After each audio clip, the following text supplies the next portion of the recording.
Alright, we're live and this always happens, hold on. This always happens. Hold up. I thought I already set it to show off the game right after. Right when I clicked on. Okay, hold on. How about now? Game. Come on. Come on, big boy. Alright, there we go. Hello. Okay, we're back on it. Okay, so, the reason why we're here at this very moment, rather than maybe after the final Crooked Man battle, is because there's changes that are already present a little bit beforehand. Nothing else changed, as the first playthrough mentioned, but yeah, we are going to start going into stuff. So, for anyone who hasn't, played through or hasn't seen me play through the Crooked Man, I suggest going back to that VOD real quick.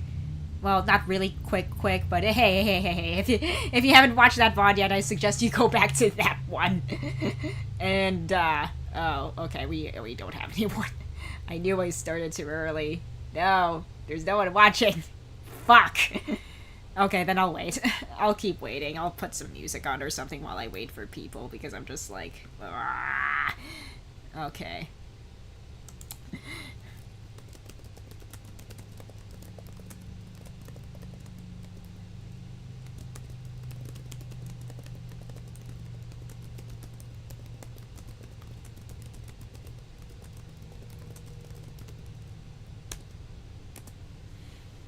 Okay, so I will try my best to entertain myself while I wait for people. I guess I'll put on some music while we wait, just because, okay, hold on. Let me see if I can nab something real quick. I'll get VLC Media Player going while I wait for people. But yeah, like I said, the reason why we're at this very point is because there are some things that are a little different over here. So we will be looking at that, and then we'll be looking at the other differences that a second playthrough brings. Yeah. Okay, cool. Alright. Yeah, I hope y'all are having a good day. I'm just gonna pop in some tunes while I wait. Just get some good old-fashioned... You know what? I think I might just pop the, I'll pop the starting screen back up. One sec.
Okay, now I can start. Hi, Zephyr. Okay.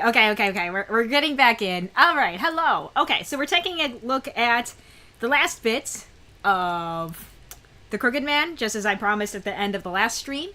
I'm not sure if any of y'all have caught up with the VOD, but I will be going over stuff with the second playthrough because there are some ending stuff that's a little different. It is considered canon from what I could tell from the first difference I noticed upon doing a second playthrough.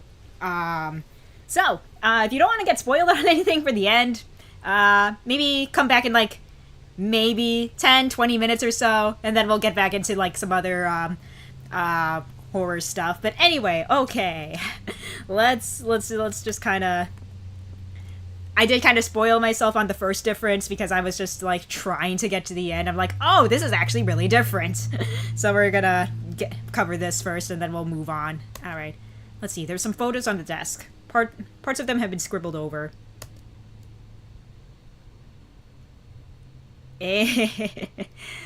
Oh. Uh-huh. Uh-huh. Well, don't they look familiar?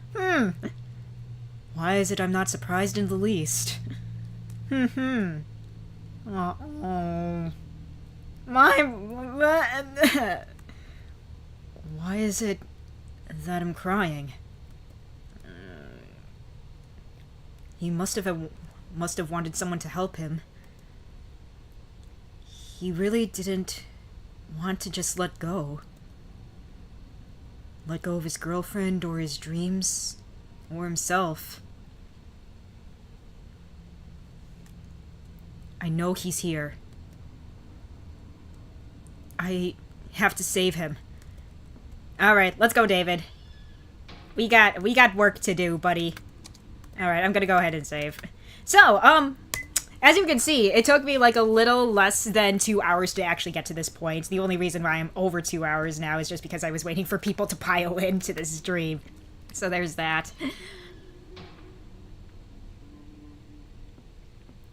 The dialogue might be the same here, but I'm not 100% sure.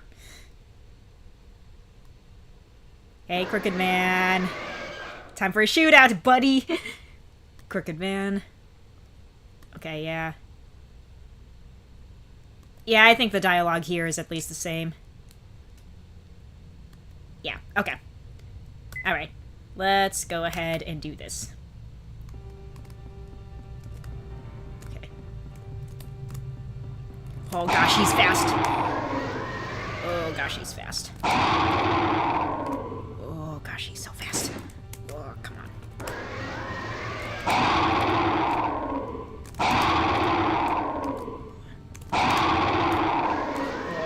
So fast. I am getting better at this, though. I am working. Kind of too bad that you can't shoot across the table.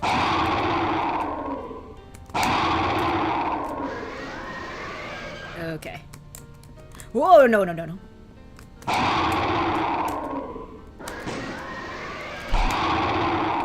Okay. Getting a little bloodied, but it's okay. It's fine.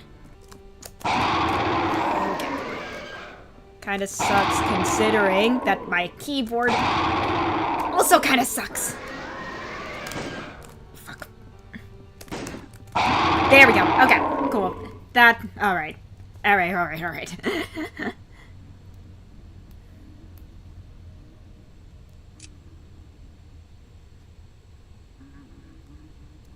I'm not going to be like you. You won't catch me. Yeah, okay. Yep. So, be gone. Okay, yeah, I think that's pretty much the same. I think once we enter those stairs upstairs. Alright, let's go ahead and save. Pretty sure this is where things kind of go different. Alright, let's open the door. Horror-themed Doom mods be like. Yeah, this is different. What are you doing here? Doing there? Can't you tell? I'm saying so long to this miserable life. It was an empty, nothing life, so I'm ending it by my own hand. Can you really say that? Do you really think your life was empty?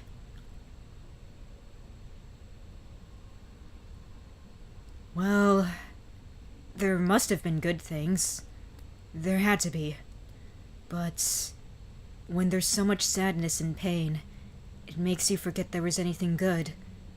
So, I have no other choice. Aren't you the same way? It's true. I thought that way until very recently, ever since I was detained for trying to kill my mom. But it's different now? Yeah. Why do you say that? Because I met someone. It was hard suffering all on my own.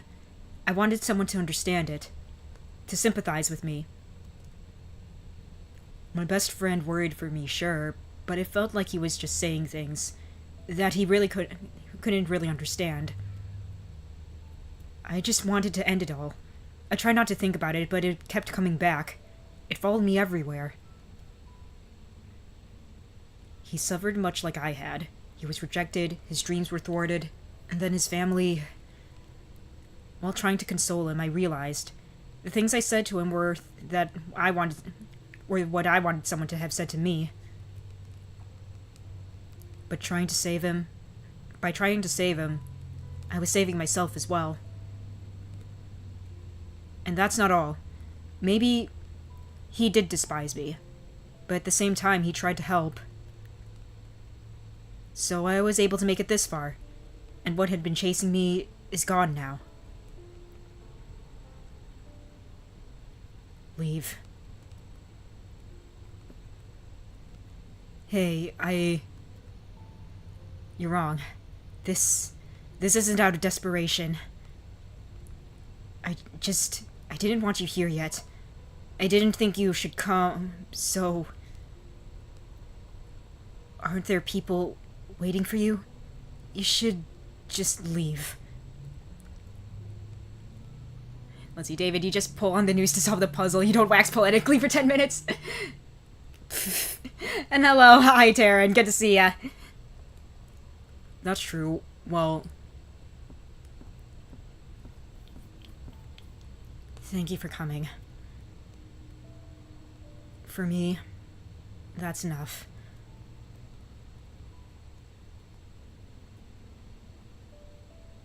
And then we cut to what we saw in the first playthrough. I wish I could have known you sooner. Goodbye, Duke. Alright, I feel like that does give a little bit more... A little something something, you know? I kind of wish this is how the first playthrough kind of goes through. I mean, yeah, it's kind of cool to add a little extra something for a second playthrough, but goddamn. I really don't want to do like a second playthrough just for extra stuff like this, but like, whatever, it's fine. I feel like that should have been available in the first playthrough, but whatever. It is what it is. And I feel like the rest of the dialogue is probably the same, because I have to admit, I did kind of look up like vague descriptions of what was different with a second playthrough, so I'm just like... I think that might have been the only difference. I'm just gonna skim through the rest of the dialogue and see if there was anything else.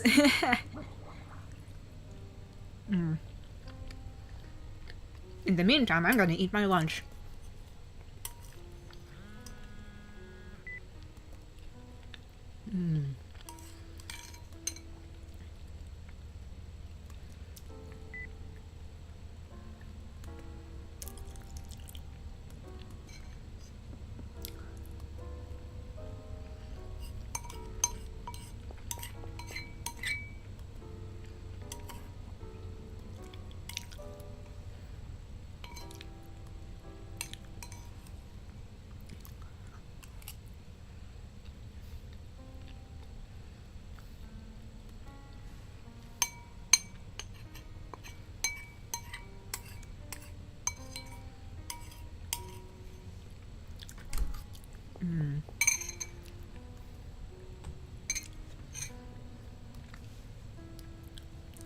But yeah, I made this one vegetable chowder for dinner last night. There was plenty of leftovers, so I'm having that for lunch today. Probably gonna have the rest of the leftovers for dinner tonight.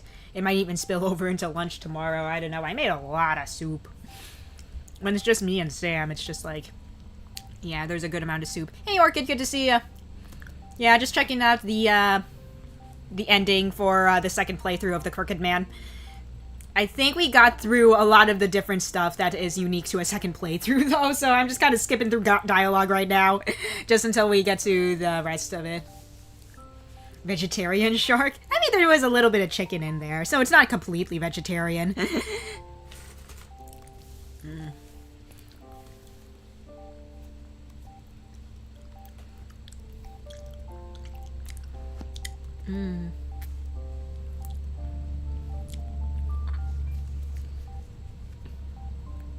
Alright.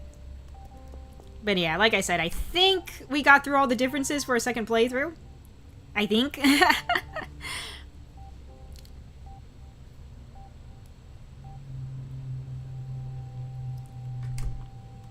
Alright, yep. That's still the same.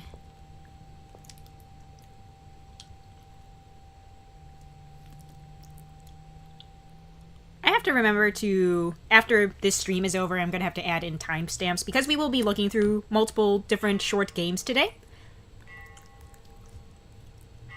So that's something I definitely need to keep track of after I'm done streaming today.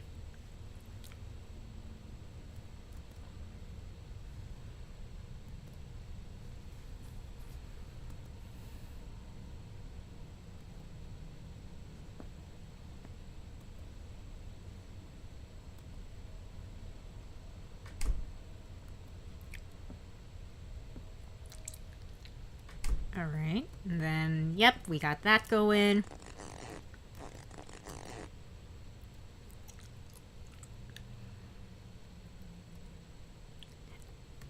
Yeah, sorry I'm going about this kind of slowly. I'm just really focused on, like, I don't want to miss anything. I don't want to miss anything. But yeah, so far everything's kind of the same from the first playthrough so far. It might be the very last cutscene that can also change as well, is what I'm also thinking. Because, yeah, all of this stuff relating directly to David seems pretty much the same. It's the stuff that's related to Duke, I think, is the stuff that changes a lot. So we're gonna have to just... Once we get to that very last cutscene, Oh! Hey! Hey, dude!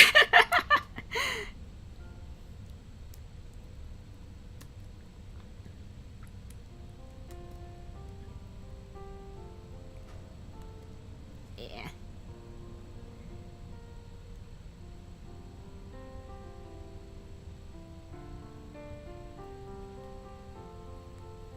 Yeah.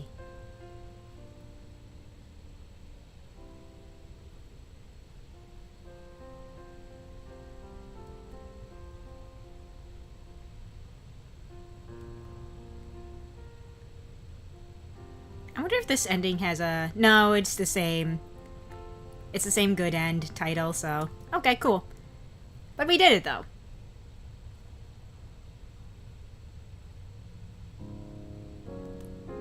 Okay, just to fulfill the creator's wishes, I will not be, skipping over the end credits, even though we have seen them before. It's just like, yeah, you know what, I'm showing off the game again. Might as well show off the credits again. But yeah, okay, once this is all done, I will be booting up all the games I have in mind for showing off today. Like I said, we'll be going over a lot of text-based horror games made with Twine. For those of you who don't know, Twine is kind of like an interactive story engine where it's all text-based. It's mainly text-based, so you can, add in images and sound, whatever, but it is mainly for, text-based choose-your-own-adventure sort of stories and stuff. It's really cool. It's really cool. I worked on it a little bit, for one aspect of my personal website. There's just, this cute little mini-game thing, that's, on my homepage, that's linked there. I haven't worked with Twine too intensively myself, but it is a pretty neat little engine. Alright. Finally at the end. Alright. See you later, Duke. Beat the game twice. Thank you for playing the Crooked Man through a second time, and congrats on the good ending. As a bonus, character profiles have been added. Let's fucking go! Character ending! Yeah! Character bios! Fuck yeah! Let's go! Alright, we've got our handsome man, David Hoover. 26. A clerk at a small trading company who lived with his frail mother. With his kind personality, most people like him. Not always reliable, but he can get it done, says Paul. Damn! He's been friends with Paul since middle school. He met Marion through Paul and is similarly friendly with her. Dated Shirley for 3 years. Prepared for marriage, but it went awry. After the ending, they begin dating again. Okay, and then we've got his friend Paul. Let's fucking go! Yippee-ki-yay! Ancient idiot to me. Let's see. Trading company manager. Pompous and forceful with others. Best friends with David since middle school. He wooed Marion in college and now they're married. Has a sixth sense, though it may only be to the extent of simply seeing or hearing ghosts. Hence the forceful exorcism. Yeah, exorcism in quotation marks. After David moved in, he thought things were off, but he ended up not saying anything. Yeah. Let's see, and we have Marion, to age 25. Paul's wife, 2 months pregnant. Wait, she's pregnant? Yo, nice. Became friends with Paul. David via Paul. Knew Shirley in high school and now a close friend. Being a skeptic because the occult is scary. She doesn't believe in Paul's sixth sense. Shirley has consulted Marion about David in the past, so bringing her by the end was out of concern. Okay, fair enough. Then we got Shirley. A pharmacist and David's girlfriend. Strong-willed, which doesn't much suit Paul. Best friends with Marion since high school. She feared that David's kindness was indecisiveness and was anxious about how it would go if they were married. She wanted to get back together, but never said it. Now on even worse terms with Paul than before. God damn. Whoop. Alright, cool. Alright. I think I'm just gonna save over my other playthrough. And then this, and then, yeah. Okay. Okay, let's close out of the Crooked Man, and then we'll move on to the first game that I wanted to show off today. Alright, cool. I am very happy that we managed to get through that. Okay, let me go ahead and change up the game name. Once I find my thing in OBS, there we go. So the first game we're going to be looking through is called My Father's Long Legs. I think this has got to be the first Twine game in general I really ever played, if not the first Twine horror game that I've ever played. It really stuck with me, and I think it's pretty iconic. It was one of the first that was made. This was made back in 2013. It did get a recent update just so, by the creator's words, just plays nicely with more modern internet browsers, because games in Twine are like coded in HTML basically, so they're all browser based. So I think that's neat. Let me go ahead and turn off that and display capture. Okay, so that's why I'm going to be using the view I usually use for like work streams and whatever. But yeah, alright, first off, My Father's Long Legs. I might need to delete cookies when I play this. I hope not. I didn't really fully test it because I didn't want to go in like completely blind or anything. Well, I did want to go in completely blind and stuff. Anyway, I'm just gonna double check something. I'm gonna do some stuff with the cropping of this window. Give me 1 second. Where is it? Let's see. No cropping needed. We're gonna be doing this full screen. Okay. Okay. Okay, I guess it is gonna... Yeah, alright. What I will do... nah, it's fine. I think I'm gonna edit that. We're gonna bring that to 55. And I think... Yeah, you know what, we'll keep it like that. You guys can see my bookmarks and stuff, it's fine. I think I am going to raise the zoom level, that way you guys can also read what's going on. I'll do it to, like, 150. That way you guys can read as well. Alright, cool. We're in. Is this okay? Can you guys read what's on screen? If not, I'll zoom in a little more. I'll wait for some replies, just to make sure that, yes, we can see. because it is all text-based.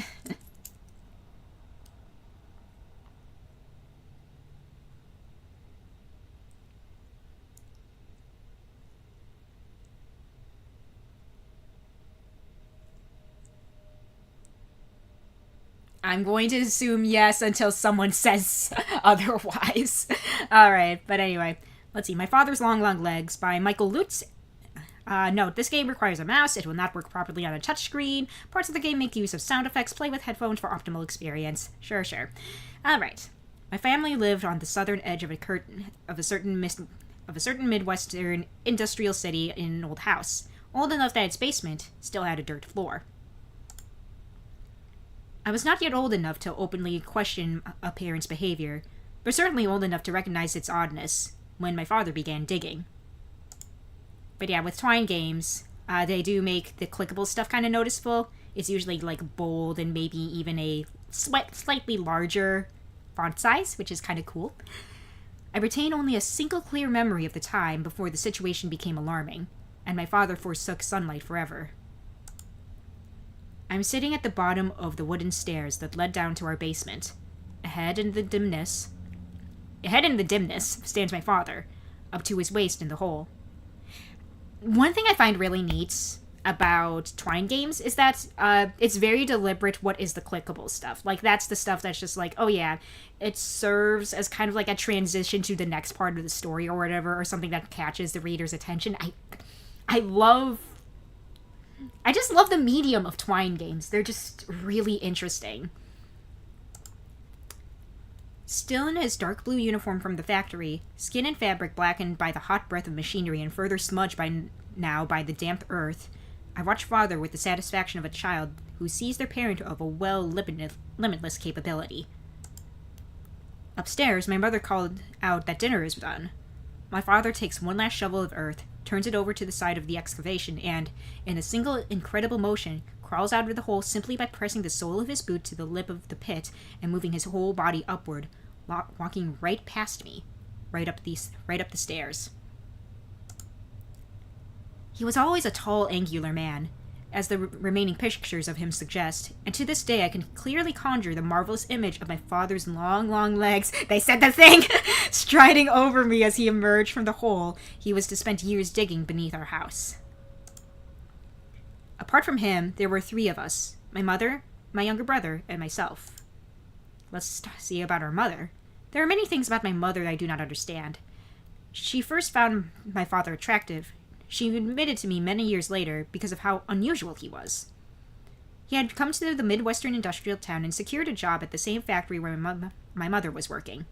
Though a practical man, he read constantly and voraciously in subjects ranging from engine repair to philosophy, a habit instilled in him, he had claimed, by his own parents. This was all my father ever said of his family beyond us. Any further inquiry into the subject caused him to leave the room or bring up some other pressing issue. Mother once theorized that my father had run away from home. Whatever his reasons for leaving his family behind, my father did not wait too long before beginning a new one. I was born only a few months after my parents were married. Okay, so we're the oldest, and then our brother is probably younger than us then. Yeah. Within a few years, Father made enough money that my mother could stay home and watch over me, and not too long after my brother. Yeah. Then one night, when my brother was perhaps only a year old, Father came home, pulled a brand new shovel from the back of his pickup truck, and descended to the basement, where he began to dig. At first, he told Mother that he was preparing to put down a cement floor, suggesting a prelude to a full or partial renovation of the house.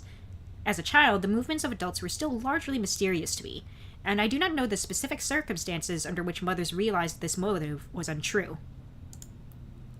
Nor do I know exactly what transpired when Father told Mother that they must go to the basement to discuss the matter closer to its source, for after the door shut behind them, my brother and I were left alone in the house. My brother cried most of the night while I lay in my own bed, pillows pressed to my ears. The next day, my mother reappeared, quietly prepared our meals, then locked herself in her bedroom shortly before Father returned home and commenced digging once again. My father, for his part, stopped sleeping in the bedroom with her, instead taking to the basement, a decision which coincided with the first signs of his terrible metamorphosis. Ooh. Oh, I gotta zoom out, sorry. Because it's gonna be hard for me to... oh no. Okay, I gotta...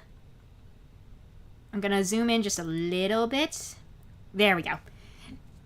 Because part of it was cut off when I zoomed in, and I couldn't really scroll otherwise, so sorry about that.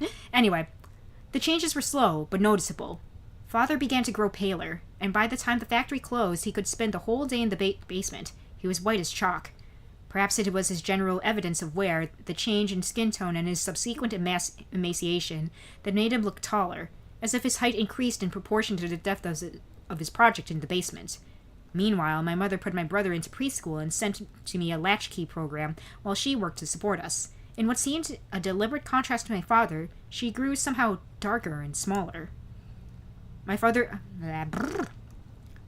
dug uninterrupted in the basement for at least a decade, and once I started high school, he did not even leave the basement to join us for dinner. Then my mother left him. Father was sufficiently enveloped in his life's task that there was no need to replay the arguments from my childhood. Whatever desire he once had to keep us home with him had apparently fallen away, lost to the depths of that pit. On her own, Mother seemed to physically decompress, to become less bowed. She spoke more, laughed more. She had friends and lovers. We did not see my father at all after we left. On the day we left for good, he did not even come out of the basement, though by that point it was questionable how easily he could get through the doorway, so tall he had grown.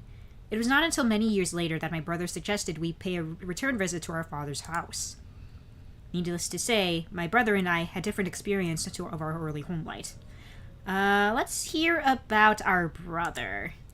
My brother was young enough when my father began digging that it seemed to him an indifferent fact of life. It seemed obvious to me that something was wrong with our home. Its wrongness was screamed, I thought, by the chilly terseness with which our mother moved through it, returning home from work in the late afternoon, serving meals, and retiring to her bedroom. The wrongness was screamed, of course, by my father, who, after losing his job at the factory, nearly all day in the basement, emerging at irregular intervals to eat and use the toilet. This was to say nothing of the physical changes he underwent as time went on.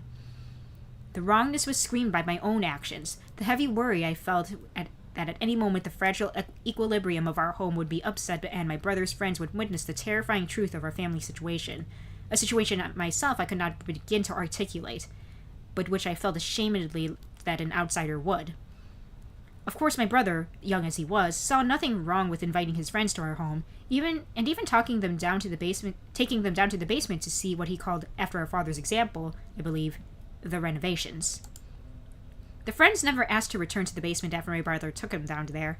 Some of them quietly deigned to never return to our house at all. Much to my relief, though, my brother was often disappointed. I recall only one instance where my brother was perhaps 7 when one of his playmates made a scene. I believe my brother's friend came from a religious family, which may have been part of the problem, but that also may be something I recognize only due to my own biases. At any rate, though his cosmology was different from my own, he at least shared some of my anxieties when he attempted to explain to my brother that our father's project was in the basement was deeply unnatural. I emerged from the living room because, down the hall, I could hear crying. I knew that my brother had a friend over, so I was prepared for the worst. The 2 boys stood outside the door to the basement, which still stood open. My brother looked up as I approached, at a loss as to how to comfort his weeping companion. "You're going to hell," our visitor informed me, after I managed to get him to look at me. "That's where he's digging to down there," the child said, looking from me to my brother. "He's digging to hell, and you're all going with him." My brother did not invite any classmates over after that day, and I don't believe he ever invited any of them down to see the renovations ever again. "Are really going to hell?" he asked me one night, lying beside me in bed after a nightmare sent him to my room. I told him I did not know. "But that is where Dad is digging to?" he asked. I told him there was no such place. "Then why is Dad digging?" In the early days, when I sat on the stairs, watched him work, my father had given me dozens of flippant reasons for his project. Seeking dinosaur bones, expanding the basement for a spare bedroom or a recreational space, looking for buried treasure, hoping to strike oil, suspecting a natural hot spring flowed beneath our house. All these excuses had lost currency by this point, of course, and when asked what he was doing, as my brother told me, his religious visitor had inquired, my father had other things to say. "You have time to dig a hole. He's digging. This is not the real world," my father would say, or something along these lines. What we think is the real world is just a layer of dirt caked around the true core of the universe. And what is dirt? Inert matter, dead weight, the remains of those who came and went before us, content to only further press down the creation with their waste. There was a time when human beings were giants walking upon the small earth, but now earth has grown fat and hateful with our soil, while we have grown small. Starting here, I'm scraping away this sediment, our coagulated filth, and returning us to our original glory. Okay, I gotta do... I'm gonna zoom in a little more. There we go. I assembled this manifesto from memory, from various iterations and variations Father offered us over the years, and certainly it was sort of a hearsay that had offended my brother's erstwhile friend. Still, they were not satisfactory answers to us then. I would not be satisfactory for my brother as he huddled, fearing hell in my bed, but frankly, I had no other answer for him, and let the matter lapse into silence, which is perhaps why, all those years later, he urged me to come with him back to our father's house. Of course, my experiences played a part in my eventual decision. Okay, we're finally hearing about ourselves now. A year or so before we left, my father was the last time I ventured... Wait, a year or so before we left, my father was the last time I ventured down into the basement. My brother was out with friends, having reached the age when he finally realized the awkwardness that resulted from bringing visitors to our home, and Mother had locked the door to her room and apparently gone to bed. Father was, of course, laboring in the basement, and I was doing homework in the living room while watching television. There came a knock at the door.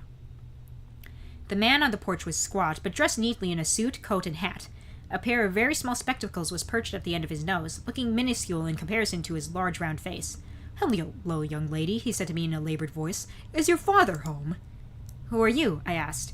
The man tipped his old-fashioned hat back on his head, smiling with rubbery lips. "You would have no reason to know me, of course," he said, "but I'm your uncle." I left the man on the porch, the door locked, while I went to seek my mother's help. Thus I discovered she was unresponsive, as she often was in those days. This left me with only one option: to summon my father from the basement. He did not respond when I opened the door and yelled down, though I thought I could hear faintly the sound of his digging.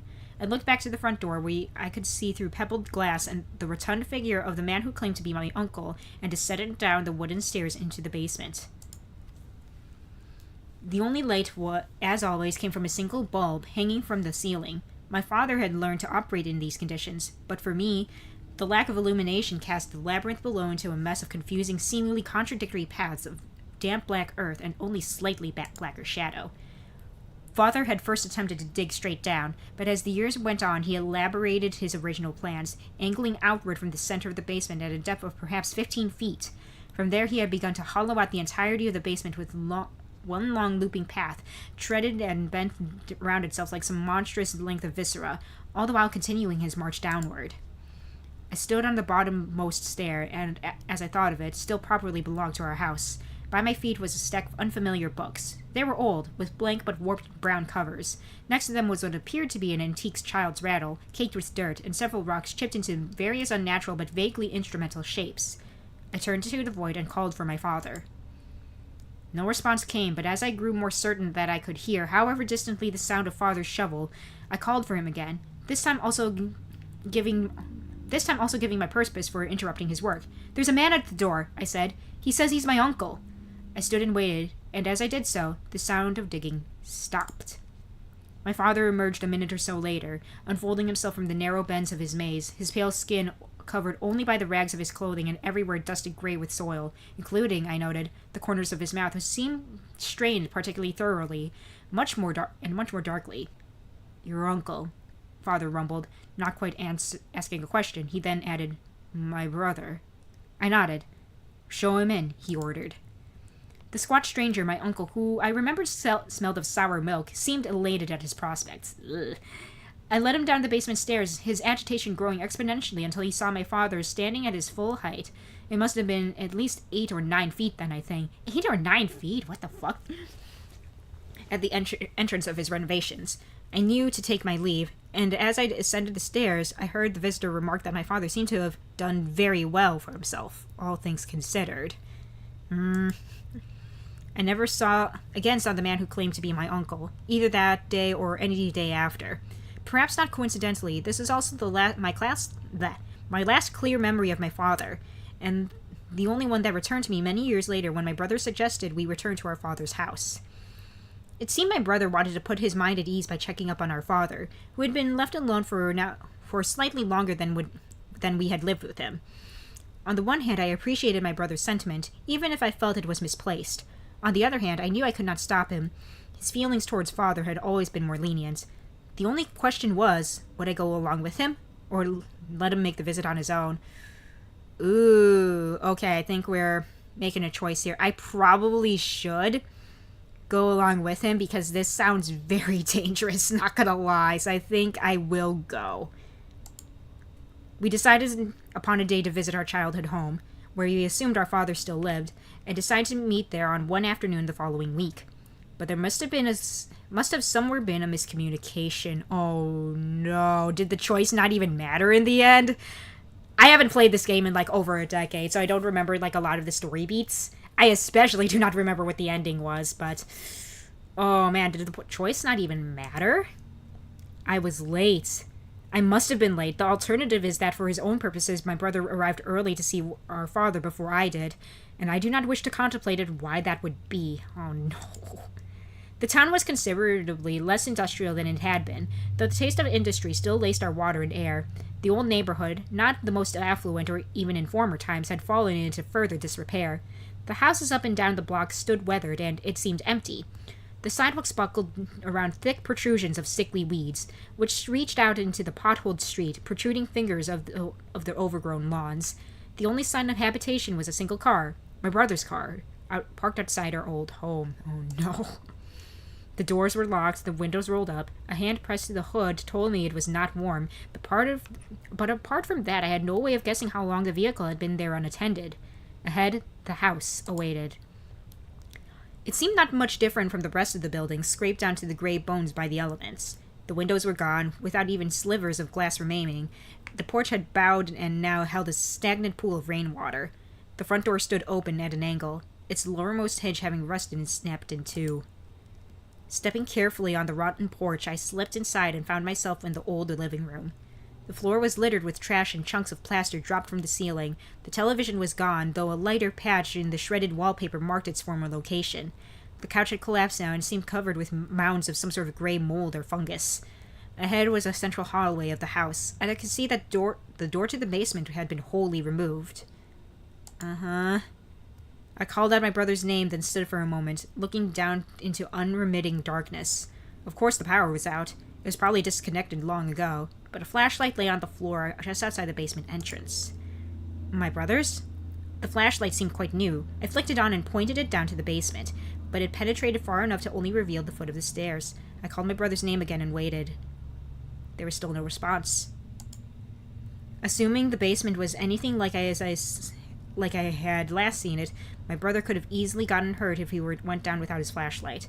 He might have been laying down there just beyond the stairs, unconscious. I had to make sure. Flashlight ready?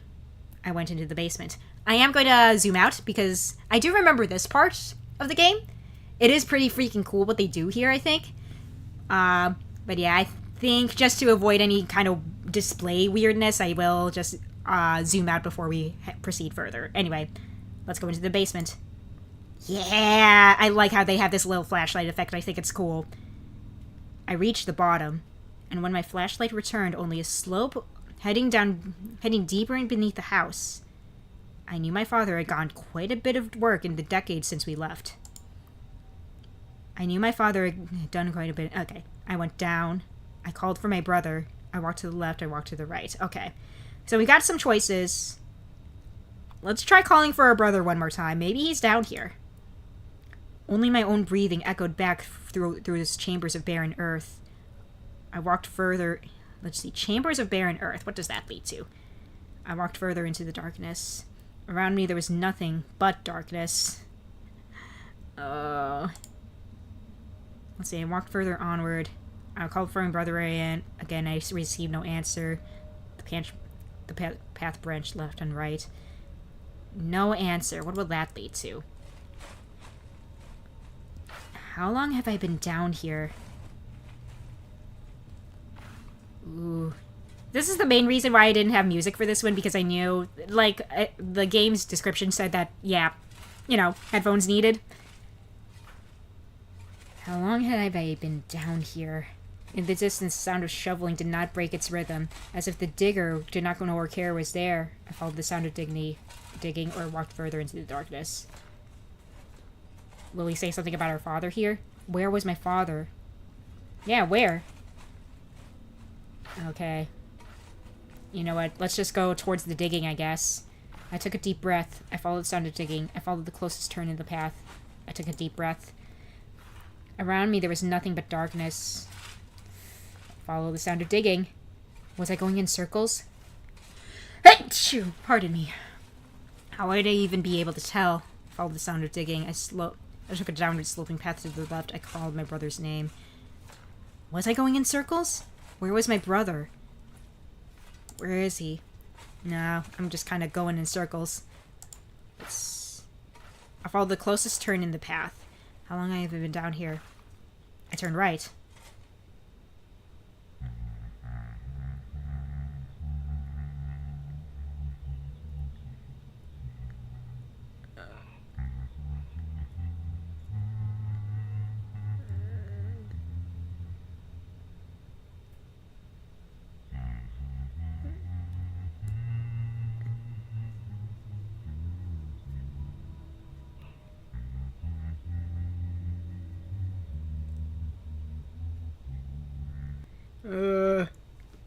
I did not find my brother.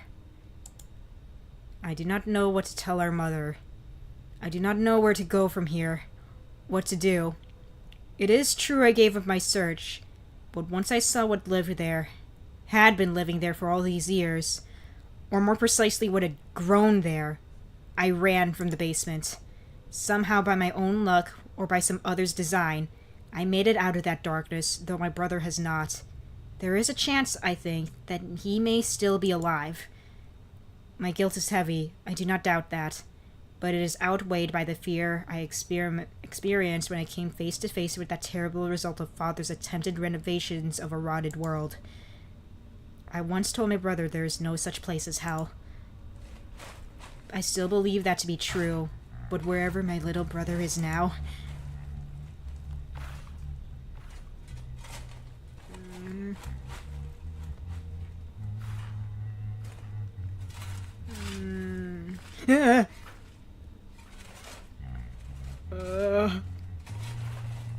Dad? I wonder if he's grown as tall as our father. My father's long, long legs. Alright. Oh, gosh. Okay, that was a little chilling. Again, this is one of the classic Twine horror games. And I think, yeah, I think it still holds up very well. That was very good. Ooh, alright. That was really cool. Let's see, inspirations. Emily Carroll, Junji Ito, Thomas Ligotti, and Bruno Schulz. I mean, I've heard of Emily Carroll and Junji Ito. I have not heard of either Thomas Ligotti or Bruno Schulz. I'm going to look them up real quick. Well, alright. Streets of Crocodiles. Interesting. Okay. That was kind of creepy. I like it too. I like it a lot. Alright. So that was the first game I wanted to show off. Okay, next one is supposed to be really freaking short. I think this one's listed of only... Yeah, this one only is going to last us a few minutes. So yeah, let's get going with Please Answer Carefully. A 5-minute horror game about surveys and stalking. This one... I do remember this one kind of being like, oh... let me go ahead and change up the game name real quick. I don't think the others that I'm going to show off today are going to be as long. That one lasted an hour, okay. I think there's going to be like one more in here I know is going to last for about an hour, at least according to what the creator said. These other ones, these upcoming ones are going to be maybe a few minutes long at most. Probably. So let me just...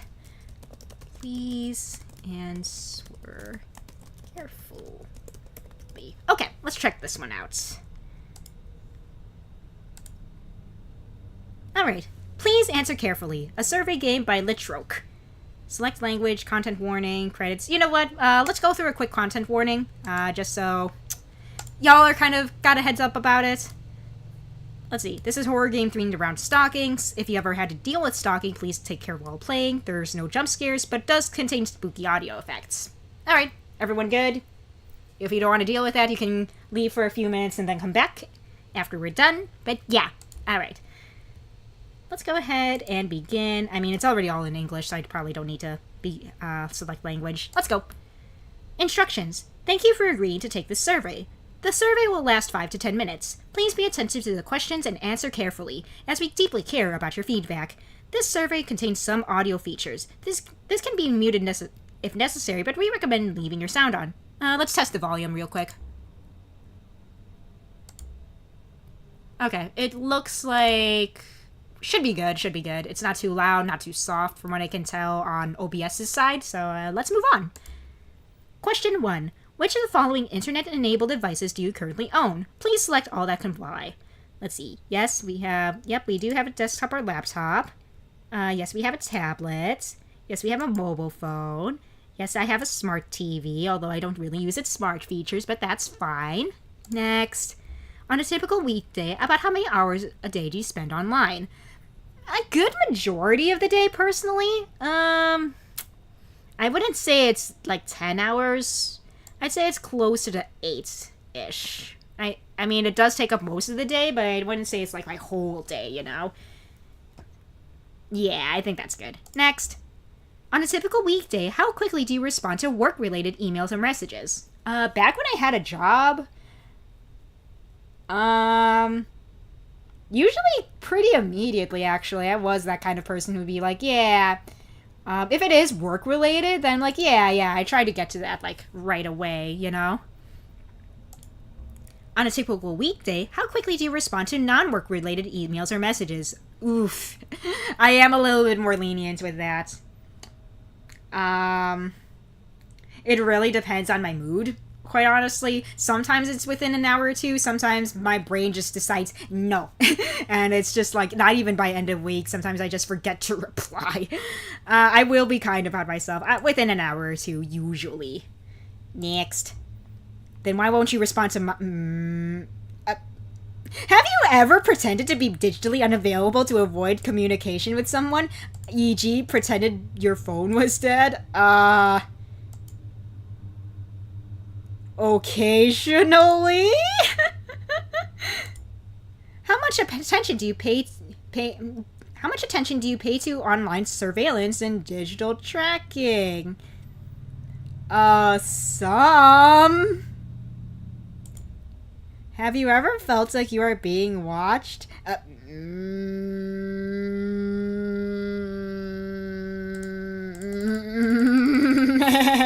Ha ha, uh-oh. Ha ha, uh-oh. Rarely? On the next page, you will be shown several statements. Based on your current experience, please rate your agreement with these statements, from strongly disagree to strongly agree. Let's see. I have a phone within reach at all times. Strongly agree. All my windows are locked. Strongly agree. I can recognize my neighbors' faces. Agree. I feel safe within my home. Strongly agree. For quality control purposes, please select strongly agree for this question. Everyone deserves a second chance, no matter what they have done. No. Fuck you. I don't know who made this survey, but fuck you. Is that why I can't come home? Don't ignore me and lock the door. I love you, please. Haha. I miss you so much. Agree. Oh no. Agree? Tell me you miss me too. Haha. No. Oh no. No matter what I type. Oh, it's typing for me. No, I do not forgive you. No, I'm pressing N for no.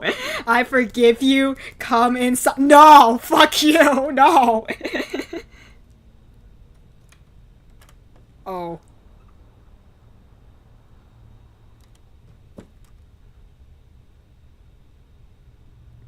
Let's see. Please answer carefully. A survey game. All right.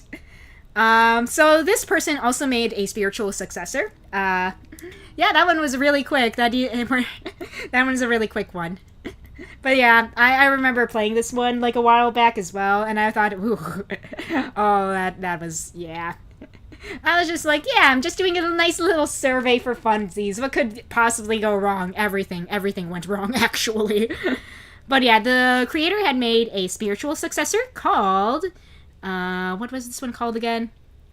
A Man Outside. Let me go ahead and do that. Hey, Blade, good to see ya. We're just checking out horror games now. Well, okay, bro gave you no choice. No, he was just like, nope, I am now letting myself in. I have a feeling that, I've never played this one, so I have a feeling it's gonna go for like a similar vibe. So I'm kind of excited. Let's see. This game relies heavily on audio. If possible, please turn on your sound now. And I have it. Then click here to begin. Okay. A Man Outside. A vocab horror game? Vocab? That's interesting. About the game. This game was made in Twine 1 using the Sugar Cube format. The game has no visuals or jump scares, although there are many unsettling audio cues. It does not contain gore, violence, women screaming, demonization of mental health, etc. It has 3 endings. Oh, cool. Okay. This one's gonna be a little longer then. Let's start. Yeah, so with Twine, they have like 2 different like language formats. Sugar Cube is one of them. And I think, like, Harlow is another one. I haven't worked with Twine too much, but I'm pretty sure they have, like, multiple different, like, types of, like, internal languages that they would use for, like, its programming. I just love text-based horror, especially text-based horror made in Twine. I think it's just, like, really interesting. I talked a little bit about it before, of how, like, these Twine games are formatted. It's just really interesting. Start game. Vocabulary. Welcome to Vocabulary. Oh, hello? You done studying yet? No? There's a man outside my window. Huh? He's been standing there since 8. Is he doing anything? No, he's just standing there. Okay. Whatever. I'm almost done with the vocab. KK. Alright. Let's see, both Star and Elia like Chris. Yeah, Chris is fun to play. What difficulty level is right for you? Easy for ESL or young learners. Normal for teens and adults. Hard for true philologists only. I'll just do normal, I guess. Before I start studying, I should look outside my window and see if he's there. Like I said before, I do find it kind of neat that Twine games kind of, like, emphasize different words to click on, and that just serves as a nice transition to the next part of the scene. I think that's just really neat. It doesn't necessarily have to be, like, the very last word. It can just be stuff like, look outside, because once you click on it, the point of view character will be looking outside their window. I just think that's so cool. It's just, like... These sorts of, like, Twine just brings, like, a certain unique sort of interactability with these, like, text-based games, and I just think that's really cool. I look outside. Okay. Look outside. Yeah! Hello. Well, our man is still outside. Let's just, Okay, you chose normal. Awesome. You have 30 words to study, presented in sets of 10. What will the fighting game streams be called on Saturday? I have no idea yet. I haven't thought that far. We'll figure that out. Next, you will see a vocab word and answers three answer choices. You should pick an answer that is closest in meaning to the vocab word. That's it. Let's get started with set A. You're on card 1 of 10. 0 correct in set A. Indiscretion, negotiation, misjudgment, secrecy.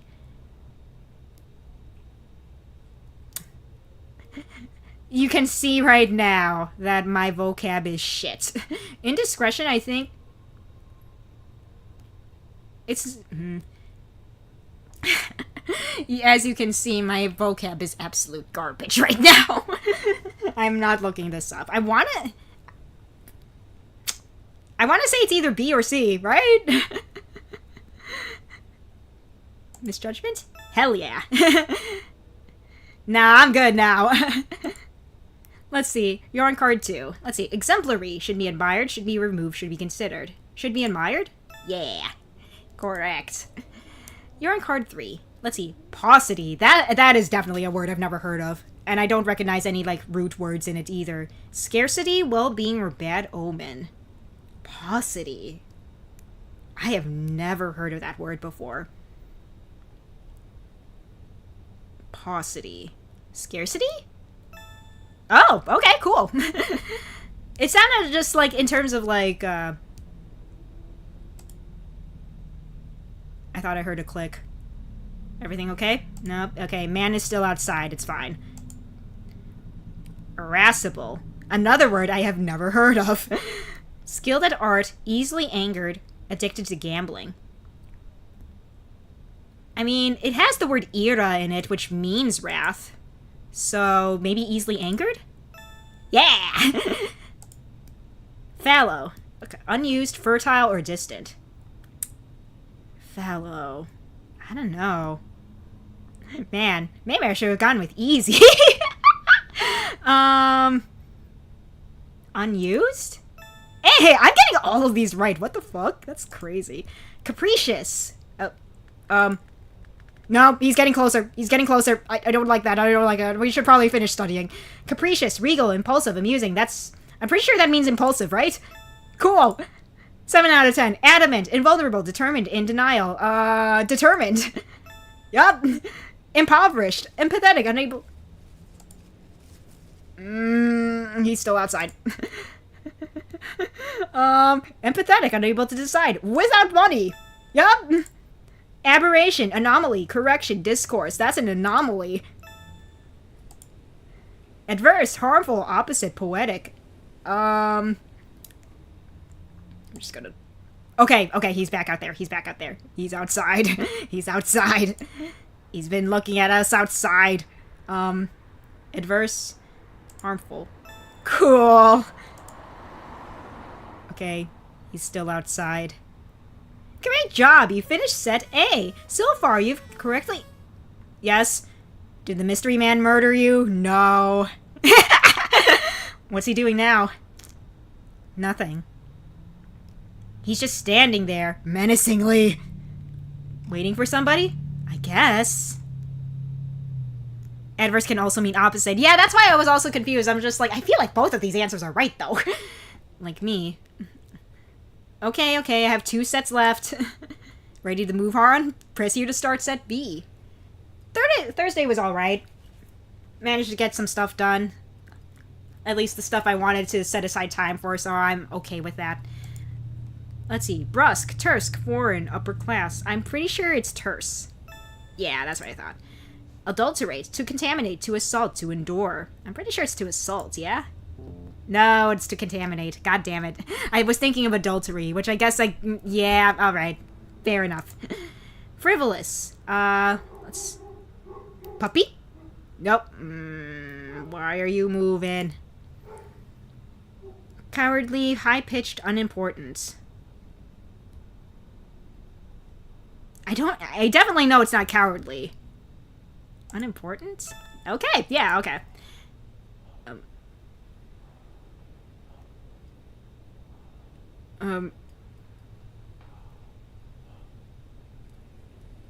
Respiration! That's breathing. Correct! Discordant, studying, conflicting, endangering. That's conflicting. Correct. Blight.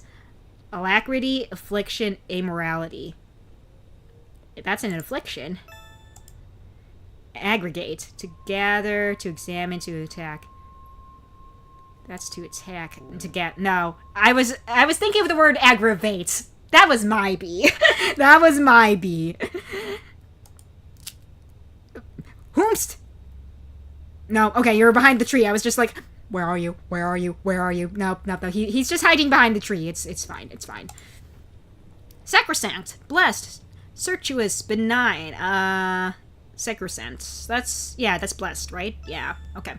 I definitely did not pronounce that correctly, by the way.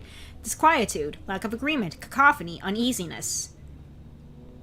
I think it's gotta be one of these. I think it's lack of agreement. No, uneasiness. Really? Okay, I guess that makes kind of sense, I guess. Alright.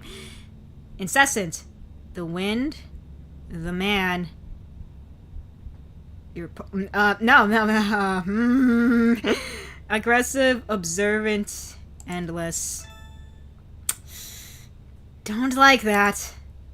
Sir, okay, you're still out there. You're still out there. Cool, we finished set B. Are you still alive? Yes. Dude, he's trying to hide. Huh? Behind the trees. What the fuck? Maybe you should call your mom. She's still at work. I don't know what to do. He's been out there for an hour. Make a decision. Okay, I'll call my mom or... I probably the better decision in this situation would be to call the police. But they're not giving me that option. Let's be real here. But... I think the... Okay, I'm gonna make what I would perceive as the bad decision first. Because I just have a feel... I don't know. I'm not trusting my friend right now. And I have a feeling they're the ones responsible for this man outside my window. So I'm gonna say, can you come over? I have a feeling this will lead to the bad ending. You know what I mean? Because I can always depend on my mom. But I don't trust this friend that we're texting right now. For some reason, I'm just getting very suspicious vibes from them. Can you come over? I bet he'll run off if a car pulls up. Okay, give me 5 minutes. Alright, let's start set C. Unobtrusive. Subtle. Correct. Surreptitious.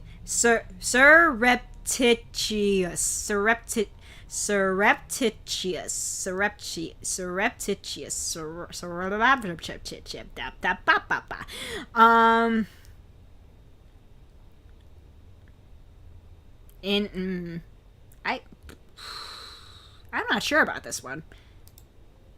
Wait, why is Ace upside down? Okay, it's secretive. Okay. Peripheral. Tangential. Yeah. Squalid. That's a new one. Underwater, restrained, filthy. It sounds like something that would be filthy. Cool.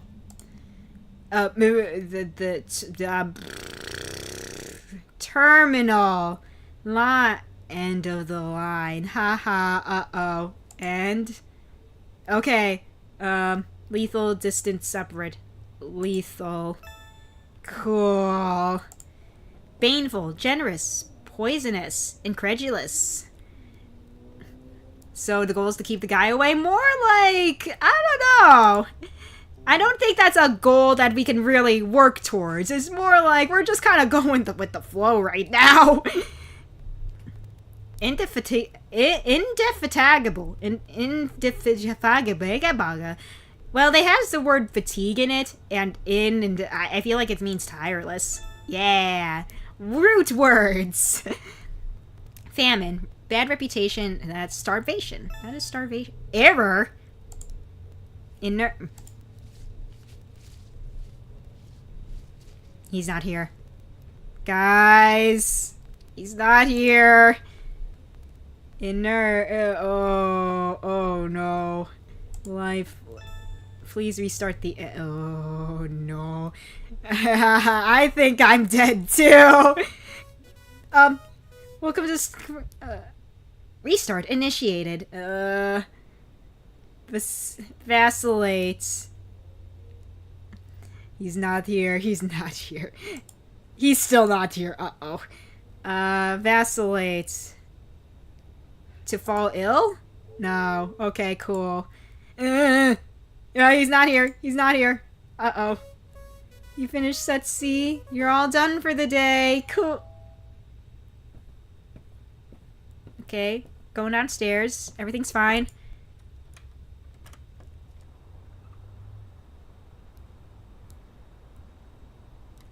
Hey dude, thanks for coming. Did you see him outside?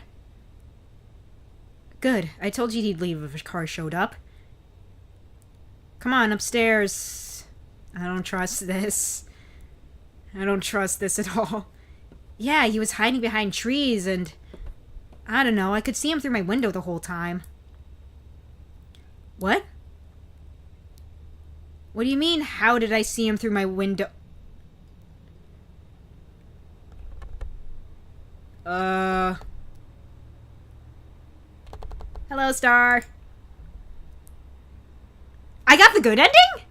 That was the good ending? What? Wait, calling my mom was the bad end? Okay, now we gotta go through the... I think the window cracked.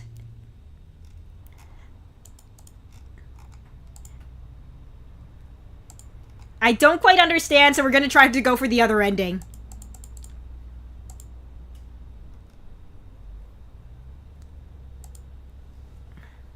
And we're gonna go through the easy difficulty this time. Just because we are going to try to breeze through this. Yeah, I look outside. Alright, let's look outside. Look outside. Hi, mister. Bye, mister. Alright, easy. Alright, let's start with set A. Shallow, not deep. Cool. Ambiguous, unclear. Cool. Starved, very hungry. Yup.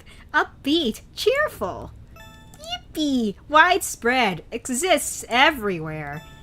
Yay! Intricate. I'm looking. Hi, mister. Bye, mister. Complex. Collapse, to fall apart. Accurate. Correct. Which I got correct. Eliminate, to destroy. Identical, very similar. Yippee! Hi, mister. Bye, mister.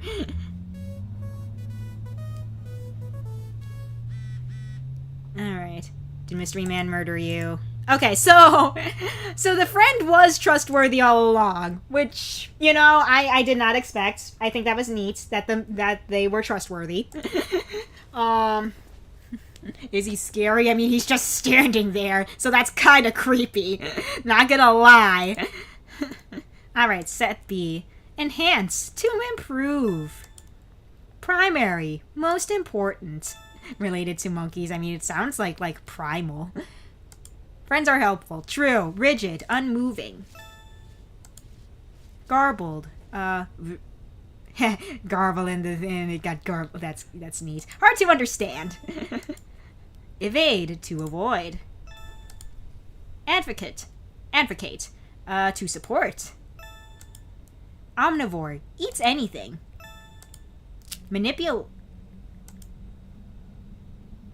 I'm watching you, mister. Manipulate. To influence someone.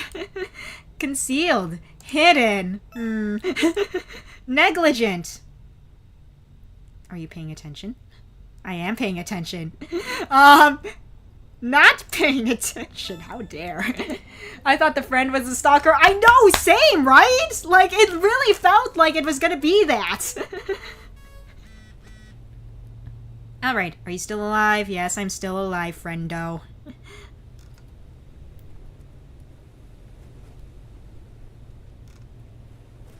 Playing with my expectations, seriously.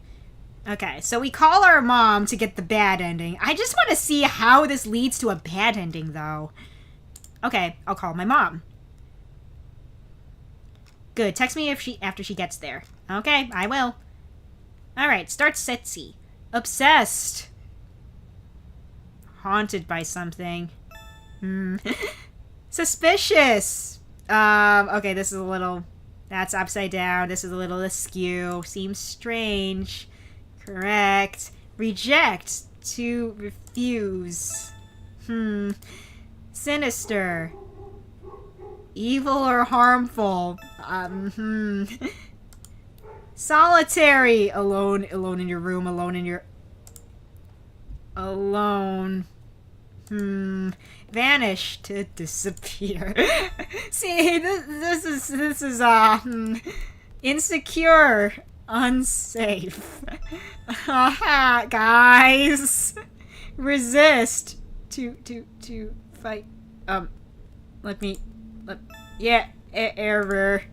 Endure. To get through. So, really, correct.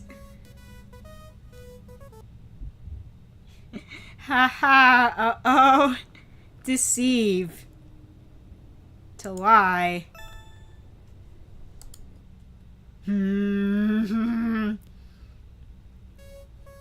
Great job, you finished set C.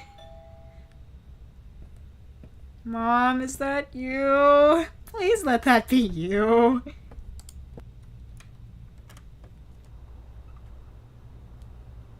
Sorry for making you leave work early. Did you see him outside? He was there for over an hour, I swear, and he was hiding. Come upstairs and look. Yeah, he kept trying to hide, and I don't know, but I could see him through my window the whole time. What? What do you mean, how did I see him through my window?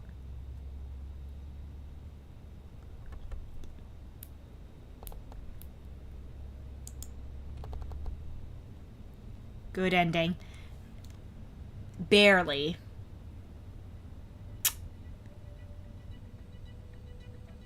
Yeah, it felt like it was the same ending. Okay, what if I purposely do everything wrong? Okay, I'm gonna try, like, 0 out of 30. I'm gonna go for a 0 out of 30 run and see how that goes, and if that affects anything. If it doesn't, then I'm just like, man, I feel like I'm missing something, you know?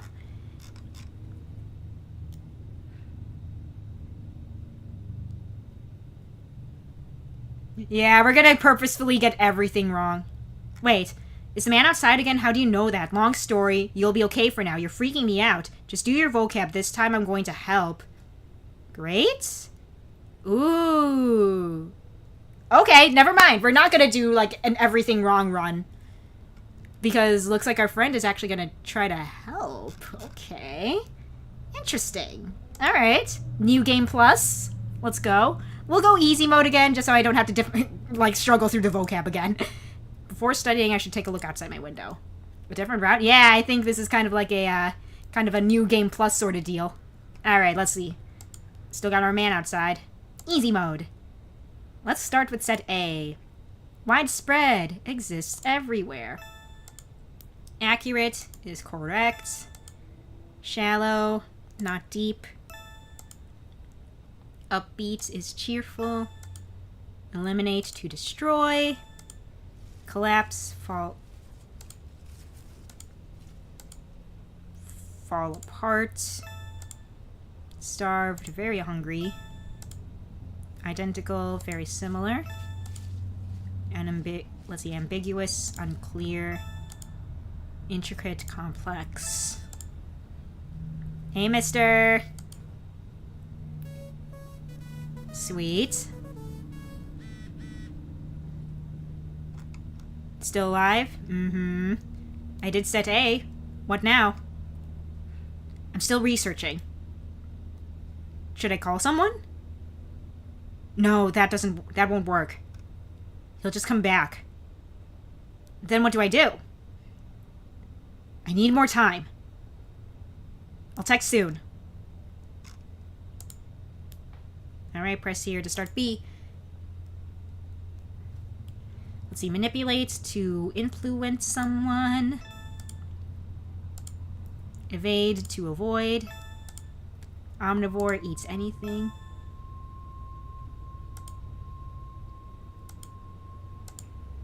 Garbled.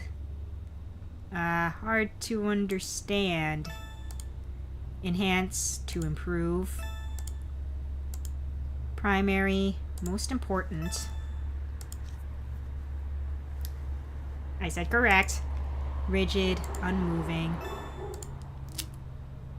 Evade, like that Roblox game. Let's see, advocate to support. Concealed, hidden. Negligent. Are you paying attention? I am paying attention. Not paying attention. Yeah, a lot of ambient noise in this one. We did it! We did set B! Yippee! Dude, he's trying to hide. This is messed up. I found something. I think that it's your phone. What? that's drawing him in. So I need to get rid of it? No, when the app starts. Glitching. Just before it restarts. Yeah. Before it restarts. Hello? Oh. Please don't leave me. Yeah, a lot of his, messages kind of got deleted or something. Just before it restarts what?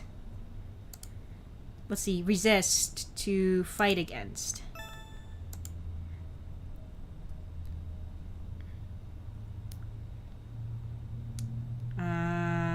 To refuse. Solitary. Alone. Deceive.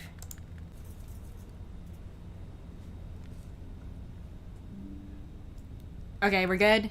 I think we're back. OBS blipped. But I think we're good. You guys didn't miss anything. Is this time-based? Nah, that's not time-based, thankfully. To lie.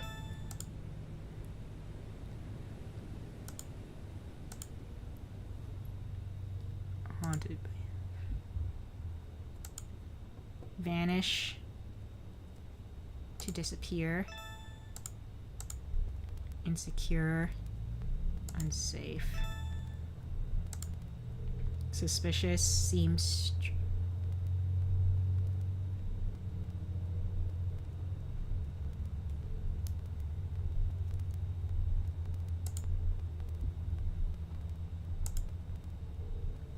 Man.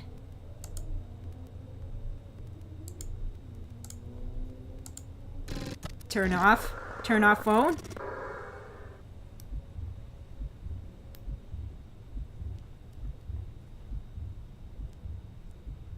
Man is no longer outside.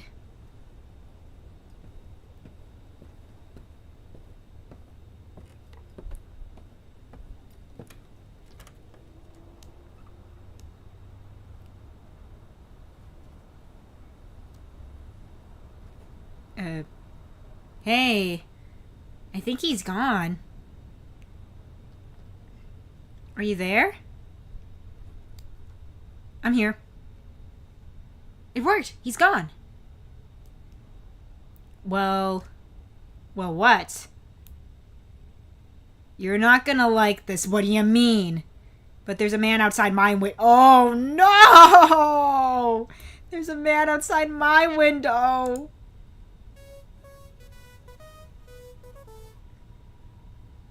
Final ending. It never ends. It never ends. Oh, no. Oh, no. You have the uncle that works for Nintendo up? Yeah. If we have enough time to, we will be ending the day off with that one, because that one is a bit long. So, it really depends if we have the time for it today. I think we might. We have been breezing through these right now. So that's cool. Okay, but yeah, that's it for A Man Outside. That one was a pretty interesting one, I will say. Not bad at all. I am going to do what I usually do with these games. Oh, it is in my nice games to play section. Never mind. Okay, cool. Alright, on to the next one. This one is a little more lighthearted. I remember liking this next one a lot. Excited for the art? Yeah, I still need to work on it more. Let's see. So this one is a fun one. It is called A Series of Interactive Stories Where No Matter What You Do, You Are Immediately Killed by a Werewolf. I wonder what this is about. I remember this one being a very funny one. I can't wait to show this one to you guys. Alright, let's go ahead and run it. A series of interactive stories where no matter what you do, you are immediately killed by a werewolf. I love this one. Okay, before we... I gotta change the game name. I don't know if I'm gonna fit this one all in here. I highly doubt I'm gonna fit the whole name here.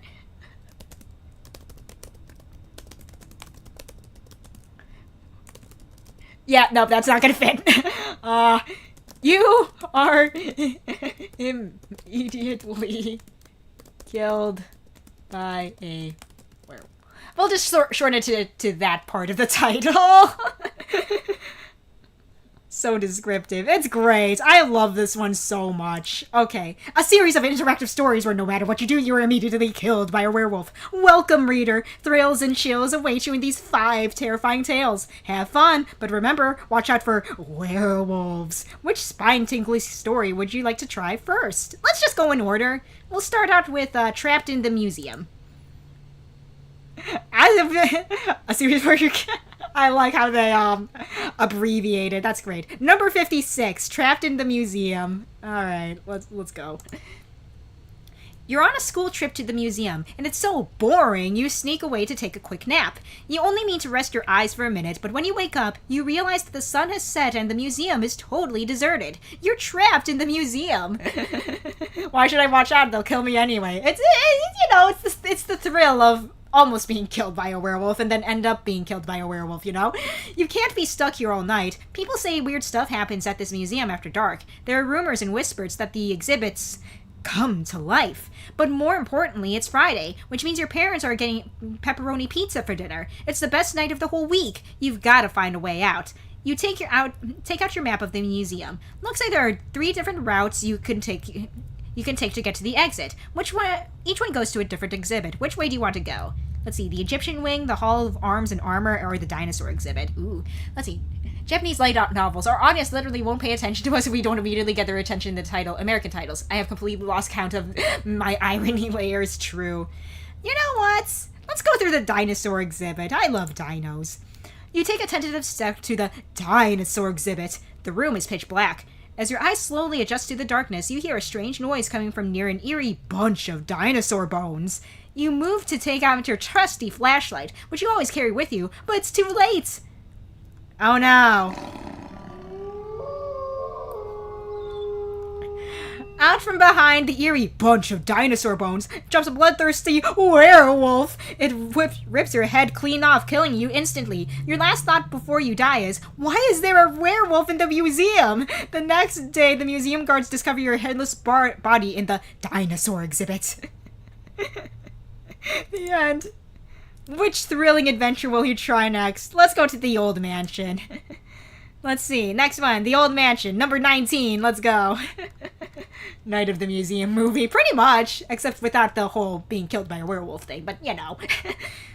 The old mansion. You and your friends got dared by the richest kid in school, Branton, to spend the night in the old mansion up on the hill. You don't believe in ghosts, but as you enter the mansion's dimly lit foyer, you admit it's a little spooky. But if you spend the whole night, Branton has to buy you and your friends as much pepperoni pizza as you want, so you gotta do it. You and your friends decide to split up, but you get to first pick of where to go. What do you want to do? Go to the wine cellar, the library, or the nursery? Let's go to the wine cellar. I'm curious. As you enter the pitch-black wine cellar, you hear a strange panting noise coming from behind an eerie rack of wine. You move to pull out your trusty flashlight, which you always carry with you, but it's too late. You don't believe in ghosts, but do you believe in werewolves? Well, looks like our main character does now. A werewolf jumps out from behind the eerie rack of wine, holding an eerie bottle of nice, reasonably priced Piedmontese red. It's not even a full moon, is what you want to shout, but you can't, because the werewolf rips your head clean off, killing you instantly. The next day, your friends find your headless body in the wine cellar. The end.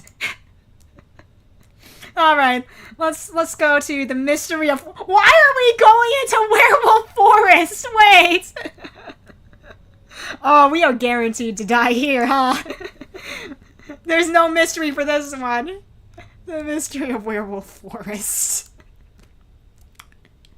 The mystery of Werewolf Forest. It's your first day at Camp Werewolf in Werewolf Forest. You'd rather be spending the summer at home eating pepperoni pizza till you get sick, but you can't because your parents are getting divorced. To make matters even worse, Branton, the richest kid in school, got kicked out of the rich kid camp, so he's going to Camp Werewolf too.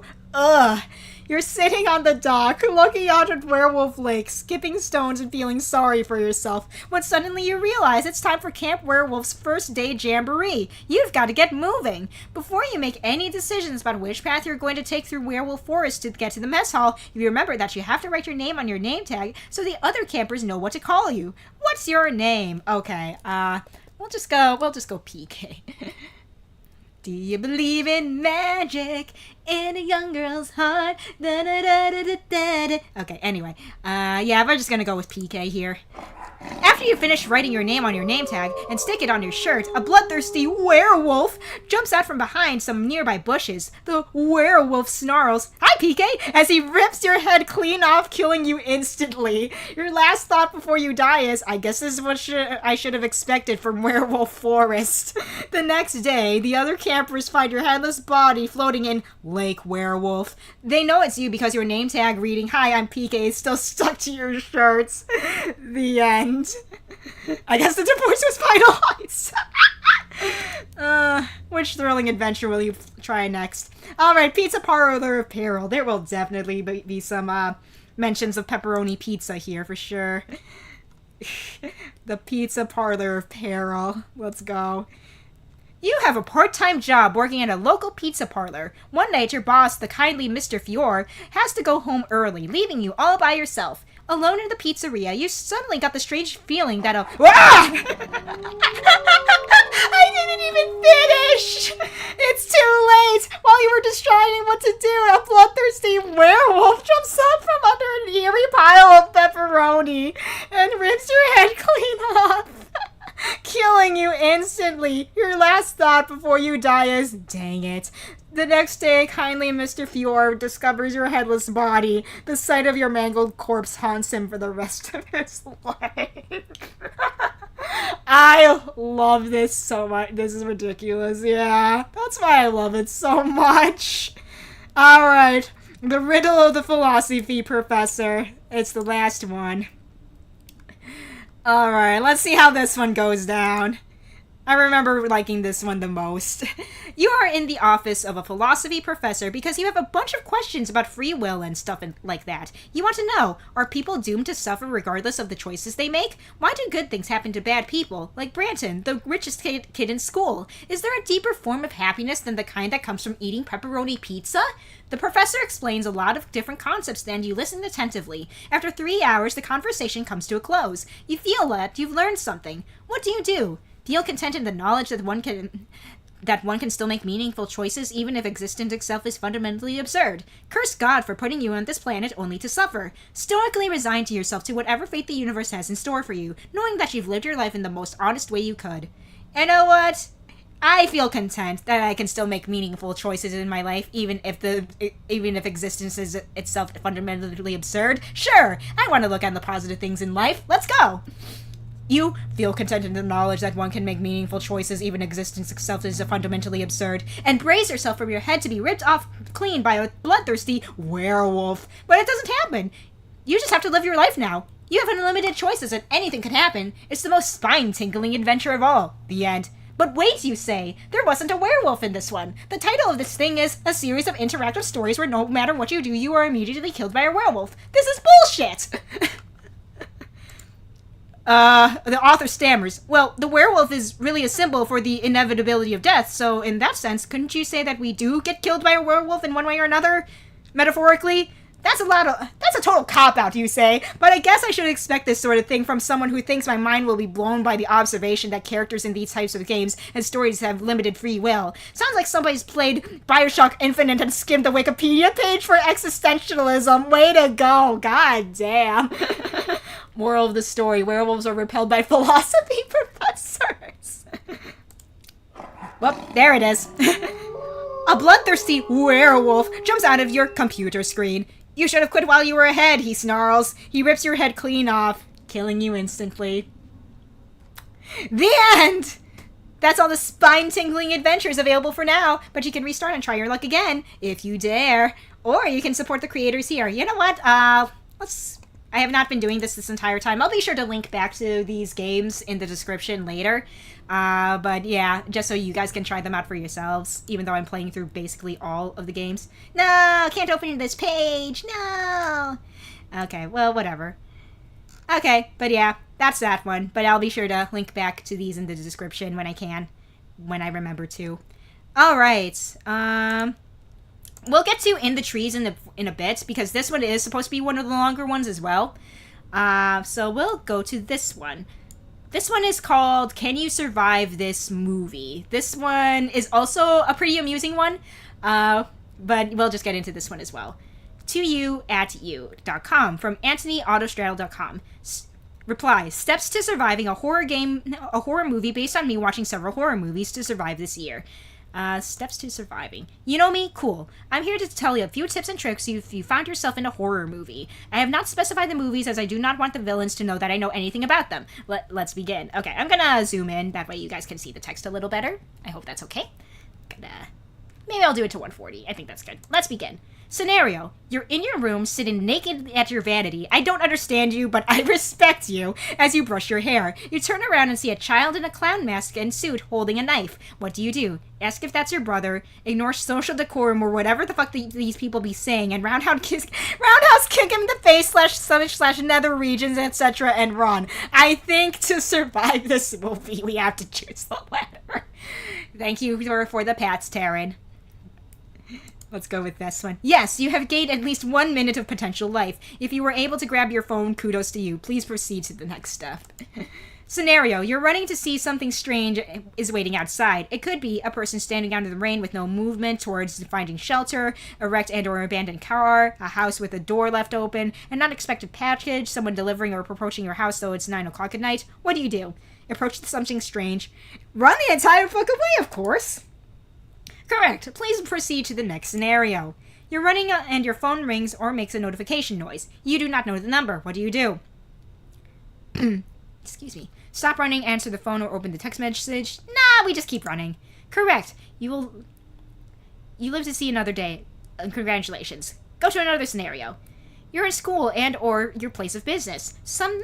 Someone you've never seen starts saying shit and sounds like an awful forewarning of some bad shit to come. What do? Ignore them, listen, and take notes from a distance. Probably should take some notes. Correct. Have you survived unspeakable terrors that linger just outside of your normal life? Have you looked into the abyss and the abyss mirrored? No? Well then, you should probably listen to the experts. You may proceed to the next step. After a long day of capitalism, you return home to your animals acting strange, i.e. dog barking at the cellar, cat looking at a distant corner and running after an unknown thump occurs, hamsters running too damn fast on their wheel like they're trying to tell you that you need to start and get to doing, etc. What do? Grab your animal, make sure you have your wallet, keys, and phone, and bullet your ass out of there. Chuckle at how funny animals are and continue with your routine. We gotta grab our pet. Correct. You will live to see another day. Go to the next scenario. It's a dark and scary night. What are you doing? You're out with friends and family with no intention of returning home anytime soon. You're in your room, all doors are locked. There is a weapon by your bed within grasp in any direction you fall asleep in. You make sure you're about to be knocked the fuck out because why would you be awake when it's literally a scary night? You're in your house, you do not check your windows, anything. You fall asleep on your couch while watching a league of your own. Probably the middle? Correct, you survive. You may proceed to the next step. While you're out, you hear that there's a person / murderer / sea monster / etc. on the loose. What do? Stay out with friends and family. There's safety in numbers. Convince your friends and family to go to one of your houses for safety. Leave them people pee and go to your own house immediately because we all tried our best. Okay, this one's a little tougher because I feel like you could do...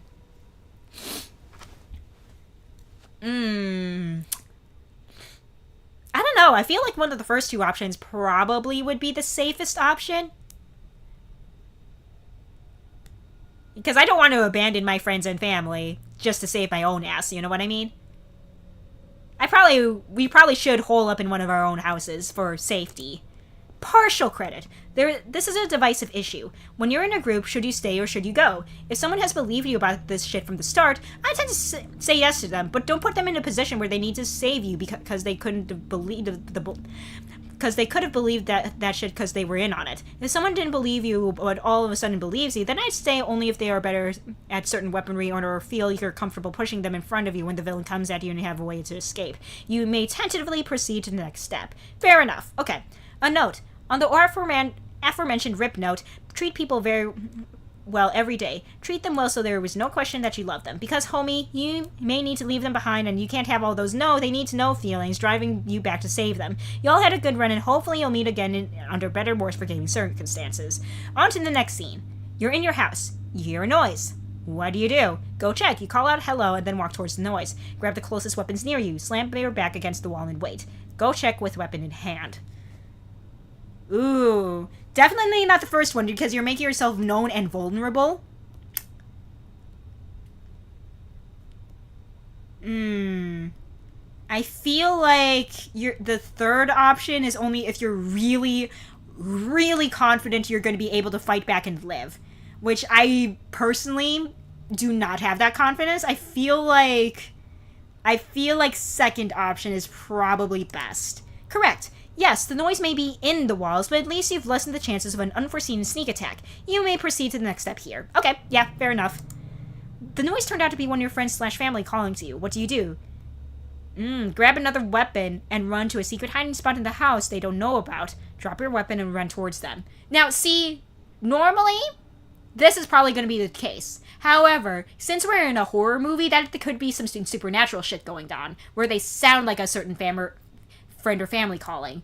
So, probably should still have your weapon and hide, just in case. Correct. Rip to whoever that was you loved, because you rarely hear about final friends or final enemies making it to the end, and you intend to be alive for many more days to come. You may proceed to the next step. Nice. You come across one of your friends/family slain in a gruesome way. What do? Call the police. Plan to get the fuck out of the general vicinity. Take a weapon out of the person and use on the villain. Ooh, very interesting. Okay, calling the police hardly ever works in a horror movie, so I think that's already out of the question. Plan to get out of the general vicinity. Good on paper. However, how will you defend yourself? We have to take the weapon out of the person, right? I feel like that should be the decision to make. I'm gonna give you full credit because you scary as hell. Proceed to the next step. Fair enough. Okay, thank you. The killer has found you and is about to chop/maim/otherwise violence you. What do? Wires are cut. Yeah. Let's see. Attack, then run, or scream. Well, obviously screaming's not gonna do anything. I feel like we shouldn't attack. I feel like we should just run because there's no way in hell we're gonna be able to fight back. Like, there's no way. I feel like we should just run. Partial credit. You may be able to get away, but if you run too much or too far, you may run into 1, another killer who is in on it, 2, may hurt yourself and make it impossible for you to move quickly / make it easier for the killer to get you, or 3, honey, did you run track and field? Are you known for distance running? Okay, fair. You don't have to call me out on like that, game. If not, you're gonna get tuckered, and I bet you a shit ton of money the killer will not. Tentatively proceed to the next step. Okay, fair. Fine. Alright. Fine. The killer has caught you, but you put up enough of a fight that after 5 to 8 minutes they're subdued. What do? Rip off their mask, talk to them, monologue, stab/saw/shoot/ whatever needs to be done to make them stay down. You gotta make sure, like, you have to make absolutely sure that a slasher monster is completely down, because they will come back for sequels if you do not do anything. And even then, even if you do try to do whatever you can to make sure that there isn't a sequel, there will always be a sequel. There will always be a sequel. Correct. And when you think it's enough, do 13 more. Run out of bullets. Hit them in the head and throat with a stick. Tired from sawing? Get to stabbing. Knife is dull. Wrap your shirt around the handle and start clubbing them with the dull end. What I need you to do is make sure you can't even tell that this is a person, or a living thing, depending on the movie we're in. This entity needs to be unrecognizable when you're through with them. Like, detach a head if you can. Honestly, you may proceed to the next step. Cool, thank you. The villain is Goop Soup now. What do? Keep your weapon and run. Sit back on your heels and take a deep breath. Put on your weapon in a bag, grab a jacket, and run. Ooh. I feel like, okay, I was about to go with this option first because I'm just like, yeah, what if something happens? We probably should keep our weapon. I believe you might be arrested. You know what? Fair enough. Fair enough. But I feel like we don't want to make ourselves look like that we've been up to no good because we just survived a monster. But I feel like we're going to be covered in blood and gore and all that. We're going to have a bloody weapon on our hands. We're going to look suspicious as hell. So I feel like we probably should cover ourselves up and make ourselves less suspicious. So I feel like this should be the option. Correct. Now you have a little protection and less of a chance of people assuming you're the killer and reacting accordingly. The blood on your clothes cannot be helped, but at least you tried to cover it up. Proceed to the next step. Yep, see? See? I know how to survive a horror movie. At least partially, for the most part. I have got a pretty good record so far. The danger has passed. You're on the road to a new city, a new life. What do you believe? This is where it ends? I'm never going to be the same again. It's never over. I'm never going to be the same again. Correct. It's better to accept that now than to try a new normal. Either you're going to be haunted or hunted in the sequel, so you may as well just get one, a good night's rest sponsored by ZQL, and start sleeping in your new place with a machete under your pillow. Yeah, exactly. Yeah. Hope this helps. Best, A. Tony. Start again. Alright. Horror movies to survive this year.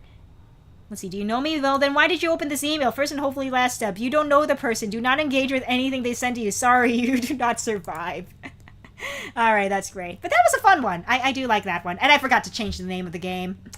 That was maybe. Oh, well. Okay. Okay, now on to the longer ones I had planned for today. In the trees. Okay.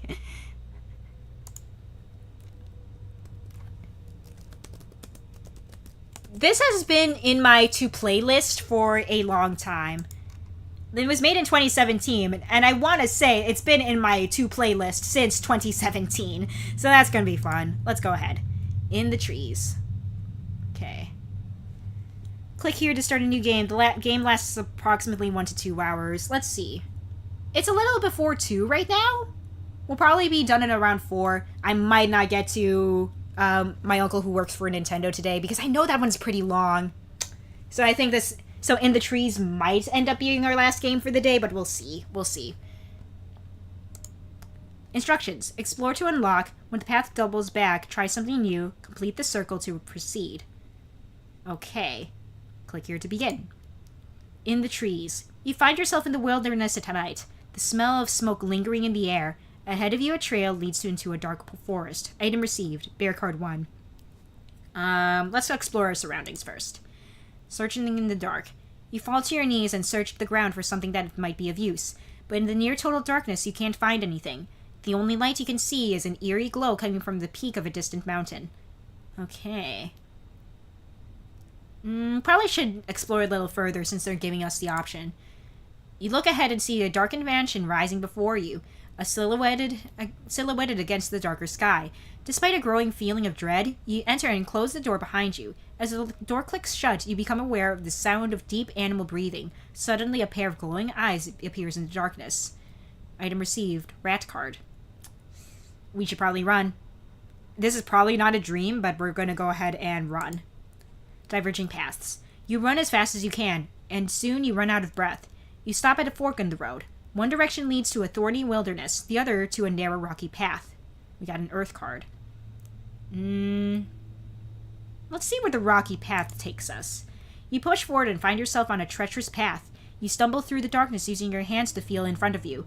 At long last you reach the path's end and find yourself looking over a vast panoramic view.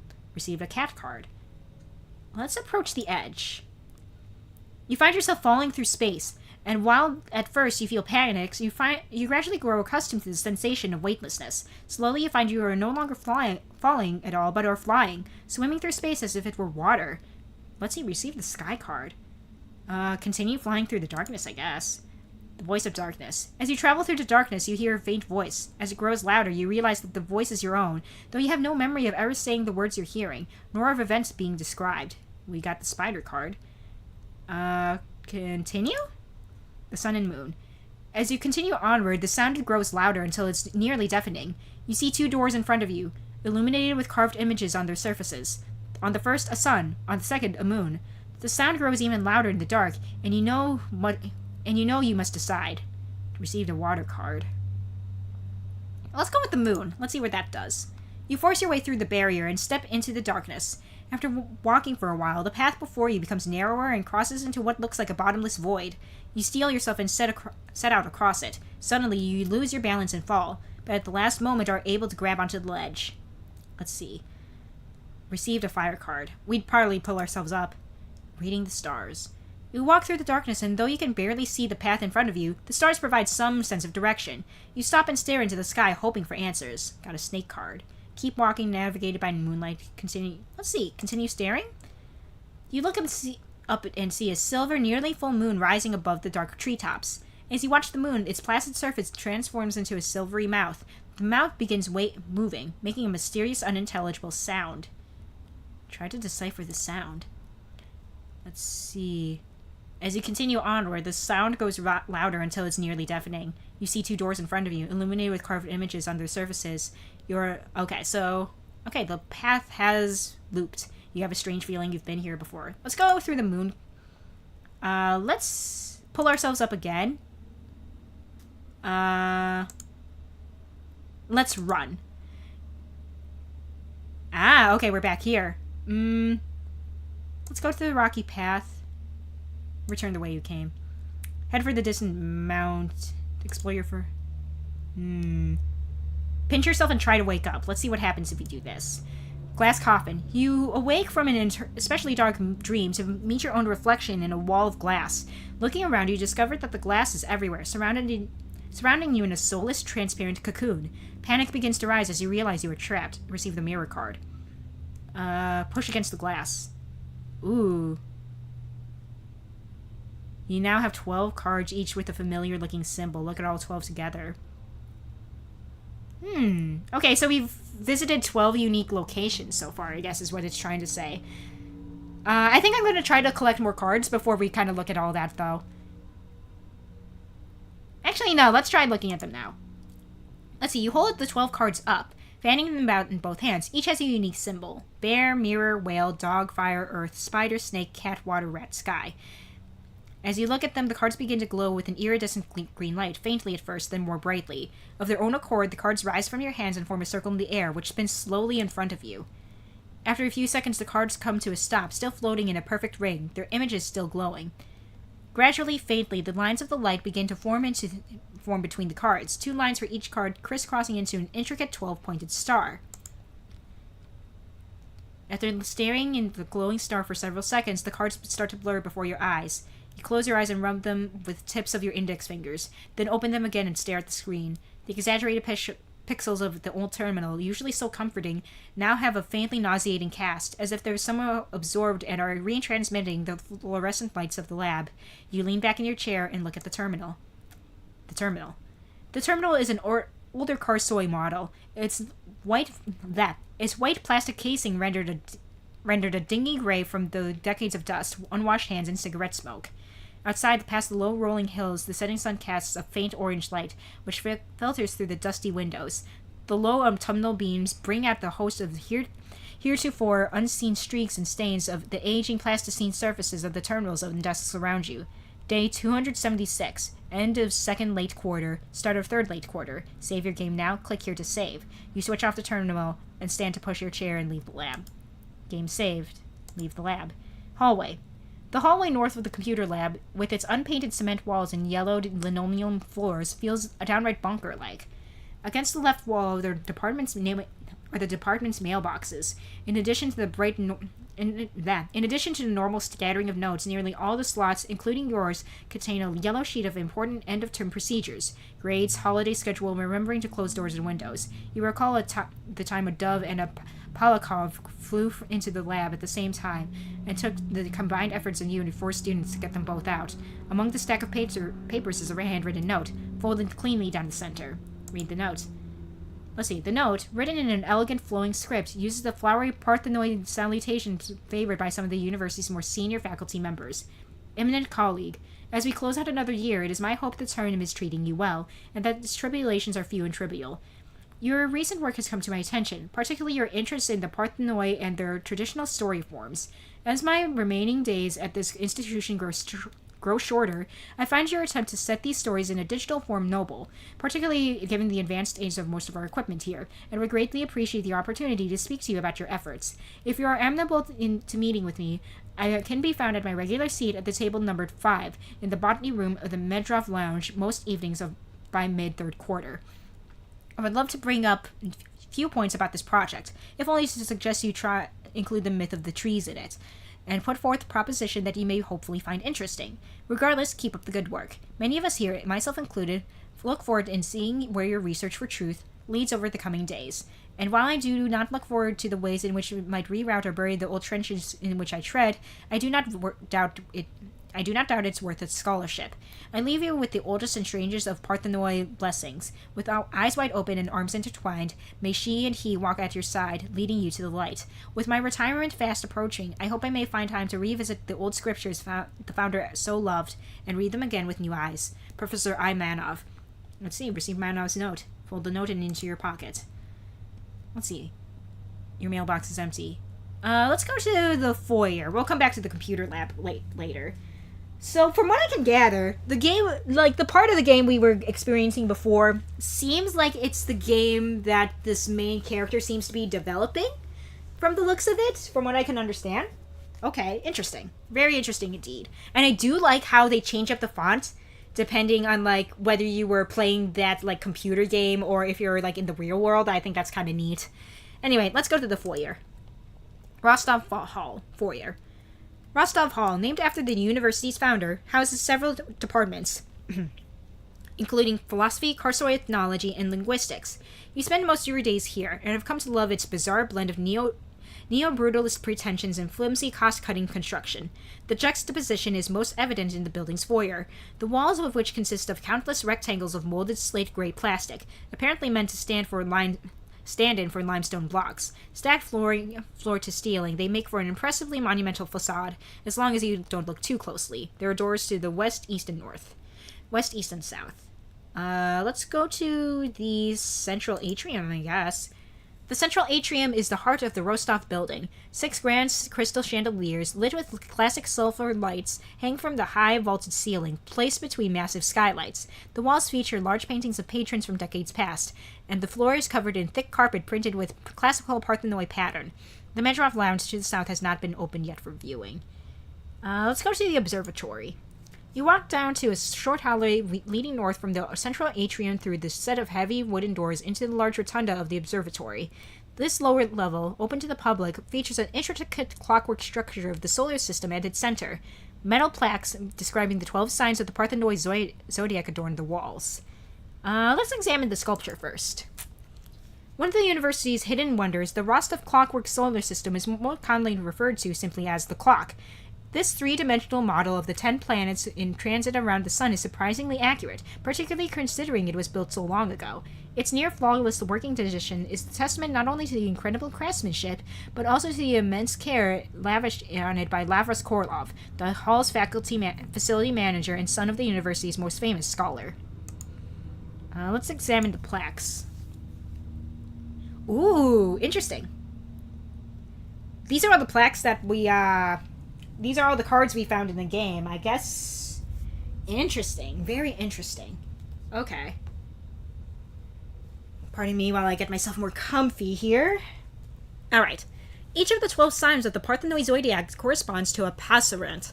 A phrase, or series of phrases, is meant to tell one facet of the human story. Rather than assigning a sign to a person based on arbitrary traits like birth date, age, or gender, the Parthenoi instead hold that each person, family, community, and society passes through each phase in the cycle innumerable times on the road from birth to death.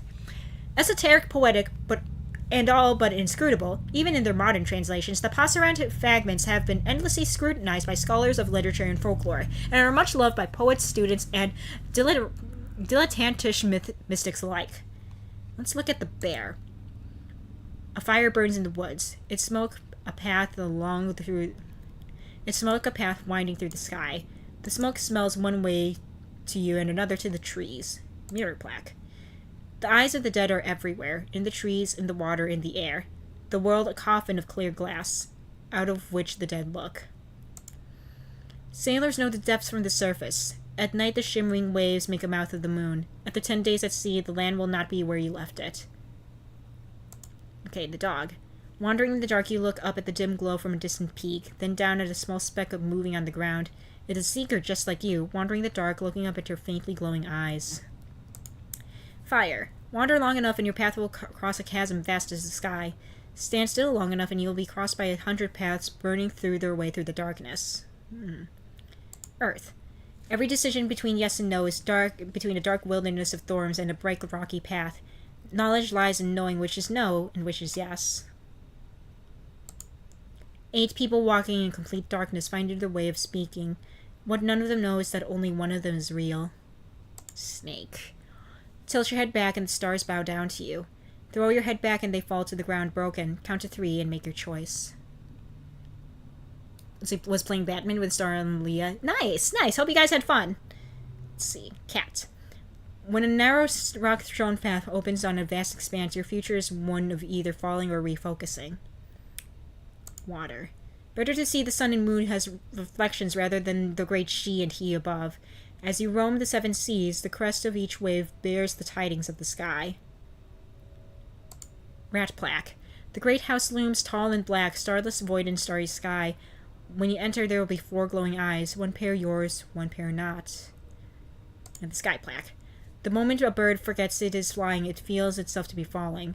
The world pitches towards an instant, and forward in an instant, and reappears insects, perched precariously on the walls of the ravine. Alright, let's return.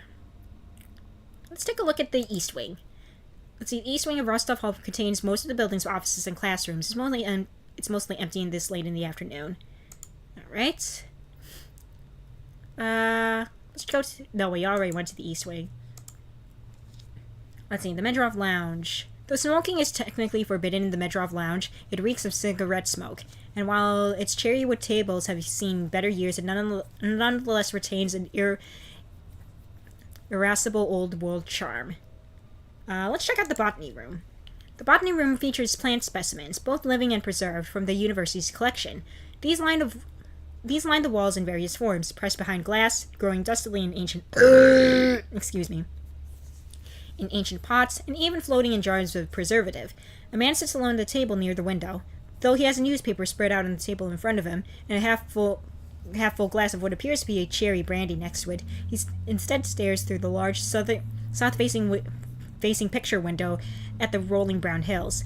He turns from the window as you approach and smiles faintly. A small pack bearing the number 5 rests on the table. The professor greets you and invites you to sit down. His demeanor is friendly enough, but it's a distinct urgency in his voice. You thank the professor and take a seat across from him at the small table. I see you got my notes, says the professor. First of all, I apologize for being so cryptic. I'll be direct. I need your help. Medrov folds his hands in the table in front of him and holds your gaze. You're not sure what to think of this strange old man, but you're willing to hear him out. Let's see. What's going on? Why me? Where do I start? Yeah, what's going on? Unfortunately, circumstances do not allow me to discuss the matter directly. I can tell you that this is the rarest things in academia, a question that can be answered in a single day, and it relates to our mutual field of study, so if nothing else, you'll learn something new today. Why me? I may be decades your senior, but our research runs in many of the same circles. We certainly have things we have to teach each other. For example, I've heard the students talking about your game. I've never cared much for computers, but I have to admit they may offer the best approximation of what the sculpture describes as Valkam Tumor la Astvan Kanom, the path that appears when it is walked. For someone in such dire need of an assistance, you feel the professor's being unnecessarily circuitous. Where do I start? You know the statue in the western courtyard, I assume, but have you read the plaque at its base? You confirm you're familiar with both the old tarnished statue. As for the plaque at its base, you recall it containing a strange, meandering poem. Yes, verses for a young scholar. It's not bad, if a bit heavy on the metaphysical. Our father had a fearsome intellect, but the softer arts were never his strong suit. At any rate, the first step is to reread the inscription. Anything else? I apologize for being so cryptic, says the professor, but it's really better if I let his words speak for themselves. You should get moving. It'll be dark soon, and you'll need all the light you can get. As he says the 6 last words, the professor looks you in the eye with a sudden intensity and places something in your hand. Okay, got a crystal lens. After holding your gaze for a few seconds, the professor returns his attention to his newspaper. Thrown by his abruptly cold demeanor, you get up, push your chair, and leave the botany room. Okay. We're back to the lounge. Okay. Let's go back to the observatory and look at the sculpture again.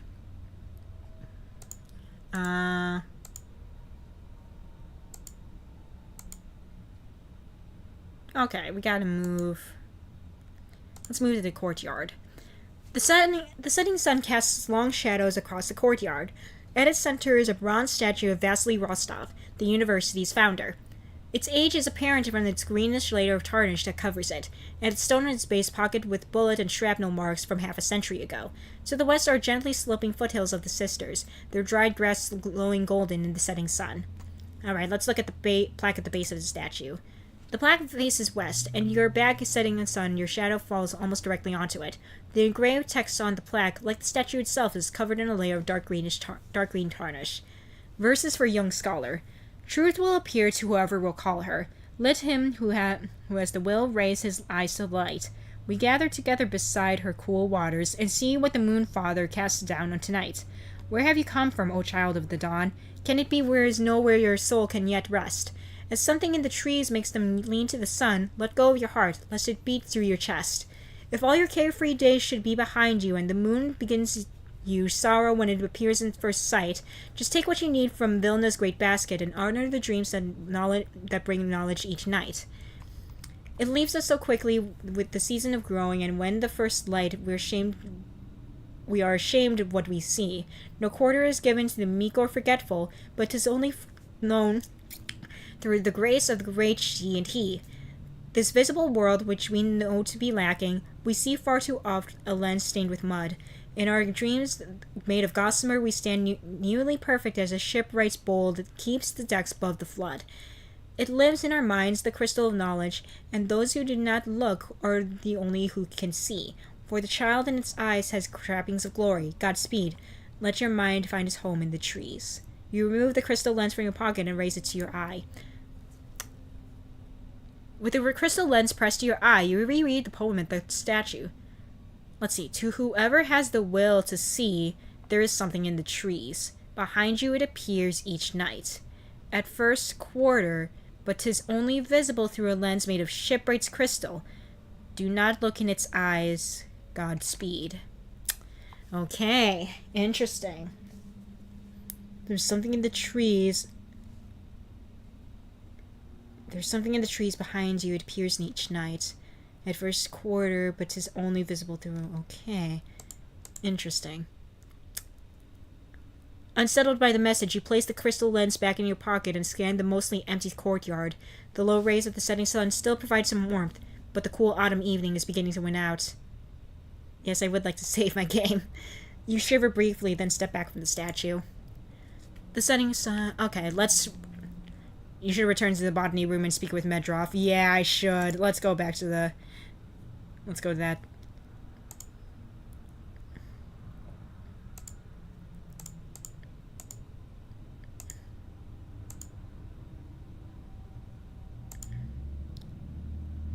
Yes, how do I get to the thing again? Oh, Medrov Lounge and then botany room. There we go. Okay. Let's see, Professor Manrov is still at his table. He holds a pen in one half-raised hand, almost absently, as if he were writing in the air in front of him. The newspaper is still spread in front of him, and he's finished his brandy. You approach the table and sit down. The professor looks at you unsmilingly. He places the tips of his fingers on the newspaper and slowly turns it to face you. You look down at the newspaper and see various pen marks on the page. You'd assume he's been working on a crossword, but instead he seems to have circled certain words. Star room, read all through glass, go at once. Okay. You look up at Dr. Manov. He returns your gaze unsmilingly, then slides a key across the table to you. Alright, got the Rostov Hall master key. Alright. We're gonna have to go to the observatory then and look at the plaques there, looks like. So let's go do that. Go north to the... Let's see. With a slight shudder, you recall the professor's dark stare and decide to head for the observatory. You walk through the heavy wooden doors in the large rotunda of the observatory. This lower level, open to the public, features an intricate clockwork sculpture of the solar system at its center. Metal plaques describing the 12 signs of the Parthenoid zodiac adorn the walls. Examine the sculpture. One of the university's hidden wonders. Let's see. Yes, I would like to save my game. Recalling the circled words on the newspaper, you read all through glass. You put the crystal lens from your pocket and raise it to your eye. Let's see. Scrawled out of the sculpture's base in crude handwriting is an array of words and symbols. Do I have to write this down? I feel like I have to write this down. Not gonna lie. I'm gonna get my pencils and paper out. It sounds like something I gotta keep track of myself for puzzle stuff.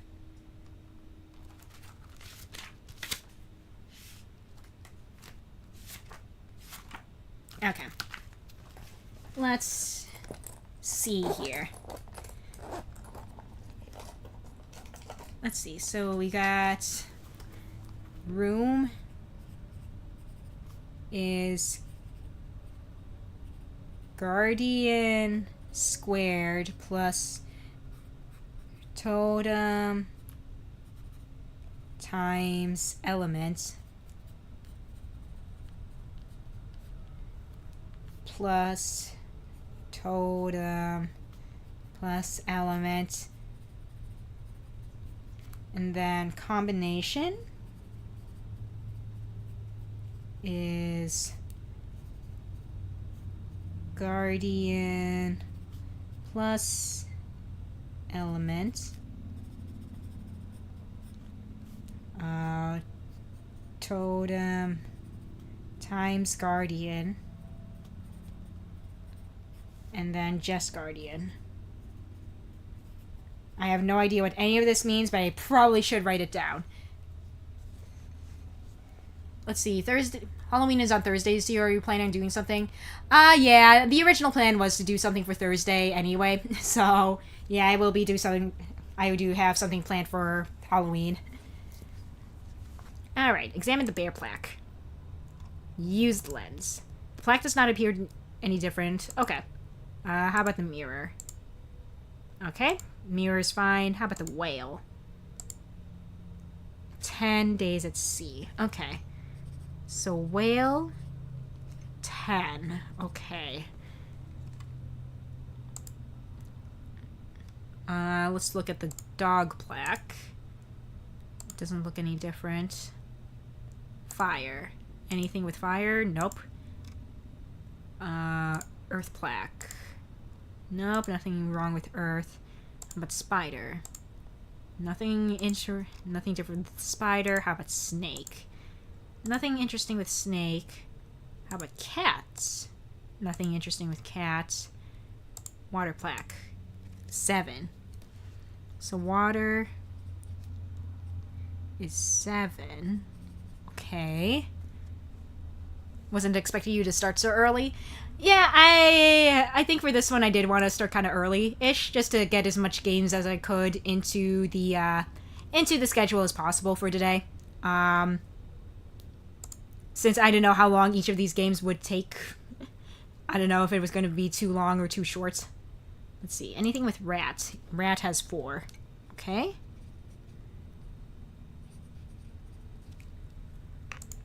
And we already looked at water. How about sky? Okay. Guardian, totem, and elements. Okay, if you have all the information okay. So, element is obviously going to be for water. So, I'm going to mark that down. That's element. Guardian and totem. I have no idea which one's the guardian and which one's the totem.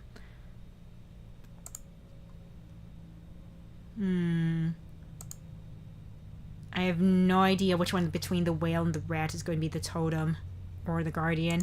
Let's go with the east wing. You can now use the Rostov Hall Master Key to unlock any room in Rostov Hall. Holy shit. Okay. You want to transition on Monday? Nice, nice. You stand in the darkened alley. Enter the room. Let's see. If the western part of Rostov Hall has retained some kitschy charm of decades past, the eastern part is a stark reminder of the hand-to-mouth realities of the same era. Each office is nearly identical to the others. A cramped room with a modest window covered with a gray steel grate, a squat formica desk and wooden chair, a floor-to-ceiling wooden shelf, and a small safe for personal belongings. Inspect the safe. Oh, wait a minute. You know what? It has to do with... okay. Now, we don't open this safe. So, let's go back the way we came. We have a bunch of rooms to check, but only one of these rooms has the correct safe that we have to try to open, and we have to do it based on the numbers we found back at the observatory. So we found a whale, a rat, and water. We know that the number 7 will be... Okay, you know what? Hold on. I'm gonna exit out of that real quick. Okay, just as a refresher, I'm gonna open up paint.net, so that way you guys can kind of see what I'm doing here too. Alright, so here's what we know. Let me get that. I'm gonna make this a little larger, that way you get... Not that large. It does not need to be that large. Yeah, I had fun with today's thumbnail, for sure. Okay. Okay, so we have... Okay. So, just as a reminder of what we're trying to do here, in terms of, like, equations or whatever, let's just... So, Guardian squared plus totem times element, and then we also, part of this same one, plus totem plus element. So that's one of the equations we have to solve for to find the room number, and for the combination for the safe that is in said room, the numbers are Guardian plus element. The other one is totem plus Guardian. And the last one is just the Guardian's number. Okay, so we know that... So for this... Okay. I'm just gonna make this a red one. And I'm gonna put down known variables we already have. We know that element equals 7. We know that for sure. So I'm gonna put that into the side here. So, and then we also may or may not know that... So Guardian is equal to either 10... So we have a couple possibilities for Guardian. Guardian can also be 4. Okay. And then, for our other thing, we know that totem can also either be 7, I mean, not 7, can also either be 10 or 4, just based on our information. Okay, but yeah, totem cannot equal Guardian. We know that. Let's see, I have an idea for the Crooked Man OT3. Obviously have your 3. They all date and adopt Fluffy. Yes! Yes! Okay, so the room number. I feel like that will be easiest to kind of eliminate things, because I have a feeling it's going to give us 2 different solutions. And if one solution doesn't work, then that means it has to be the other one. So, we can do the... So, what I'm trying to say is... So, we can have this be... Let me, raise the font size for this. Okay. So we can have this be 7 squared plus... Okay, so totem times element. So we'll say, let's say for instance, this is going to be... Let's pretend that totem equals 10. That means plus 10 plus 7. Wait, no. I did that wrong. Okay, so we're going to pretend that Guardian equals 4. I am confusing myself. Okay. 4 squared plus... So totem is 10 times element, so that's 7. Well, okay, I think we can already say this is wrong, because that's too big of a number. Yeah, because the room numbers are all in the hundreds. If we say that totem equals 10, we're already going into... Well, not necessarily. Hold on. Okay, maybe I'm speaking too soon. Okay. And then totem plus 10 plus 7. Okay, so let's see. So that means this would be equal to... So this would be 16... Okay, I need to write down my math here. 70 plus 10 plus 7. And we'll take out our trusty calculator for this point. I did not expect to do math on today's horror stream, I'll have you know. 16 plus 70 plus 10 plus 7. Okay, so that means tentatively, we have to go into room 103. Now, Guardian plus Elements. So our numbers are going to be 11, Totem plus Guardian, 14, and just Guardian. So that's going to be 4. 11, 14, 4 is going to be our stuff. I remember somebody playing the Scary Maze game during middle school. Oh, man, Scary Maze game. I've never played it myself. I may have watched one of my cousins play it, maybe. I don't remember, honestly. So let's see. Room 103, and the combination for that is 11, 14, 4. So let's try that. So 103, enter room, inspect the safe. So turn the dial to 11, 14, 4. After turning the... It remains in place. Okay. Oh no! I did not mean to do that. Hold on. Did I accidentally? I did accidentally. Did I accidentally? Numpad 3. How did I press numpad 3? Did I accidentally set my notebook down? I must have. Anyway. I don't typically use it, and then when I do, it's usually the wrong emotion. Which really fucking sucks. Anyway. I don't have a good way of doing that. Anyway. So, that's not it. Okay.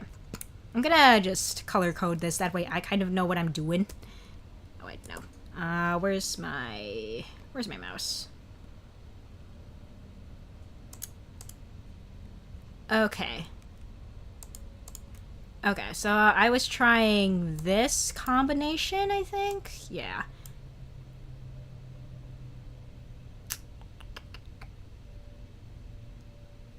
Okay. So that's probably not it. I just want to double check if I'm plugging in my numbers right. Are you using MacBook? No, I'm using a freaking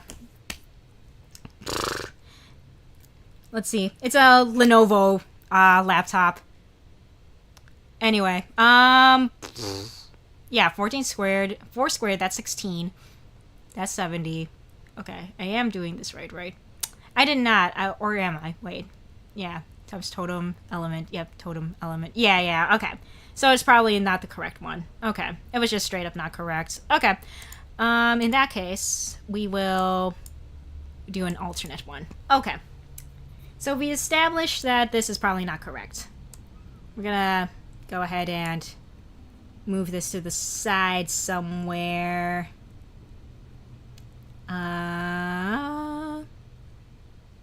Okay, so we're just gonna move that over here. We'll still keep it here just in case. We might still need it. But I am going to just allow that. Okay. Now, let's do this. So, Guardian... 100 to... I feel like this one would be wrong too, because, yeah, we're already... Yeah, the number would be too big already, because that's... Yeah, that can't be right. I like the music of the work stream, so it feels so weird without it. Yeah, I think I might put something on, but I feel like my music playlist is just so varied that's gonna ruin the mood of the game. I didn't curate anything for this part of this stream like at all. That's the big thing. So I'm just like, and on one hand, yes, I understand. On the other hand, I'm just like, I do not want to ruin the mood of the game by putting on something really like upbeat or anything, which is the big thing. Okay. So yeah, I feel like this is already wrong because Guardian can't be more than 10 because it's gonna tip this one over too much. Romance music over horror. But yeah, I feel like this is the correct thing. Maybe I'm just not putting in the correct numbers into the right thing. Because I'm pretty sure I'm doing order of operations, right? Because it's like, parenthesis. Yeah, I'm doing parentheses first, then doing... Yeah, I'm doing parentheses first, and then I'm doing my exponents, and then I'm doing my multiplication / division, which is not really present outside of the parentheses. So yeah, I feel like it should be 103. And then guardian plus element. Yeah, guardian plus element, that's... I'm double checking. 7 plus 4 is 11. That's what I thought, yes. Totem plus guardian. Yeah, so that would be 10 plus 4, that's 14. Guardian is...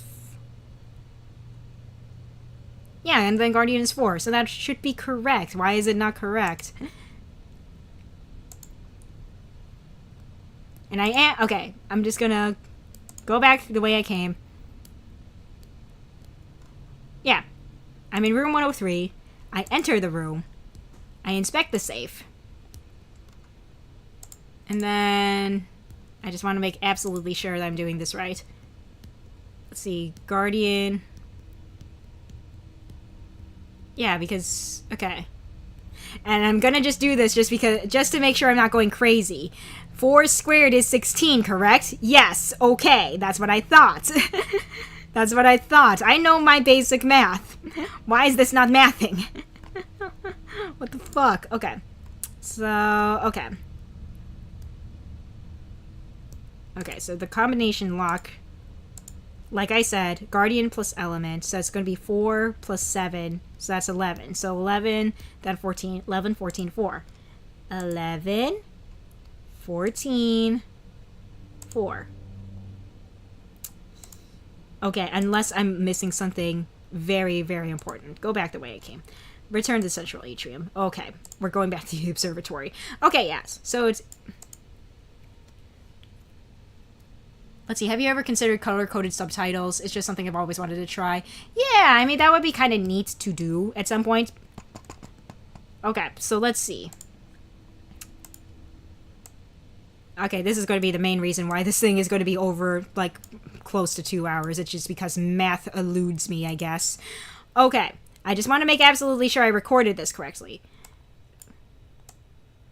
Yeah, so the room number, yes, it is guardian squared plus totem times element plus the totem plus element, okay? And then the combination is going to be guardian plus element and then totem... Oh, totem times guardian. That's where it went wrong. Okay, I recorded the wrong... I recorded the wrong equation. Okay, that's where things went wrong. Okay, that should do it. That's me being silly and not doing that correctly. Okay. Alright, so this is not 14. So totem times guardian. So that means our middle number is 40. Okay. Alright, let's go back to the east wing. Okay, no, we already went to the observatory. Let's go to the east wing. Okay, 103. Enter the room. Inspect the safe. Okay, so 11. 40. Okay, let's also... 1144. What do you mean it still remains in place? Hold on. Leave the room. Hold on. Okay, I understand that maybe I messed up something there.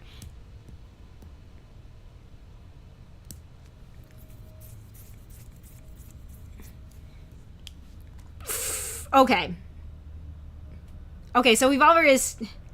Unless the room number is wrong, but there's no way I did the math right. What do you mean? What do you mean? Has no one else played this game? How is there no other comments on this, bruh? It got 8 other reviews. That means 8 other people have played this before me. What the fuck? Okay.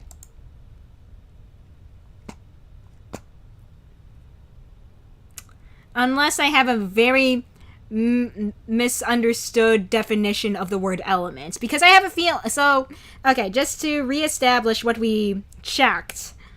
Go back the way I came. Return. Okay. Let's go back to the observatory. Because, gosh dang. Okay, we use the lens. And the whale is 10, yes? Okay, so whale is 10. Water. Water was 7. Water is an element. Wait. It says up at the top what it's considered to be. Oh my gosh. Okay, I'm being a little silly, guys. I'm being silly. Okay, so whale is considered a guardian. Oh my gosh. Okay. Okay, that makes things a lot easier. That makes things a lot easier. Then that would mean...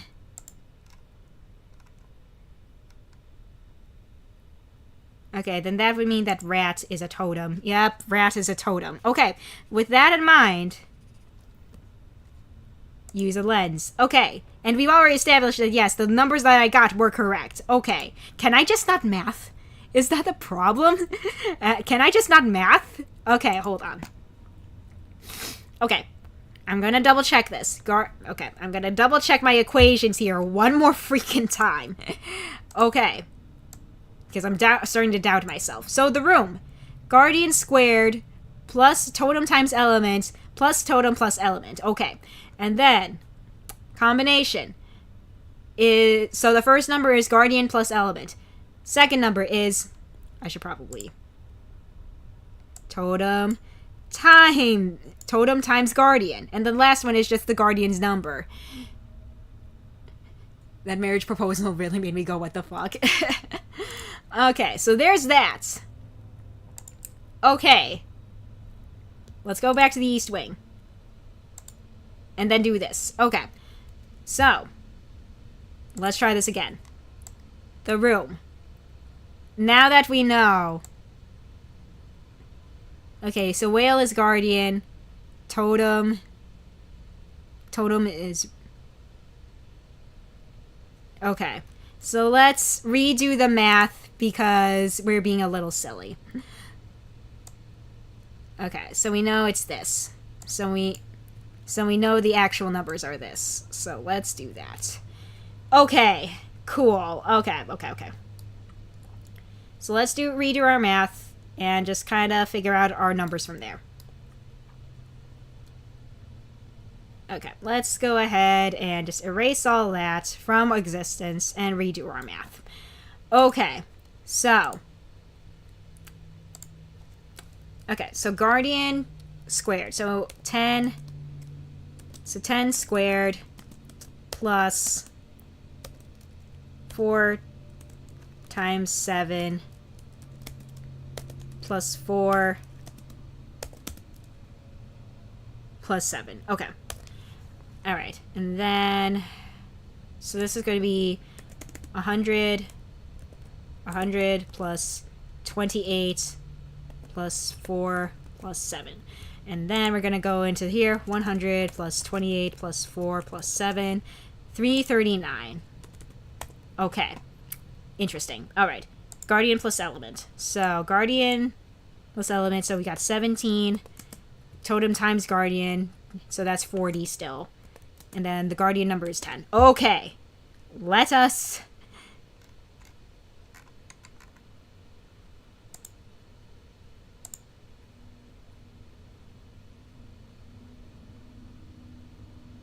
I am very confused because there's only...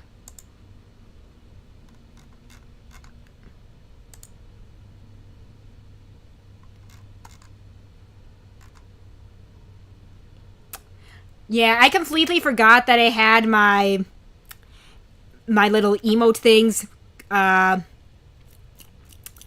linked to my numpad. So I'm just like, I gotta fix up the key bindings. I'm gonna turn that off, actually, because I'm just like, dang it.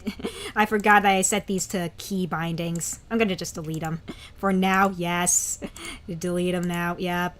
Yep, I completely forgot that I set them to key bindings. I was like, oh yeah, I did that, didn't I? So, okay. I need better key bindings for that, because I have them set up for a reason, but I'm just like, it just won't work, especially since I use my numpad now for stuff, so I'm just like, damn, okay. Anyway. Okay. Because 339, we can't...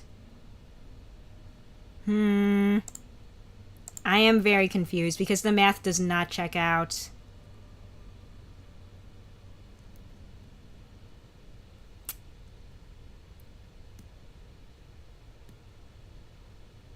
The math really just does not check out. I really don't want to give up on this just because the math isn't checking out. We're barely into the game. We're barely into the juicy stuff, I can tell. And I'm just like, why? Why? Why does the math not work out? Because, yeah, 4 times 7 is 28. It feels like it's impossible, almost. Was this like an oversight, or... Because it's not like we can go up a floor to, like, room 300 something. So that's just weird. Dang, okay. Unless I'm really just doing my math wrong. But we've already established that the whale is the guardian, and that one had 10. And then the totem was the rat, and we already established that it was 4. And then this is the equation. So I'm just like, what the fuck? And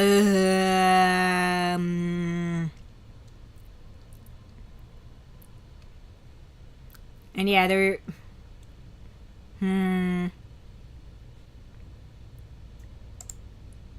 Unless I did do the math wrong! My god! I put in 228 instead of 28. Oh my gosh. I knew something spelled wrong, but I'm just like, okay. 143. Room 143. Okay. And then our number was 174010. 174010. Okay. Let's get back into it. Okay. Inspect the safe. 174010. Okay. What do you mean? What do you mean? Bruh. Okay, am I still doing math wrong? Because we've established many times I have done my math wrong. Yes, I did. I put... Why does this keep happening to me? I keep putting in wrong numbers. 28 plus 4 plus 7. Oh my gosh, 139. Okay, oh my god. Guys, I don't know why I'm misreading things today. Why are there not more people who are pointing out I'm inputting wrong numbers? I mean, I'm not blaming you guys. It's really just me. It's really just me. But still, I'm just like, what the fuck? Enter room. Okay. Now we know this is his office. Goodness gracious me. Yeah, you see, though, you'll be surprised at this, but I went to college for engineering. I went to college for electrical engineering, like, right after high school. I will have you know this right now. I will have you know this right the fuck now. Okay. Okay, 174010. Okay. Yup! I was gonna be a fucking engineer! Okay, enter room. If the western part of Rostov Halls has retained some sort of kitschy charm, blah, blah, blah, blah, blah. Okay, inspect the safe. Okay, 174010. Okay, let's go, let's go. Let's just move on, please.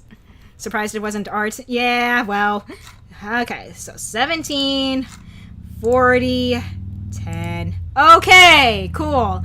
After turning the lock to the third number, you slide the tumbler, and the safe's small doors opens. Inside is the safe is a small round disc made of translucent crystal. You hold it up, and even in the dim light, you can see that it has a faint powder blue hue. Alright, we got the shipwright's lens. Only other thing in the safe is a note, written in Dr. Manov's formal script. My friend, I stand at a strange crossroads. In my office, holding a letter I have yet to deliver, which shall nonetheless return here, I hope, pray, in your capable hands. Use this lens to read that letter again. With the help of Korlov, the maintenance man, I have found a formula that replicates their traces, but to which they find themselves are blind. I have mixed this formula into a variety of inks, paints, and clear plasticine, with varying degrees of success. Once you have reached it, move quickly, keep the lens with you, and tell no one of our meeting or what has followed it. If you have to communicate something, only do it through writing. Their power seems to lie in their ability to hear everything we say and do. Leave this note in the safe and lock it when you are done. May your new eyes serve you well, and may the great mother and father keep you safe. I remain, yours in fellow pursuit of the light, I am. You place the note back in the safe, close the door, and turn the lock several times. Then you remove Manov's note from your pocket and raise the lens to your eye. My days here are numbered. Let's see. My days here are numbered. Bring this to the trees and find the truth. Do not look in its eyes. Revisit the founder with new eyes. Okay, you lower the shipwright's lens and look around the dark office. Alright, let's go ahead and save. Windows startup sounds. Let's see, so we have all of this stuff. You place the lens and note carefully into your pocket and open the door to the hallway. You step out of the office, closing the door behind you, and are about to head back to the central atrium when you notice a faint glow at the end of the hallway. As you watch it for several seconds, it seems to just grows distinctly bigger. As quickly and quietly as possible, you step back into Manov's office and shut the door behind you. You press back against the wall opposite the door and try to remain as silent as possible. After several seconds, a glowing light creeps through the door from the hallway, growing gradually brighter. The light grows and grows until it seems to pause, bright and unmoving, for several interminable seconds. Finally, the glow fades slowly, as if it continued down the hall. After another minute or so, the light beneath the door at last seems to have returned to its regular faint state. Open the door. You stand at the door to Dr. Manov's office. The strange glow seems to have passed. Head back to the East Wing entrance. The East Wing of Rostov Hall contains the most buildings and classrooms. Yep, okay. Yep, go to the West Foyer, blah, blah, blah, go to the West Courtyard. Let's see. At the center is this bronze statue of Vasily Rostov. You remember the poem at the base of the statue. Okay, so let's do it with the shipwright's lens this time. Young scholar, truth will appear, the moon father, O child. Let your heart be when take Vilna's knowledge. It leaves light, is given through the grace of the great she and he. This world we see, a bold hand of knowledge. The child finds its home in the trees. Below the words is another message that appears hand-painted. Read the truth through a doubled lens. Practice here, then go to Shipwright's Grove. Through a doubled lens. Alright, so we'll do Crystal Lens and the Shipwright's Lens. Young scholar, the truth will appear to whoever has the will to see the moon father. O child, there is something in the trees. Let your heart be behind you when it appears. Take Vilna's knowledge each night. It leaves at first light quarter is given, but 'tis only through the grace of the great she and he, this visible world we see through a lens made of a shipwright's bold hand. Crystal knowledge, do not look at the child in its eyes. Godspeed, find its home in the trees.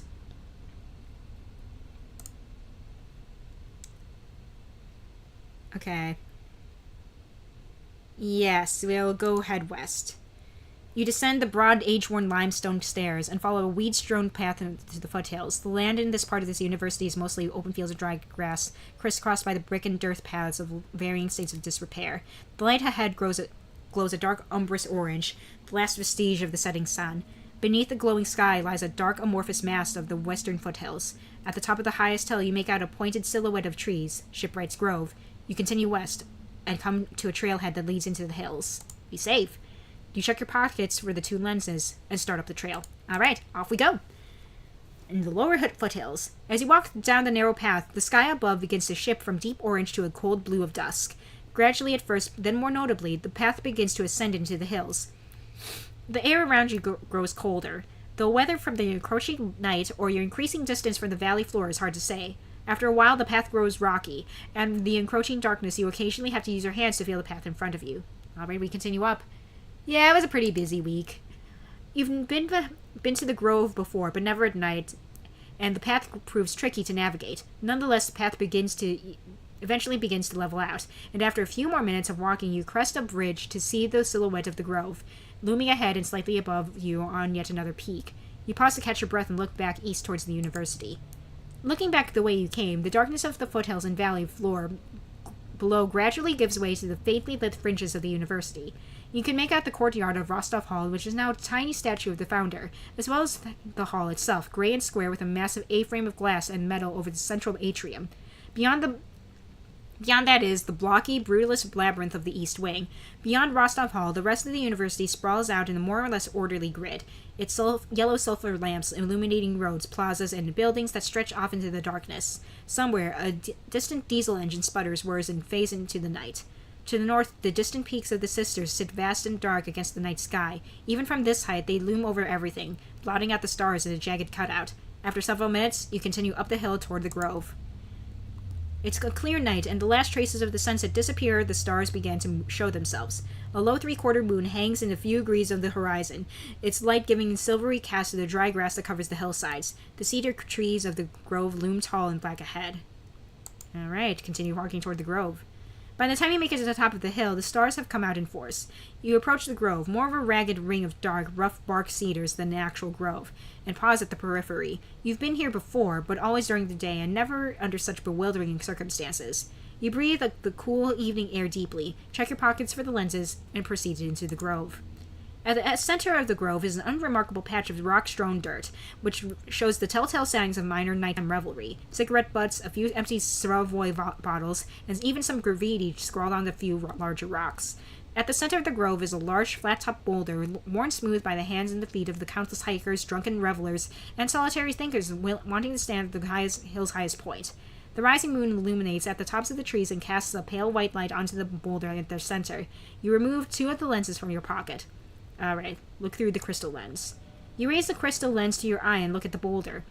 A ring of evenly spaced words appears around the stone's circumference, written with a brush or a thick graphite in an elegant, controlled script. Bear, mirror, whale, dog, fire, earth, spider, snake, cat, water, rat, sky. Below them, in the same elegant lettering, are 4 lines. The pelican fishes, her voice is the line. When her path brings her here, try to be but the shadow. Look at the boulder through the shipwright's lens. You raise the shipwright's lens to your eye and look at the boulder. A ring of evenly spaced numbers appears around the stone's circumference, scrawled hastily as if with a paintbrush. Let's see, all these numbers. Below them, at the same heavy, hastily painted letters, are 4 lines. At the shores of the lake, her eyes are the bait. In the dregs of the night, of a fish by moonlight. You pause for a moment in thought, scanning the dark moonlit grove. A thought flickers at the edge of your consciousness, just out of reach. The trees loom tall and black against the starry sky. In the trees, at least closer to the ones that form a broader circle around the central clearing, are evenly spaced, almost unnaturally so.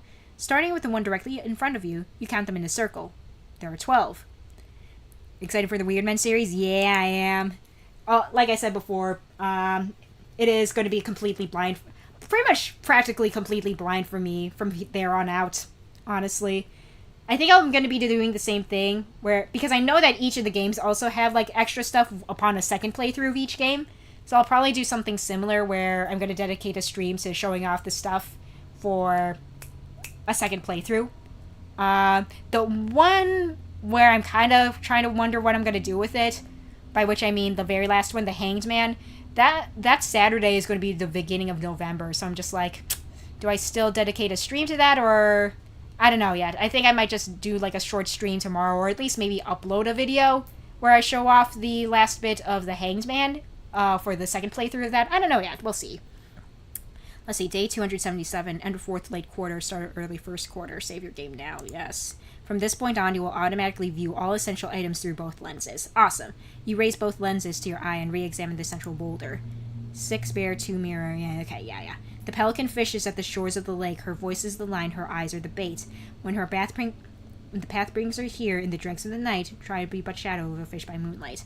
Okay, so I have a feeling that we're going to have to walk to each of these trees in order, so you know what, I'll write it down just in case the game is, I'm gonna freaking write this all down. So, snake,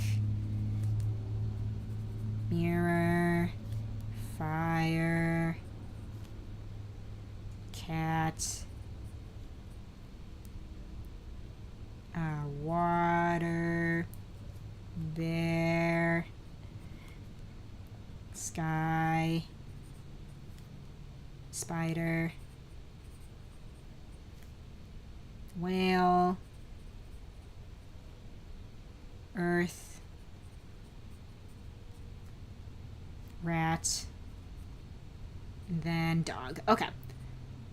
Because I don't know if it's going to still show this sequence of numbers again. So I'm just like, okay, might as well just write it down for my own purposes. So let's examine the snake tree.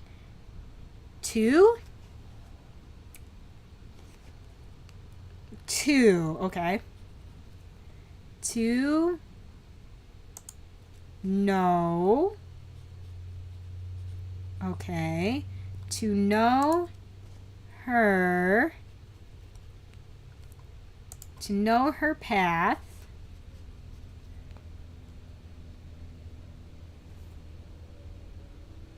Then we go to the water tree.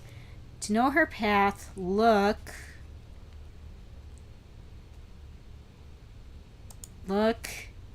at sky. Look at the foot of foot of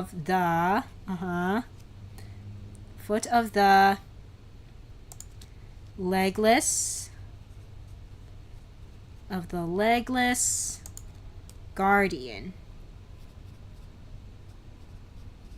Okay, well, we've established that the whale is the guardian, and it has no legs, so I'm guessing we go to the whale. Okay, so we look at the base of the tree more closely. You kneel down and examine the base of the tree. It's an old cedar with roots that snake across one another in the darkness. At first you don't see anything out of the ordinary, but as you fumble over the roots with your hands, you spot a faint blue glow coming out from the spot where the two roots cross. You pull out the weaker of the roots, finally lifting enough to reveal a small cylindrical object buried beneath. With some difficulty, you pull the object from beneath the root. Examine it. Though the vial is covered in dirt and rust, you recognize it as one of those screw-top metal containers in which cigars are sold. Sure enough, the Pelmouth logo appears, dust-covered and faded on the side, over it written in a shaky hand a single word, glowing brightly as if written in a much more potent form of the strange ink. Open. With some difficulty, you are able to unscrew the rusted on top. You tilt the vial in your hand, and rolled up piece of paper slides out, followed by a small, strangely shaped object. A rolled up note and an OSIC amplifier.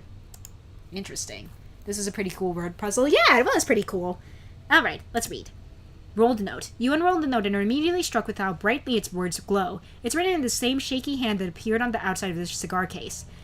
I do not know if I will last the night if my lens have broke, so I write blind and have heard it, but I'm also hurt. If you're reading this, you are likely already marked. The lights will find you. Your only hope is hiding amongst the chaos in its lair until it's sated.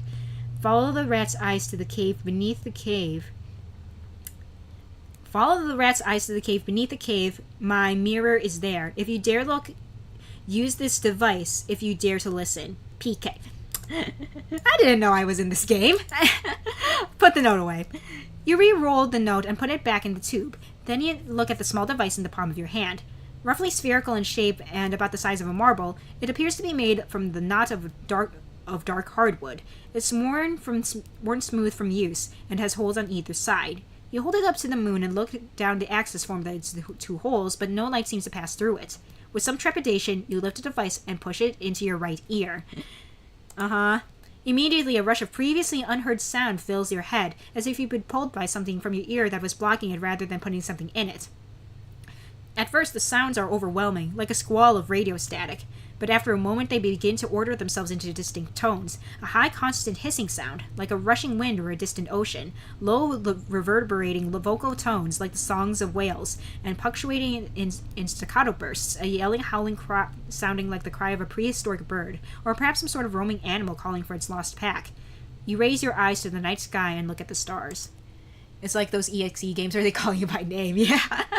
While most of the signs of the Parthenoid zodiac have no specific astrological analog, the rat is an exception. With the words from the note in mind, you recall the two northern stars that glow more brightly than any around them, Essos and Kor, the eyes of the rat.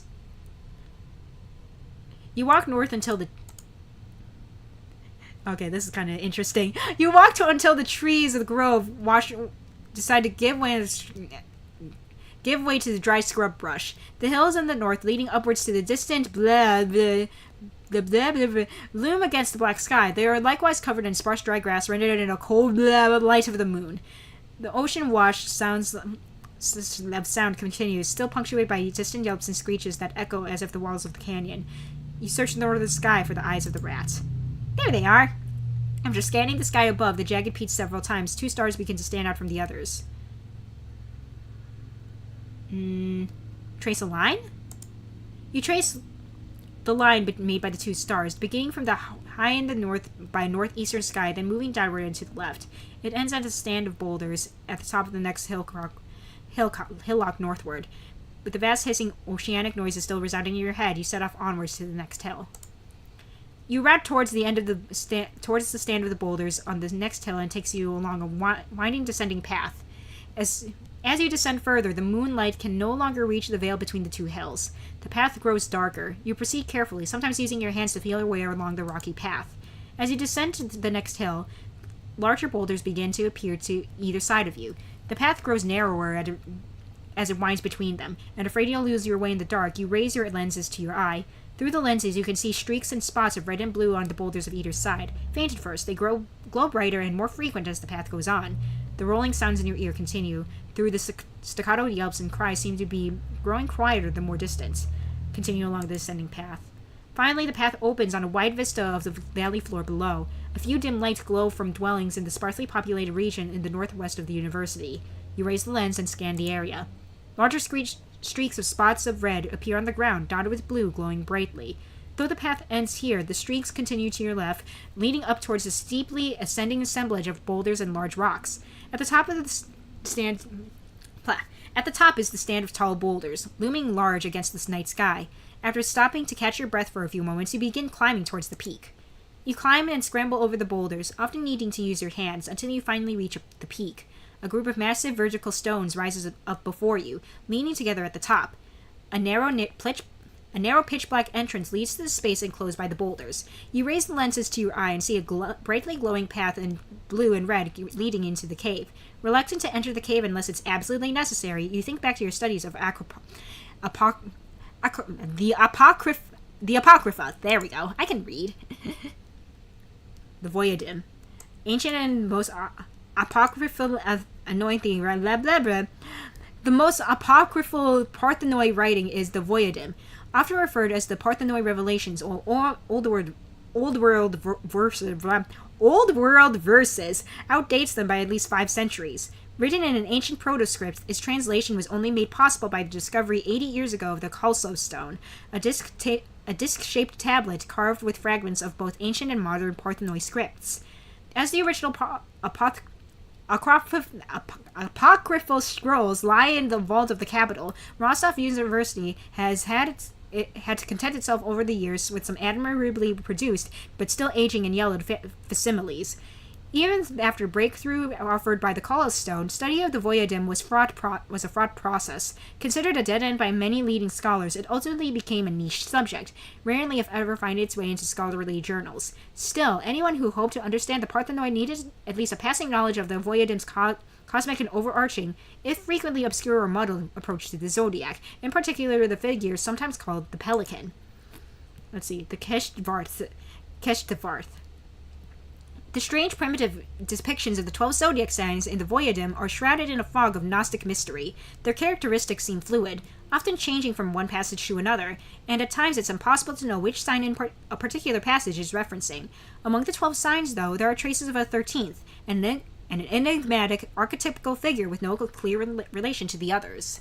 Facsimile is a weird word. Yeah! The 3 words Kesh, Tav, and Varth are difficult to translate. Some translators render them as ostrich or pelican, while others have suggested everything from aquatic animals, geoduck clams, starfish, to the basking snake, a now extinct creature thought to have once lived in these mountains. One thing scholars unanimously agree on is that, at least in the minds of the early Parthenoi, the Kesh Tvarth also has aspects of a human female. The fragment Var still exists in modern Parthenoi, with a broad range of religious connotations: Mother, Virgin Mother, Immaculate One, Twin, and Savior, to name only a few. Throughout the Voyadim, passages thought to refer to the Kesh Tvarth are often accompanied in the margins by hand-drawn versions of what looks like a 5-pointed star. Whether these drawings actually exist in the original volume or were simply drawn in the facsimiles you studied is impossible to say. You recall copying it idly in a notebook once, unsure of its meaning, yet mesmerized by its symmetry and simplicity. Still reluctant to enter the cave, you look back eastward at the now distant peak, where the trees of the Shipwright's Grove glow grayish-silver in the moonlight. Among the echoing, oceanic sounds that resound in your ear, another sound begins to take form. Hold on. We've got 1, 2, 3, 4, 5, 6, 7, 8, 9, 10, 11. There's 11 dots here. I don't think that matters too much, but that's interesting. Okay. Another sound begins to take form. Gradually, so gradually that you're barely sure it exists, a distant rasping sound begins to build, layered over the ongoing ambience of the strange ocean sounds. After several minutes, it takes on the unmistakable cadence, breathing growing steadily in volume, intensity, as if it were the sound of your own breath. You raise both lenses to your eye and look in the distant grove. Yeah, like the creator said, this one is supposed to last like an hour or two. At first, you don't see anything out of the ordinary. After a few moments, however, you notice something at the edge of the grove. A pale blue light occasionally shifts or flickers, moving among the trees. After several minutes, the light source seems to shift to the grove center, causing a brighter glow in the night sky. Pressing the lenses harder against your eye, you fix your gaze on the light, hoping to spot its source. Straining the eye with the lens and closing the other, you're able to make out what appears to be an animal-like form, glowing with an intense blue phosphorescence. Its body serpentine yet also spider-like shimmers as it climbs onto the boulder in the grove's center. The rasping sound grows louder, and as you watch the distant creature writhe and pulsate, you realize with sudden dread that its torso is rising and falling in sync with the sound. Oh, it's the thing making the sound. Oh, no. Suddenly, its breathing quickens in your ear, and its head snaps upright cobra-like. It opens its mouth skyward, and an unspeakable sound, half howl, half scream, tears through your head, distorting like a broken speaker. The inescapable shriek scrapes like a nail against the inside of your skull for an unbearable few moments before finally stopping. In the sudden silence, the creature lowers its head, then slowly begins breathing again, the rasping sound returning to your ear. It drops from the boulder, and although you can no longer see it, the globe moves to the nearer edge of the grove, then leaves the trees and moves among the rising and falling contours of the hills, approaching with alarming speed. That is actually very terrifying, yeah. As the glow approaches, moving with a sickening speed, the breathing sound increases in depth and intensity. You look back at the grove and see several glowing lights, circling and darting like fireflies. The lights will find you. Reluctantly, you turn toward the cave. Lowering your head, you step through the narrow entrance and into the darkness. The cave. Moonlight shines through a gap in the rocks several meters above, and after a moment your eyes begin to adjust to the dim light. The dusty floor is littered with beer cans, cigarette butts, and a few small charred pieces of wood. Interminate, rudimentary graffiti dots the rocky walls, which have a dull, waxy sheen, as if they've been touched by thousands of unwashed hands. The raspy breathing sound, though present, seems somewhat quieter within the confines of the cave. Look through the lenses. You raise the lenses to your eye and look around. Though your eyes are still adjusting to the darkness, you can see spots of red and blue, erratically scattered and glowing on both the dusty ground and the stone walls. The markings seem particularly concentrated in the far corner of the cave. As you move closer, overlapping shapes and lines in both red and blue appear on the floor. It reminds you of the crisscrossing tracks of animals in fresh snow. Continue towards the edge of the cave. At the far edge of the cave, where the sound should meet the wall, something catches your eye. There's a large gap on the floor that you haven't previously noticed, which, when viewed through the lenses, glows with an intense red light from below, as if opened on a subterranean pocket of fire or molten rock. You approach the gap. There's air coming from it slightly warmer and catches a faint smell of corruption, like mold or rotted leaves. Your only hope is hiding among the chaos in its lair. Reluctant as you are, you place first one foot and then another into the gap. Sitting and sliding forward, you lower your knees and upper legs into the hole. With some difficulty, you push your hips through. The rest of your body follows, and while the passage widens somewhat, it's still narrow enough that you have to slide yourself feet first towards the forward and downward. The cave below the cave. The further you descend into the passage, the darker it gets, until you're forced to feel your way around. The smell of rot grows stronger, and the warm air takes on a distinct dampness. The breathing sound is fainter but still present. Finally, the passage opens up and you're able to stand. Sensing, even in the darkness as you come to a larger space, you raise the lenses to your eye and look around. Ooh, okay. The floor of the cave glows in almost blindingly bright red, and splashed and flecked around in blue. Interesting. Using the glow of the floor, you walk through the cave, your feet sinking and slightly into the soft ground. On either side of the cave seems to be bound by stone walls, which glow red at the bottom before ascending into total darkness. The ground above glows for about 10 meters, then trails off into darkness, seemingly unbound by any wall. You take several steps into the cave and feel something under your foot. You reach down and pick up what feels like a jagged chunk of volcanic rock. On closer inspection, it has both jagged and rounded edges. A large piece of bone, though it's unclear what type of animal it came from. Scanning around with the lenses, you can make out other objects. Towards the far edge of the glowing floor, just before it trails off into the darkness, a glint catches your eye. You walk over to inspect it. You reach down and pick up a broken piece of mirror. Okay, we got a mirror shard. Gradually at first, then more noticeably, the breathing sound in your ear grows louder. You step off the edge of the glowing floor and into the near-complete darkness, and crouch down in the dirt. As you huddle in the darkness at the edge of the glowing floor, the breathing sound in your ear grows louder and louder. You remain as still and silent as possible, staring at the entrance to the passage and into the cave through the lens. After several agonizing minutes, a bluish glow begins to come from the passage, and the breathing sound is almost deafening. The mirror is there if you dare to look. Staying as still as low as possible, you turn your head slowly away from the glow and raise the broken mirror piece to reflect the steadily brightening entrance. Your heart pounds as the glow grows brighter and brighter. Finally, through the smudged and dusty mirror, you see a massive glowing figure drop from the passageway into the room. You shut your eyes and hold your breath as its rasping breathing sound fills your head. Eventually, you open your eyes to slits and angle the mirror around the cave. What you see comes in fragmented bits. Fur, claws, teeth, all glowing the same vivid, iridescent blue. The thing seems to be remaining in place, but its breathing has been transformed into something different. A sickening sound of chewing and swallowing, each bite reverberating through your head with a sickly presence. Gradually, with infinite care, you angle the mirror upward. In disbelief, you follow the creature's impossible anatomy upward, from its bear-like feet to its heavy torso, and further up to its neck. Its neck, which goes upward and upward snake-like, until it finally arches back down into a semblance of a face. The blue glow is brightest at the creature's head, and you focus as hard as you can on deciphering its impossible anatomy. Yep, I am saving. The creature's face seems somehow transparent, or rather, transparent but stained from on the inside with a livid glowing ink. At the center of its head is an inside-out web of veins, radiating outward from a blindingly bright hub of blue, its cerebellum from which a glowing feathery halo of veins radiates. As your eyes adjust to the intensity of glow, your curiosity overcomes your desire to shut your eyes. We have to focus on the mouth. If we look at the eyes, we're done for.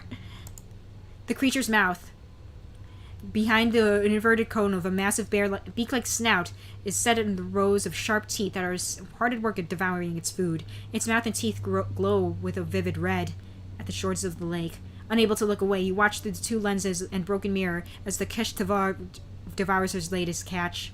Close your eyes. You close your eyes and remain as still as possible. The unspeakable sounds of devouring resounding in your head. The air on your face feels slightly colder, as if the cave ahead of you continues. I don't know. I don't know if I should wait here. It's kind of scary. I think I'm gonna wait. After what feels like hours, the sounds diminish, changing back to the rhythmic rasp of steady breathing, until it is sated. You open your eyes. Through the lens of the mirror, you can see the blue glow of the creature behind you, bright and still. Apart from the rising and falling motion of its steady breathing, the creature remains still. Alright, we crawl away. As slowly and steadily as possible, you crawl forward from the soft ground. The air seems to grow cooler as you move, and the slightly sweet smell of mold and decay dissipates somewhat.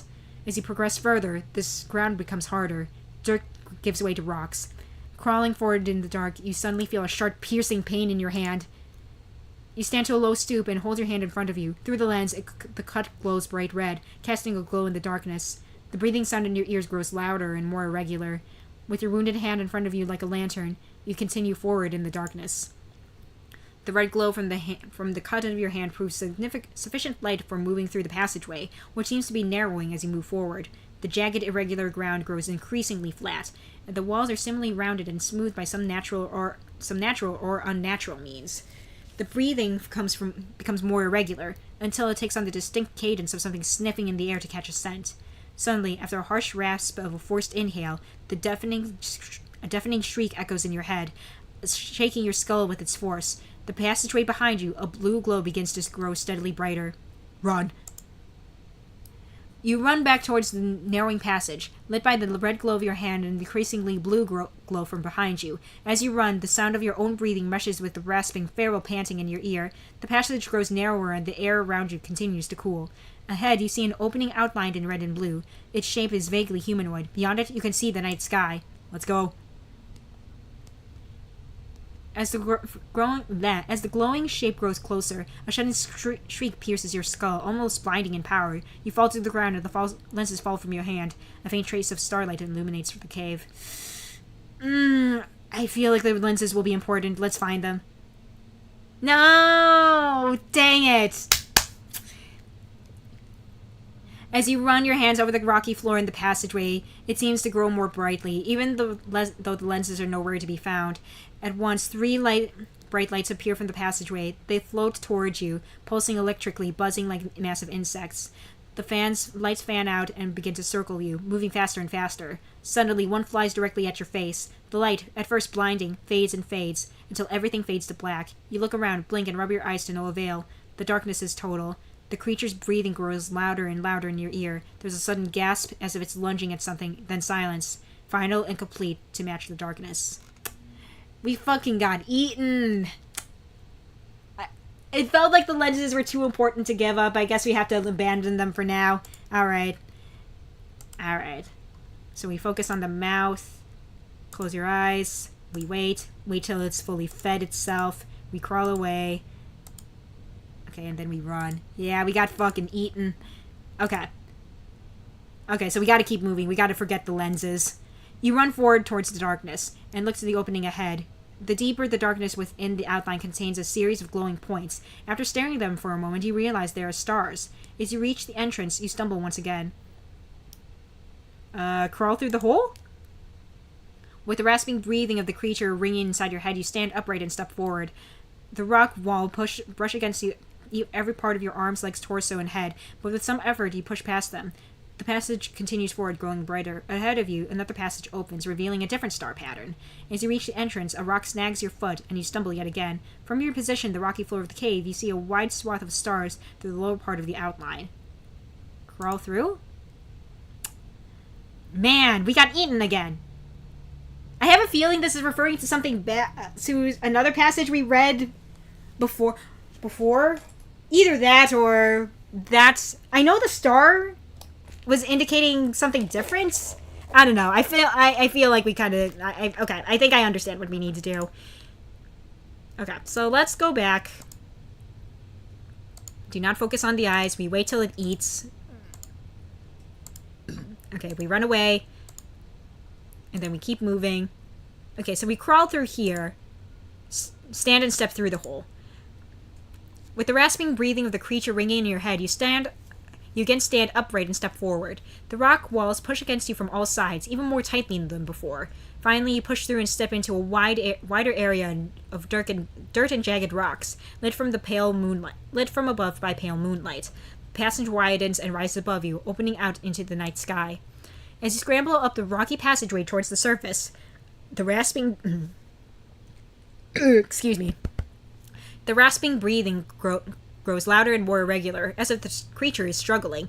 You finally reach the surface, and clamber out of the dusty, rocky passage and into the cool night air. A final deafening howl of unending hunger, frustration, and defeat fills your head.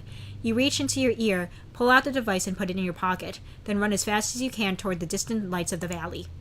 Epilogue, Day 286. As the ancient diesel winds winds its way through the mountains, you look out the window at the stunted trees and light gray shale that mark the upper foothills. Sparse, dry chaparral sprouts from between the rocks, glowing a golden brown in the late summer sun. The driver's radio, tuned to one of the high-altitude stations, blares tinny urgle songs over the choppy thrum of the engine. As the minibus gains into altitude, the road grows worse, with large cracks, a product of severe winter weather, spidering across the blacktop. The diesel engine revs louder against the thinning atmosphere, and the air grows noticeably cooler. Signs for Umuk Summit begin to appear on the roadside. After a bit longer, the bus slows and turns off the main road and climbs a broad, steep driveway. After several hundred meters, the driveway levels out as you pass through the two stonework pillars into the gravel of the lot of the archive. The bus slows and stops. The driver cuts the engine, which kills the radio as well. In the sudden silence, you can hear chirping sounds of alakai, the alpine doves that make their nests among the jagged boulders. You stand up, half crouching into the low-ceilinged cabin. You nod to the driver and step out of the bus, blinking into the sunlight. The door shut behind you, the bus restarts, pulls away, and heads through the stone pillars on its way back to the mountain. Approach the archive. I guess we save, yeah. Okay. The pale, weather-beaten concrete walls of the archive loom before you, rising asymmetrically against the blue sky. A short, broad stairway leads up to the entrance. A set of pounded brass doors inlaid with neo-primitive mosaic of square and triangular tiles. Enter the archive. We're at the entrance hall. I said this before Forrest has a nice butt. I'm glad you think so. You approach the imposing brass doors and pull on the sculpted metal handles. With considerable effort, the door swings open and you step inside. The door swings closed and shuts silently behind you. As your eyes adjust to the windowless interior of the entryway, you look around.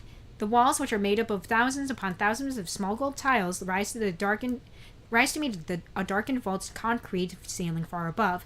The room's only light comes from several sconces, placed high on the walls and an even distance apart. To the west, the large double doors lead back outside. To the east, a door leads to the central reading room of the archive. At the center of the room, a large guest book lies open in the concrete podium. Let's look at that guest book first. Guest book, the archive. The broad pages of the guest book are yellowed and curled with age, a sign of how rarely the facility has received visitors over the past decades. Several names are written in a variety of hands. Metropillow, 975, day 105. Let's see, P. Tufimov, 976, day 41. A. Aris, 976, day 202.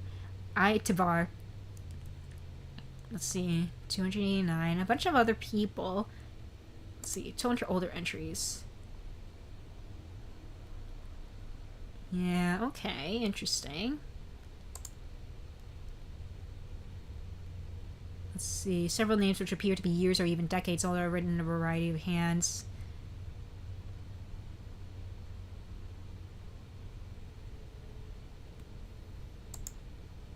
Okay.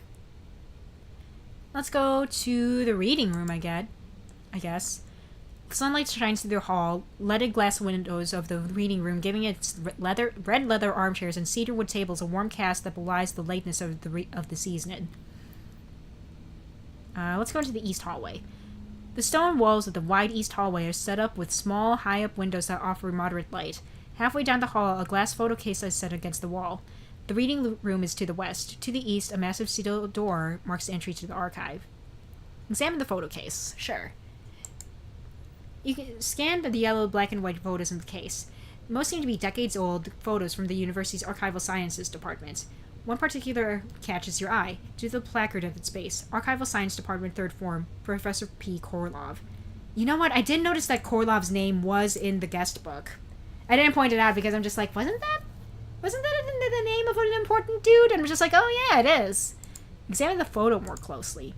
The photo is faded with age and covered in a thin layer of dust. Professor Korlov stands in the center of the group, unsmiling.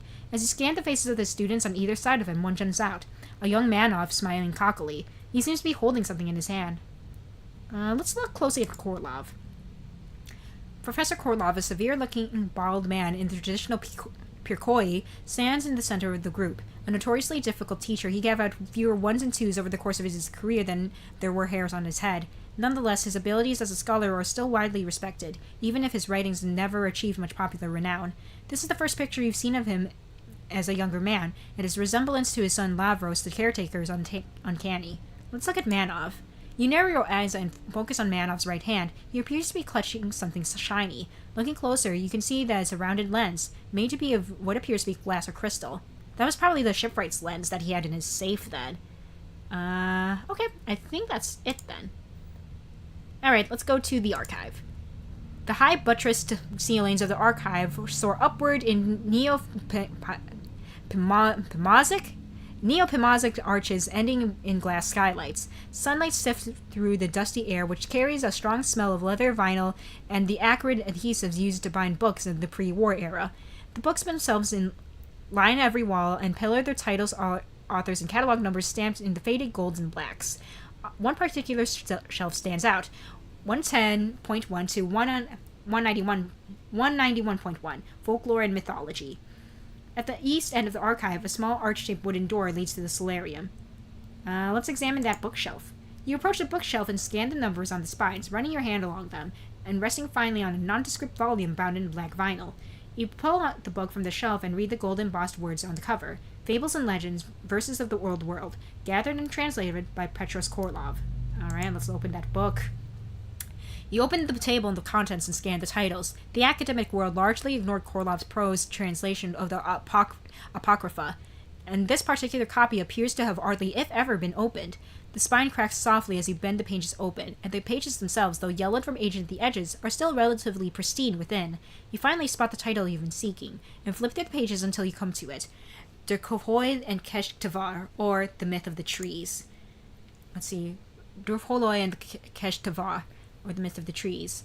In the days when the world was young and the earth and sky still lived together in the same home, there was a small village that lay furthest corner of the known lands, on the shores of the lake as big as the sky. The villagers were few in number, and lived off the bounty of the land, gathering fruit and mushrooms in the summer and berries and roots in the winter. They wanted for nothing, and twice a year, at the turning of the seasons, they made an offering to Malvos, the Great Father, and Vilna, the Great Mother. In those days, these two were still demigods, and could often be seen striding through the meadows and forests, their heads visible above all but the tallest trees.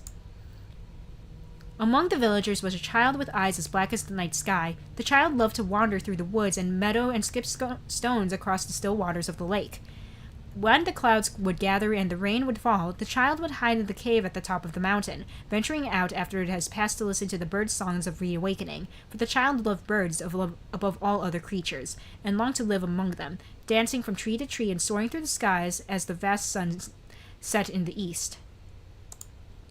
One day late in the year, when the cold winds blew from the south and stirred the leaves skyward, the child happened upon Malvos, sitting on a rock in a meadow and mending his shoe. Hunched over in concentration, he seemed as small as a human, but did not notice the child until it had almost reached him. He leapt to his feet and said, "My child, what a start you gave me, when I thought I was all alone. What brings you to the forest today?" At first the child said nothing, for it was commonly known by the great she and he, while infinite in benevolence, did not normally concern themselves with the lives of individuals. What, has a Palikov stolen your tongue? Speak freely, child, and the Great Father said the Great Father, smiling ear to ear. The Great Father's demeanor was so friendly that eventually the child was put at ease, and spoke with great candor of its love for the creatures of the air. He smiled broadly and said, "The birds are more ancient than you and all your ancestors, and are indeed almost as old as I. In their various forms, they are at home on land, in the sky, in water, and even in the case of Siamor, in fire. But there is one among them who rules all four realms, and from those all-seeing eyes no quarry can escape. His name is Keshtavar. It glows with the sacred light of the moon, and cries can be heard echoing across the surface of the lake as it hunts in the shallows. It is accompanied by 3 scouts, which fly through the darkness, lighting the way with their starry glow." Upon hearing this, the child's eyes lit up. "How can one hope to see such a wondrous creature? It is no simple feat," said the Great Father, "for it lives both in this world and the one that came before. One must look upon the Keshtavar with both eyes, and listen with both ears if one wishes to behold its glory." The child nodded in agreement. "And there is one last thing you must do. Look closely, child." The Great Father produced a clear glass bottle from the pocket from his Alvar skin vest. The bottle was filled with a pale blue liquid that glowed as if by the moon. "This is Malavhag, ambrosia of the gods. You must carry this bottle to the cedar grove near the lake, then open it and cover yourself with its contents, for the Keshtavar cannot resist its scent. Come, there is no time to waste." And with that the child accompanied the Great Father to the grove at the shore of the lake. The sun was setting, the still waters glowed as if on fire. "It is time," said the Great Father. "Douse yourself in ambrosia, and prepare to behold beauty itself." The child did as it was told, and soon the bottle was empty. Just then Mother Vilna happened into the grove. She had been gathering a drava from the damp moss under the trees, and her basket was almost full of the dark ear-shaped bullets. The village could eat well tonight. "What, my dear, are you doing here?" said Vilna, her voice steady and kind. "The Great Father and I are here to visit the Keshtavar," said the child. "The Great Father," said Vilna, "but he is at home preparing our hearth. What foolishness is this? Of whom do you speak?" The child looked all around, but did not see Malvos anywhere. "What is that in your hand?" said Vilna, her voice tinged with worry. "It is Malavhag," said the child, "with which we hope to lure the Keshtavar." All of a sudden, with a tumultuous flapping of wings, a withered, impish creature with glowing eyes took to the air, its tattered wings keeping it aloft. It beheld the two on the ground, cackled, then shot off into the dusk. Though it had hovered but for a moment, Vilna knew the creature. It is Dervholoi, a fallen seraph, a vile being who stole the forms of others and spoke in lies. Vilna steeled herself and, with tears in her eyes, approached the child. "Forgive me. You will not understand, but perhaps your children and their children will. Quick as a wisp, she plucked out one of the child's eyes and snatched one of its ears. Then she placed these she placed into her great basket of mushrooms, then turned and strode from the grove. The child fell to its knees and cried out in pain. As the day faded into the sunset, the cries turned into a gentle weeping, for it knew that it would never see, as long as it lived, the glory of the Kesh-Tavar. End. On the blank page follows a story or several notes, though they are messily scrawled and not entirely legible, through the same unmistakable hand as that of the note you pulled from your mailbox 10 days ago. Roots and history overlay the standard trickster tempered structure. Priori starts dated back to 12 to 15k years old. End of glacial area, transition from gathering to fishing to hunting. Indirect basin still submerged, plus trace crystals from shale deposits. Used to read petroglyphs, much of indirect history. Scouts probably swamp light / mirage. Below the notes taped to the page is a coin-sized wafer of semi-transparent material. You peel away the yellowed cracking tape and hold it up. It appears to be a piece of raw crystal. Let's see. Hold the crystal up to your eye. With the piece of crystal raised to your eye, more notes appear below the text, also written Manov's hand. Lights equals trackers / guardians. Trackers, hunting, short-term survival. Guardians, protection / obfuscation. Excuse me. K will not return to the basin. It is on us to finish his work.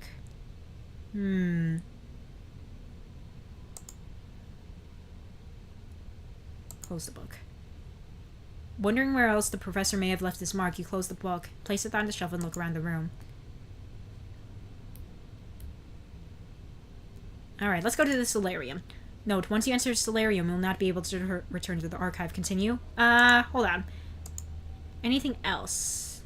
No, we already looked through. Okay. Yeah, let's just go to the solarium. I think we explored everything. Yep, I'm gonna continue. As you step into the low arched stone passageway, a sudden panic grips you.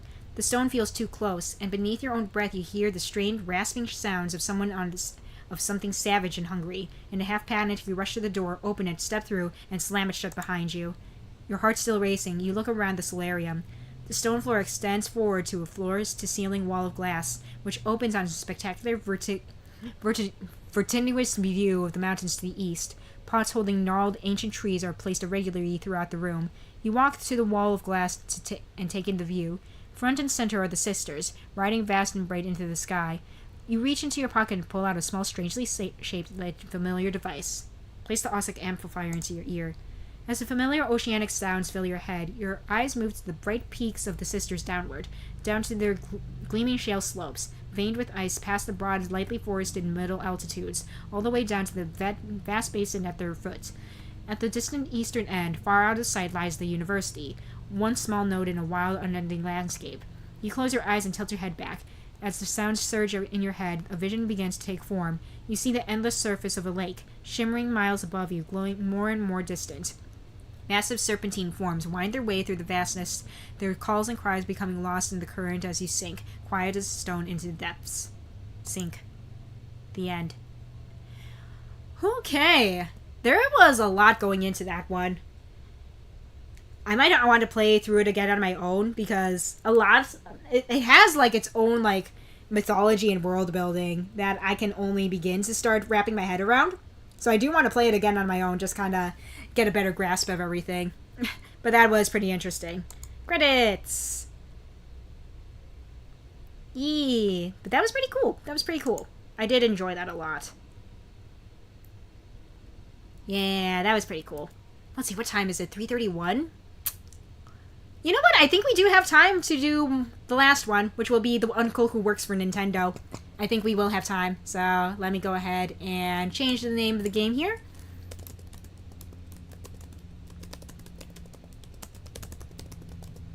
I have to say that this one is also a classic horror Twine game, or at least one of the better known ones as well. This one is very enjoyable. I only played it once in my life, and I've also watched the Game Grumps play it as well. I think they've played it some years ago for Halloween. So, but even then, there are some things I do not remember about it, so it'll be somewhat blind, but there are going to be some things that kind of take me by surprise since it has been a while. Let's see, play with headphones for the best experience. Occasionally made can take control of your browser. Yeah, this one's a good one. Not optimized for mobile. Alright. Content and trigger warnings. You know what? This is going to be for people who might be popping in or who might be watching the VOD. Yeah, it does not make use of screamers or jump scares. Sound effects are used for tension and atmosphere. Some playthroughs may encounter plot points become concerning a possible suicide. Thematically, many aspects of the game may recall the emotional abuse experienced by children at the hands of adults, and very often other children. So yeah, if you're watching the VOD, or if you're watching right now, feel free to head out if those are uncomfortable subjects for you. But yeah, this will be the last game, so I hope you all still enjoy it. Anyway, the uncle who works for Nintendo. You are 11 years old. What is your best friend's name? Let's see. Let's go with Jessica. That just feels right. Your best friend Jessica has invited you to a sleepover at her house this weekend. You've been friends since first grade, so asking your mom is basically only a formality. You never confirmed this, but you suspected the babysitter may charge extra when there are 2 kids. You sometimes feel like staying somewhere else is the only way you can help out. Yeah, I didn't really have a preference. I wasn't really feeling anyone in particular, so I'm just like, yeah, let's just go with Jessica. Let's see, only formality. On Friday night, you're home for only a few hours, long enough to pack, get in a fight with your younger sister, pack some more, and watch some TV. At 6 sharp, you're standing on the sidewalk outside Jessica's house while your mom idles in her car nearby. She leans out the window to you. You behave yourself, okay, she says. I'll be at work, but if anything happens, you call me. Yes, Mom. I'll pick you up tomorrow at 3, she says, again as usual. But then she pauses, looking at the sky, which has been overcast throughout the day. If you play outside, she asks, be careful, it's probably gonna rain. Kiss Mom goodbye. After you part, your mom drives down the street, disappearing around the corner. You turn back to Jessica's house. The lights inside are growing and glowing warmly. You can see Jessica waving at you from her bedroom on the 2nd floor. Head inside.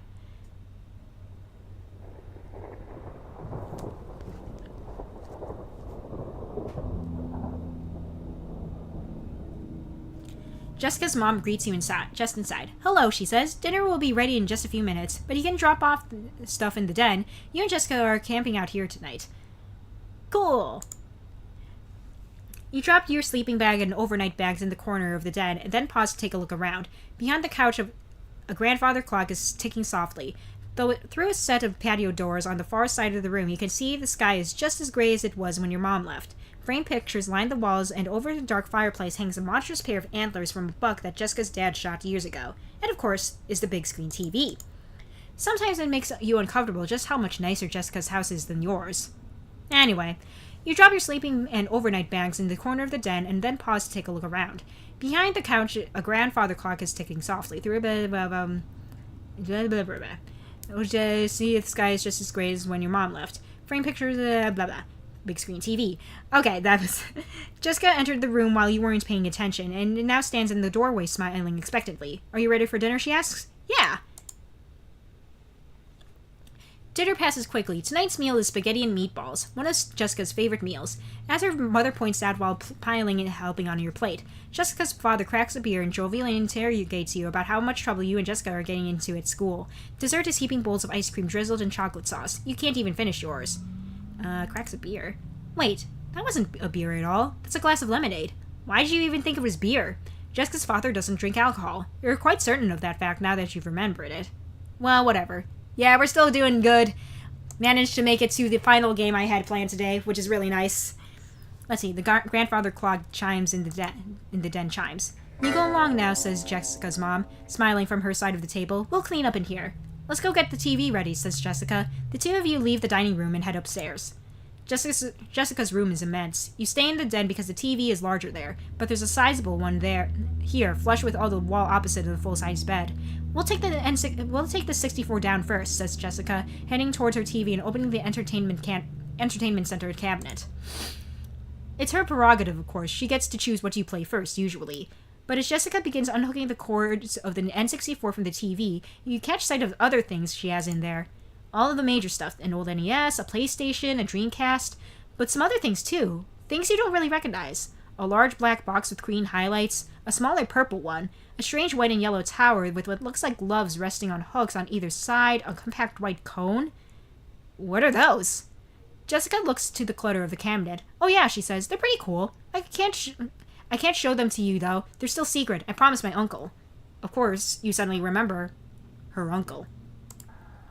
The uncle who works for Nintendo. Title drop, baby. In the corner, the grandfather clock is ticking softly. It's 7 o'clock. Framed pictures line the walls. You walk around the perimeter of the den, inspecting the pictures idly. Most of them were family portraits from years past. Jessica cradled lovingly between her mother and father, or any of the three on their own. A happy, tiny family. Look for pictures of Jessica's uncle. It's been a while, so I didn't remember that there were being anything past the NES. Yeah. You don't find anything. Not one. Only pictures of her here are of Jessica and her parents. You don't know why that makes you feel uneasy. Time passes. Talk to Jessica. What would you like to talk about? Games. Who wants to talk about school or during a sleepover? Like, come on. Talk about how much you like games. Jessica raises an eyebrow at your remark. What do you like about them? A chance to be a sort of different person? The challenge, solving puzzles stuff? Being a hero in the stories? Yeah. The challenge. Yeah, that's a nice feeling. But something in her voice tells you she's thinking about something. What's up? Do you think it's weird to play games? She asks suddenly, and then, before you can say anything else. I mean, like, is it weird for a girl to play games? I don't know. Jessica shakes her head. It's just, you know those guys at school. Nod because you realize what she's getting at. Girls don't play video games. Why don't you play girl games? You're not as good as this as a boy would be. I don't want to trade Pokemon with you. Girls don't play video games. Yeah, says Jessica. Yeah. But they're jerks. Who cares what they have to say? Jessica shrugs, tiredly. Yeah, who does care? Without another word, she returns to the Nintendo, leaving you alone with your thoughts. The clock chimes. You're in the den. I'm trying to recognize what the sound effects in the background are. I think it was Star Fox 64, I think, in the background. Anyway, we'll watch Jessica play for a bit. Okay, now it's Super Mario 6. No, it is Mario Kart 64 in the background now. Anyway, yeah. Jessica decides you should play the next game alone. It's pretty boring. You're at a party having a conversation with a man in the business suit, but for some reason you can't move the camera to see above his mouth. He's always smiling. He tells you a story how people always mistake him for someone else. Did you figure it out? Asks Jessica. Once the man in the game has completely stood up and left the conversation. Wait, figure what out? Jessica laughs. I guess not, she says before putting her choice of game into the N64. You realize you've played for quite some time. The clock chimes. Jessica's mother bustles into the room, holding a large ceramic bowl filled with popcorn under her arm. How are you kids doing? She asks. Good, says Jessica, her eyes not moving from the television. Well, I hope you're having fun, says Jessica's mom. Here's some popcorn, extra butter.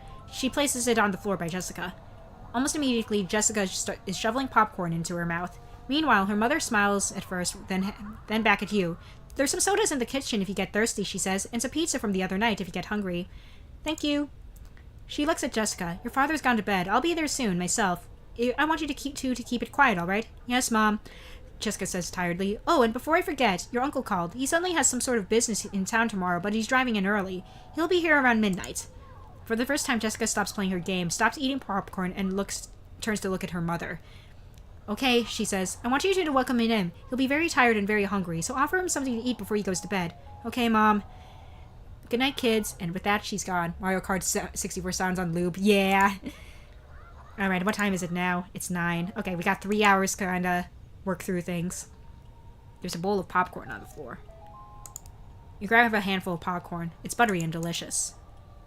Think about Jessica's uncle. It began with Mew. If you didn't believe her at first, when Jessica came to school one day and told you she had finally caught Mew, prove it, you said. She pulled out her Game Boy and showed you. There it was. Mew, the 151st Pokemon, available only to players at promotional events, somehow unlocked on Jessica's game. It's really strong, she said. It KOs every enemy in one hit. Jessica demonstrated this claim at recess, when you and some other friends linked Game Boys to do battle. You were the first one down. No one else got in a single hit against Jessica's Mew. In a few days, everyone had quit playing Pokemon at recess. The allure had faded. That's how Jessica managed to get it. Oh, my uncle got a job at Nintendo, says Jessica. You were walking home together, past one of the construction crews. Jessica lived next door to you at the time. Oh. Press X to down. Mew is good, but Mew is not that good. Yeah, true. There had been a storm not too long ago. Trees were all over town. Buildings had collapsed. You were standing at an intersection with Jessica as a truck rumbled by, loaded up with ragged tree chunks. What a bad storm. Jessica still lived next to you at the time. Wait, this couldn't have been too long ago. When did Jessica move? There was something nice about being neighbors. Oh. He also got me this new Game Boy, said Jessica, pulling it out of her pocket. You hadn't noticed it earlier, but yes, Jessica somehow had a sleek new Game Boy Color. Until today, she had bought one of the old ones, a big gray brick like yours. This was a special edition. Isn't it cool? You agreed. You snap out of your reflections. Let's see. Remember your own Mew. You got your own Mew, eventually. Another friend had a Game Shark, which you borrowed one day. You spent an entire night unlocking every Pokemon you couldn't obtain in your copy or hadn't traded for, including Mew. It didn't one-hit KO most enemies. It was incredibly weak, and you shamefully cheated the game further to make it strong enough. It even looked different from Jessica's. Your Mew was small, even cute, standing there with its round, cheerful eyes. But when Jessica's had wiped out everyone at school, it had looked completely different. Compact, snarling, fierce. You asked her why. What? She said, that had been here in the den. Oh, that thing? It had been a while since anyone talked about Pokemon. Well, my uncle got me a special edition Mew, first of all, she said, smirking a little, but not looking away from this PlayStation game she was playing. That's why mine looked different. Second of all, mine can one-hit KO because it's the real Mew. Jessica had moved by then, but how long was that after the first storm after she got Mew? You can't remember. You asked what she meant by that. Just what I said, Jessica replied. You cheated and got a fake Mew, so of course there'd be problems, glitches and junk. You felt your cheeks redden, but not me, Jessica said again. I got the real Mew, and only me. My brother was so jealous. Must be Mew too. Jessica's brother. What about him? Why does remembering that comment make you feel uneasy? You snap out of your reflections. The clock chimes, you are in the den. It begins raining. What time is it? 2 more hours. I'm gonna go to the bathroom. Let's see. You head to the bathroom and down the hall from the den. There's a shower, a linen closet, and a toilet. Let's go to the shower. The shower is pristinely clean. Are you done here? Linen closet. A linen closet filled with large fluffy towels and washcloths. You're not sure why you looked in here. A toilet. You don't have to go. Are you done here? I guess I am. You head back to the den. Let's go to the kitchen, I guess. Passing through the empty dining room, you enter the kitchen, which is also deserted right now. Fridge. There are a few things here. Soda, cold pizza, milk, a water pitcher. Let's grab a soda. You grab your snack and exit the kitchen. You head back to the den. The clock chimes. It's 11. You feel like you might have to go to the bathroom. Okay, let's go to the bathroom. And toilet time! You go to the bathroom and wash your hands. Are you done here? Mm-hmm. Anything else? You're not sure why you looked in here. There's a shower. Shower is pristinely clean. Okay. Isn't there a system where you try to resist sleeping? I don't remember, honestly. Let's ask about the uncle's visit, I guess. Your uncle stays with you when he visits? Yeah, says Jessica nonchalantly. He lives pretty far away, and so he just drops by. Isn't that a little weird? Jessica gives you a look and you don't like very much. How would you know? You don't even have an uncle. Yeah, I guess so. You drop the conversation in silence. Let's talk to Jessica. Yeah, let's ask Jessica if this storm will be as bad as the last one. Do you think this storm will be as bad as the one we had before? I don't know what you're talking about, says Jessica. You don't remember? Remember what? I actually forgot until tonight. There was a huge storm a few weeks ago, I think. Jessica shakes her head. If it was important, I'm sure I would have remembered it, she says. You fall silent. The player is all ants? I guess it could be interpreted that way, too, yeah. Let's talk about school, I guess. Jessica tells you that she heard a teacher you both had the grade before is in the hospital. You ask why, but she doesn't know. You spend time reminiscing about the prior year. An hour passes. The clock chimes. It's time. she said. The grandfather clock chimes in an hour as Jessica suddenly looks up from the 64. It's time, she says. Is your uncle here? Someone knocks at the door. That's him, says Jessica, standing up. I should let him in. As she leaves the den, you realize you could follow, but a part of you feels like being scarce for a bit. Yeah, let's be scarce for a bit. Where's there to go? Run to the bathroom. You run down the hall to the bathroom and lock the door behind you, or at least this could have been the bathroom. The walls are bare and white, there's no sink or toilet, but there's some odd, featureless white boxes that could stand in for a shower or a linen closet. You slip into the plain white box that is about the size of a shower. From the point of the house, you could hear the front door slam open. After that, you don't hear anything except bad expression, child, the rain. No, not just the rain, but the sound of a voice of your head like bad expression. I am coming for you, child. Like something you can't even begin to describe. You thought you locked the door behind you. You hear it open easily. Something walks in. Hold your breath. You're not exactly sure how you know something is out there because you don't exactly. Bad expression. Oh, child. Hearing it moving, but you know it's there, and you know it's stopped. Poor child. Right outside of your hiding spot. It opens the door, even though you immediately realize it doesn't have any hands. Oh, child, I am oh so hungry, child. You cannot run, child. Hello, child. No more worries, child. Hello, child. Struggle cease. Screaming cease. I have friends for you, child. Friends for you. In the dark. You will play forever in the dark.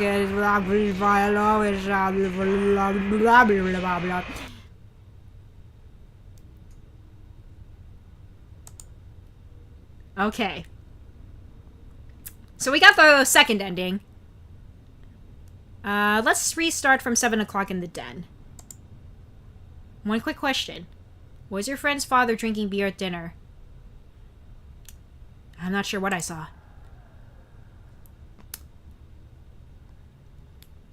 Why is the uncle a demon? Who knows?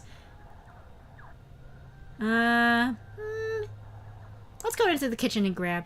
Oh, you head towards the kitchen. Think you may grab a soda from the fridge. On the way, you have to head through the dining room, just because mom and dad are still there.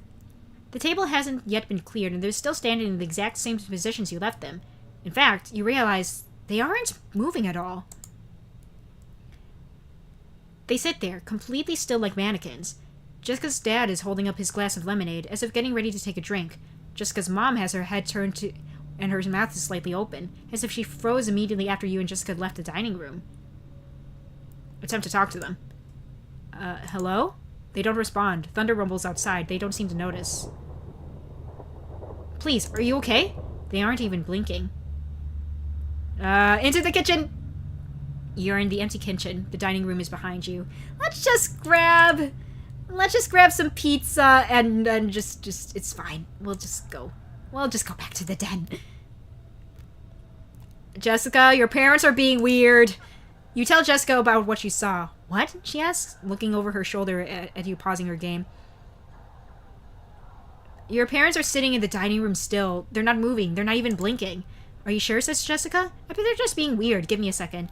As she stands and moves out of the room, she points back at the 64. You can play my game if you want. Yeah, sure, I'll play a little. After a moment of hesitation, you sit down and play the game Jessica has been running. It's a little like GoldenEye, but not the game you're familiar with. The colors are weird. Or a little weird. I wonder what this game could be referring to. The only other, like, first-person shooter I know off the top of my head that was for the 64 was Perfect Dark. But I'm not 100% sure this is the game that's being referred to here. It's relaxing. After a while, Jessica comes back. If it's not fictional, it's Perfect Dark. That's what I was thinking too, yeah. Because a lot of the stuff that's been referenced is, for the most part, as far as I'm aware, not fictional. It does exist. They look fine to me, says Jessica. Mom said she's going to bring us popcorn soon. But I saw them... Nice try for a prank, though, says Jessica, seemingly ignoring you.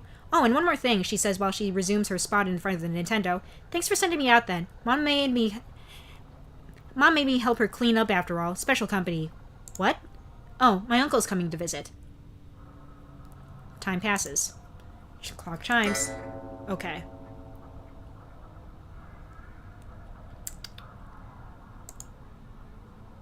Yeah, let's ask about her parents, since we kind of unlocked that. So, how are your parents doing? What are you talking about? Asked Jessica. They're fine, I guess? How's your mom? Listen, I know this will sound weird, but at dinner I thought I saw your dad drinking a beer. Jessica doesn't even look at you. My dad doesn't drink, she says. Yeah, I know. That's why it was so weird. Because when I looked again, it was just a glass of lemonade. This seems to catch Jessica's attention, as she stops playing the game and turns and look at you. Are you sure you saw that? Yeah, totally. Weird, huh? Yeah, says Jessica, and then she grins at you. Maybe you're losing it? So much for that. What else is there to talk about? So, was I hallucinating that thing with your parents? Of course you were, says Jessica, you weirdo. But the thing is, I saw them. No, you thought you saw them. You bite your lip and look at your hands. I thought so. Never mind, sorry I brought it up. Yeah, it's okay, Jessica says, shrugging. You wonder what else you could talk about. Okay, not much else. We can, like, glean from that, but that's okay. What time is it? 8. Okay. I guess we can watch her play for a bit. Let's see. Jessica decides you should play the... Stake him for... Play.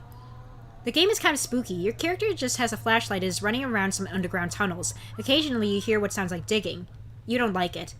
Jessica is watching you, seems to be amused at how uncomfortable you are. You don't say anything, so you don't look weak. You play for a while, even though there doesn't seem to be an ending.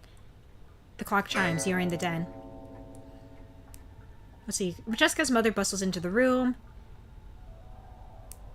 Extra butter. And there's some pizza. Thank you. Yep, he's gonna be here around midnight. And, yep, okay. I'll watch play.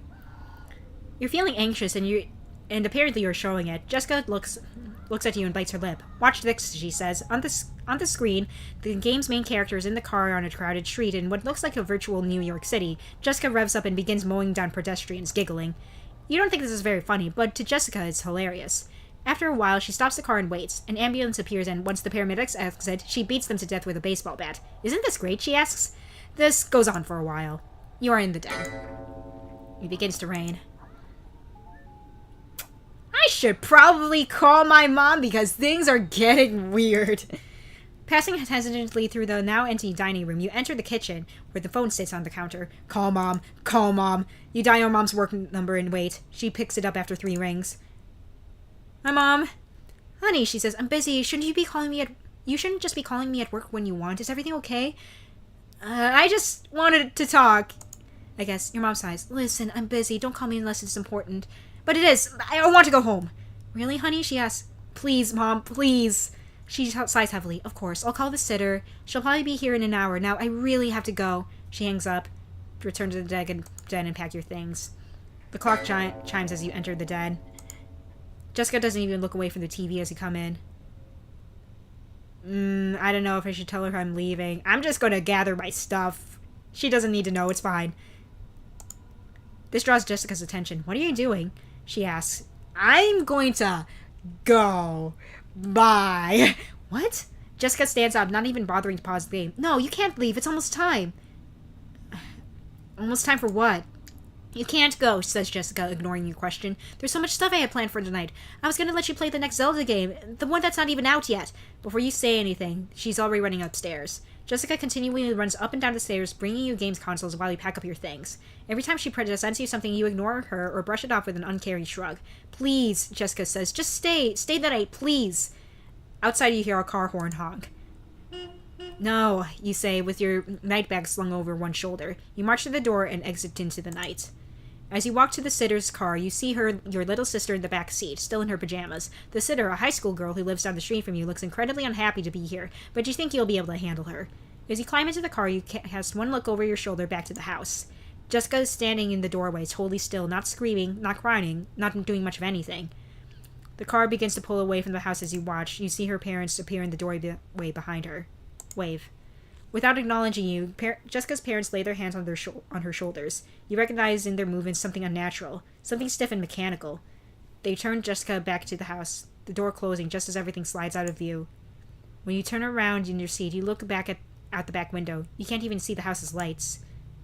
Jessica doesn't show up at school on Monday. Or Tuesday. Or Wednesday. Or on Thursday, you ask your teacher, Mr. Scott, where Jessica is.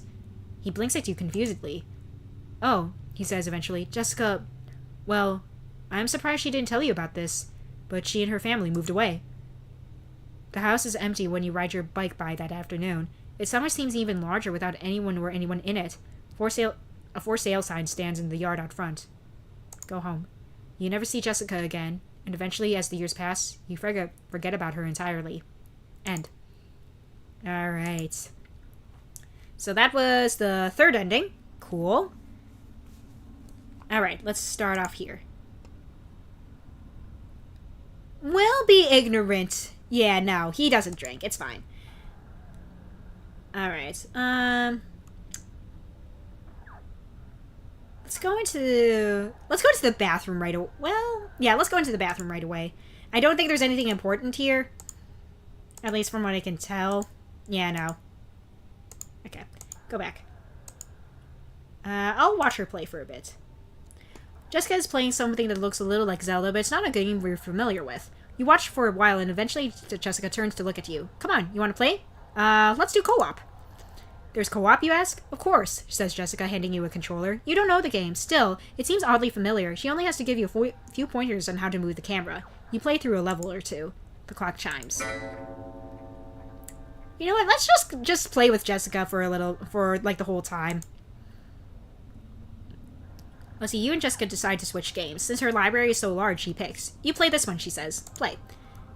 In this game, you play as a warrior saving a magical kingdom of talking animals from an old wizard who barfs up blood every time he talks. It's gross, but it's also sort of funny. You're pretty good at this one, says Jessica, then adds her voice a little low. I never actually beat it. You play for a while. Okay. And then, yep. Popcorn, extra butter. Thank you. Around midnight. And she's gone. Let's keep playing.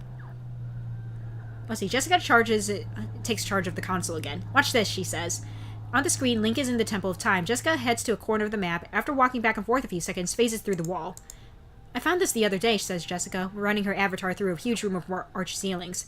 What are you going to do with it? You ask. Jessica doesn't say anything, but smiles as Link reaches the end of the room and stops in front of a shining golden light of the Triforce. Wow! Link saunters and grabs the Triforce. Triumphant music and a lengthy cutscene plays as Link poses with the Master Sword, which now glows gold. Now the game gets really cool, says Jessica. You have unlimited bombs and arrows and can go into the past as an adult. Accordingly, she shows off a little for a while. Isn't that based off like an old schoolyard rumor where you can just like glitch out of like the walls of the Temple of Time and find the Triforce? I feel like that's based off an actual schoolyard rumor. Anyway. Yeah, that's what I thought. Okay. Let's keep playing! You and Jessica play a game of Mario Kart. Jessica wins the first track pretty easily, and you can start to feel this was a mistake. She's just too competitive, but you eventually win during the second track. Eat my dust! Sorry, says Jessica. I'm a little off my game tonight. You notice that she seems somehow nervous. While you played, an hour passed. Alright, let's keep talking. What time is it? Okay, I think this is the last interaction we have. Watch her play. My uncle will be here soon, says Jessica, looking at the clock. Should we get stuff ready for him? Let's play just one more game, she replies. You pick. As you begin ruffling through the pile of cartridges by the TV, you realize Jessica is staring at you. You turn to stare back. Is everything okay? Jessica shakes her head. No, sorry, I was just thinking. You shrug and then pick a cartridge from the pile. How's this one? Jessica nods. As you plug it in and start up the console, you hear her behind you. Hey, yeah? Thanks for spending the night, she says. You play together for a good while. Aww. It's time. Time for what?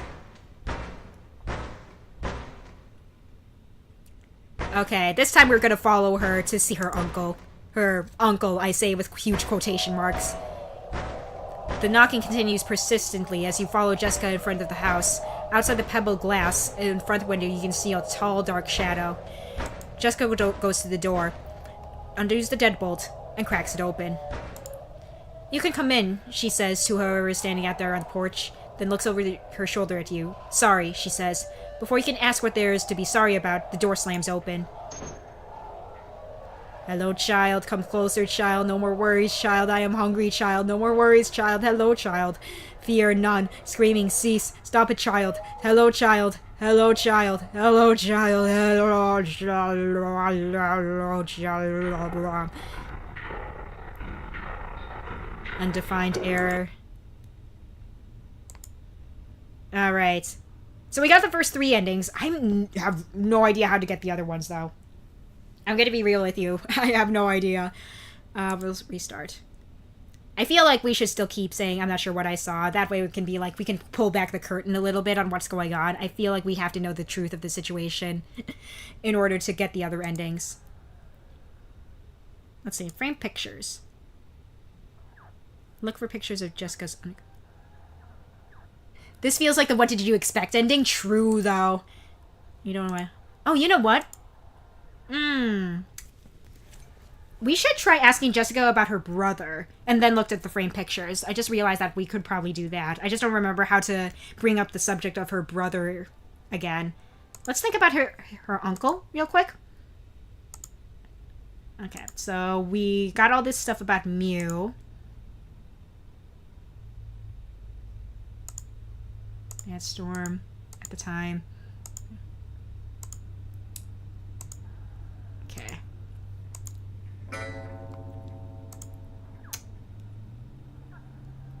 Remember your own Mew. Mr. Y. Can't remember.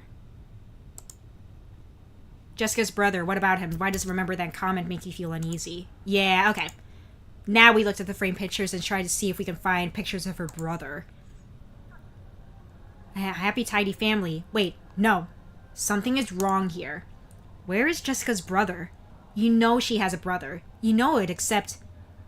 he's not here in any of the pictures, and you... Think harder about her brother. He was older. Not much. 1 or 2 years? A jerk sometimes, but not any more a jerk than you are to your little sister. When it snowed, your mom would pay him to shovel the sidewalk outside your house. He lived next door. His name was... Remember his name. You can't remember his name. Asked Jessica about her brother. Is your brother spending the... No, she's probably gonna get defensive if I bring that up. We'll try to be kind of subtle about it. Is your brother spending the night with one of his friends? Jessica pauses the game she's playing and gives you an odd look. I don't have a brother, she says. But I remember him. There's a long moment of uncomfortable silence, broken only by distant thunder, the Nintendo, and the clock ticking. You're such a weirdo, says Jessica, and turns back to the Nintendo. The subject, it seems, has been dropped. Time passes. You're in the den. Alright, we got popcorn, extra butter. Yep. And then, yep. Yeah, she's gone. We could call our mom. There's a bowl of popcorn. It's buttery and delicious. Okay, it's 9 o'clock. Can we ask more about the uncle? So why is your uncle coming? Business. But I thought he worked for Nintendo. He does, says Jessica, frowning but not looking away from the TV screen. He's really important there. Does Nintendo have a lot of business here? Why else would my uncle be coming, Jessica says, as if you asked the dumbest question in the world. Oh, what sort of business? Jessica pauses the game and turns towards you, visibly agitated. How should I know? I don't work for them. Right now she's not quite yelling, but if you think you could keep pressing the subject, she might. I'm not sure if I believe you about your uncle. Jessica takes a moment to respond, as if she's not quite sure she heard you correctly. What? What? I don't believe your uncle works for Nintendo. You think you've finally done it. Jessica stands up, fists clenched at her sides, mouth twisting horribly as she struggles to say something. You watch her take a step forward, and you clench your teeth and wait. Jessica darts forwards, and you push back onto the hardwood floor, cracking your skull against the carpet. You take an initiative and throw a punch before she can go in for you again. You shove yourself up off the floor and send your fist into Jessica's stomach. For a moment, you're shocked at what you've done as she stands there gasping in her pajamas. But then suddenly, I hate you. You hear something, or think you hear something, or someone shouting, and then you've fallen flat on the floor. For a moment, you don't think you can get up. Your whole body feels heavy. Did she hit you? I hate you, says Jessica. Leave me alone. You finally manage to sit up as she turns back to her game. You take a moment to collect yourself. Hey. Want to talk more about things? Let's see, is this Washington State or New York? I don't know. It's kind of hard to say, honestly. You try to strike up a conversation, but Jessica is too involved in the game and seems to be ignoring you. You simply watch her play in silence. An hour passes. It begins raining outside. Watch Jessica play. You don't feel like playing games or watching anyone play games. Let's go to the kitchen. Let's go to the fridge. Let's go grab a glass of water. Frame pictures. Look for pictures of Jessica's uncle. Yeah, no. Time passes.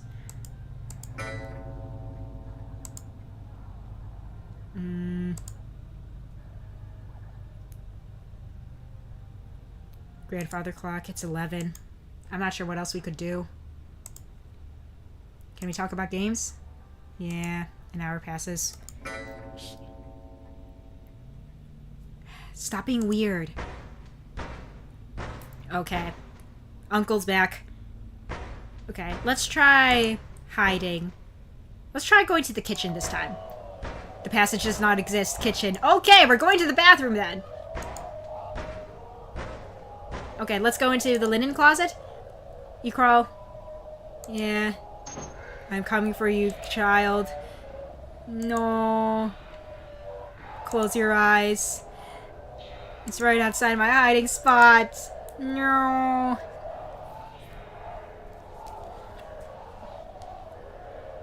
Bathroom again. Yeah, we can't even go into the kitchen this time. So it has to be the bathroom. You will play forever in the dark. Hello, child. I feel like this is the same as ending 2. Yeah, because we did not unlock a new ending. Let's see. Some things you remember don't match what you see. Learn what you can, ask questions, have a serious talk, don't be mean, but still, get out of there. And this one is something, and then make what might be the worst decision ever. Okay, so I feel like I was kind of on the right track, but I did provoke Jessica. So, I think... Okay. I think I know what I need to do for either of these, so let's get back into it. Let's start at 7 a.m. Not sure what I saw. Not 7 a.m., 7 p.m., goodness gracious. So let's go into the kitchen immediately and just notice, like, right away that her parents are being weird. They aren't moving. Attempts? Are you okay? This isn't funny. They aren't even blinking. I'm going to go into the kitchen and grab myself a snack, thank you. I'm going to get myself some milk, thank you. I am leaving. Okay, so we'll tell Jessica about her parents. Your parents are sitting still in the dining room. Just being weird, give me a second. I'll play a little. Okay, and then Jessica comes back. What? Nice try for a prank, though. Special company. My uncle's coming to visit. Okay, so we brought up the parents. Next, let's try bringing up her brother right afterward. So we gotta think about her uncle. And think about the fact that she got a Mew. So let's breeze through that. And...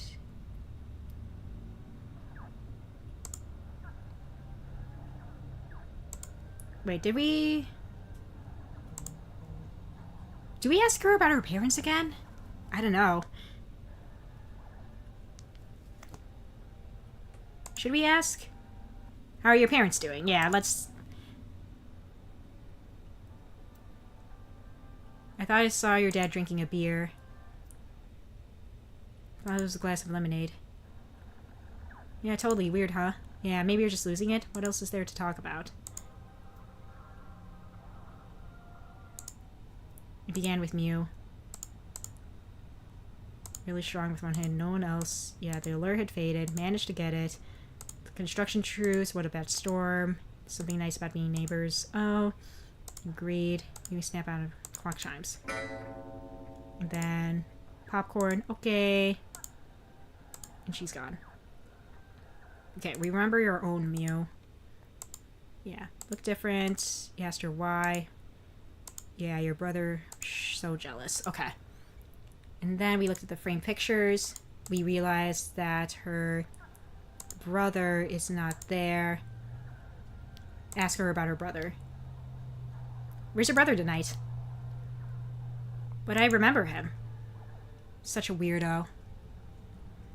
Uncle that looks like that boss from Luigi's Mansion, Dark Moon. Time passes. You're in the den. Begins raining outside. Ask if Jessica thinks this store will be as bad as last one. You don't remember. Don't know what you're talking about. You don't remember? It took down trees. You fall silent.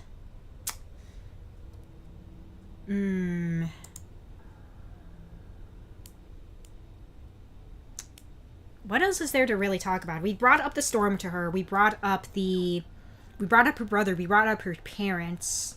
I guess we can ask her about the visit. Your uncle stays with you when he visits? Isn't it a little weird?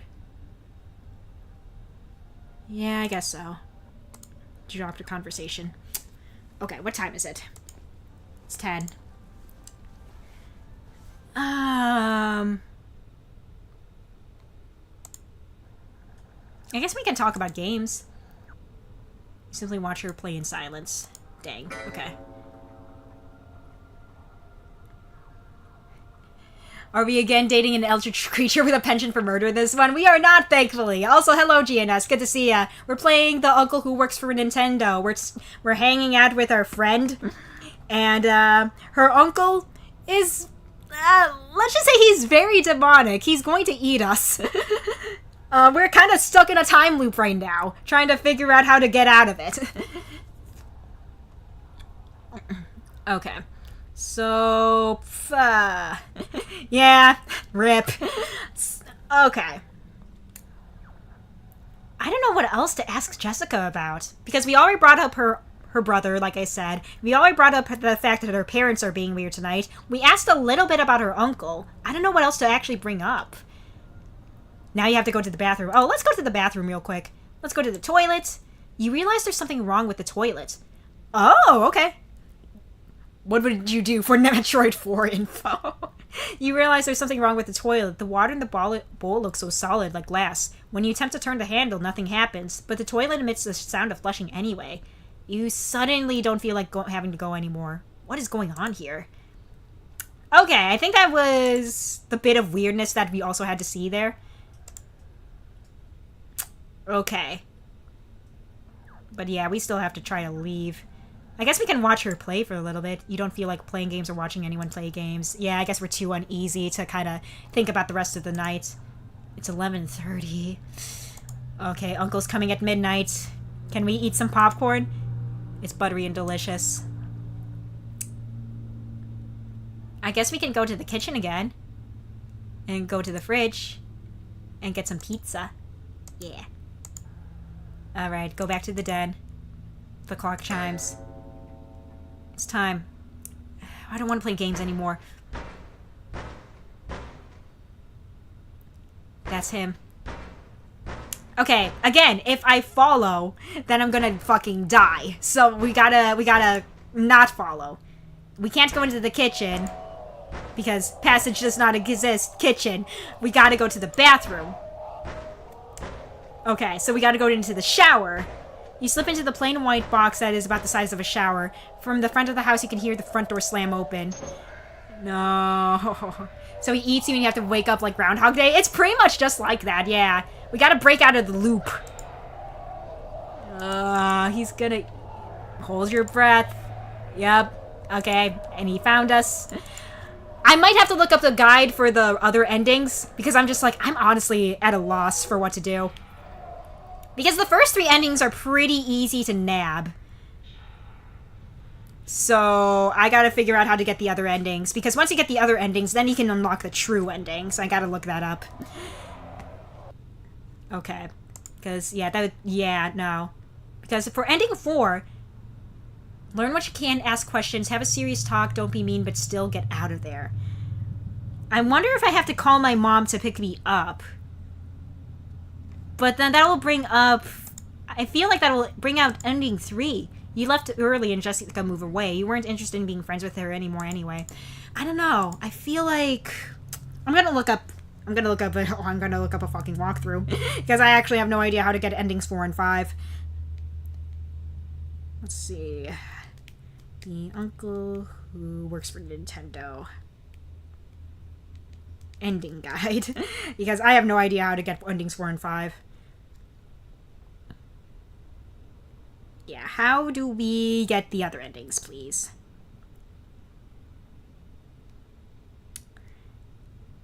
Alright. Oh, I just realized this is by the same person who made my father's long, long legs.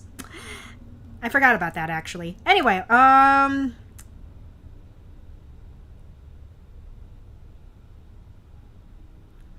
please, I just need a walkthrough. Please.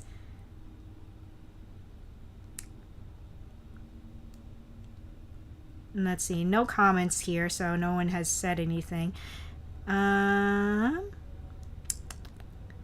Has anyone gotten...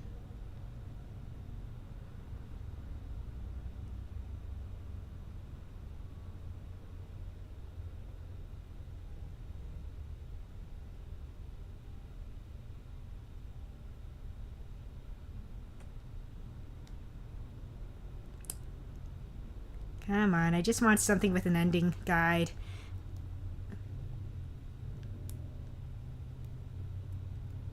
The text seems weird. Be weird. The progress bar. In what way exactly? Because I'm not actually sure.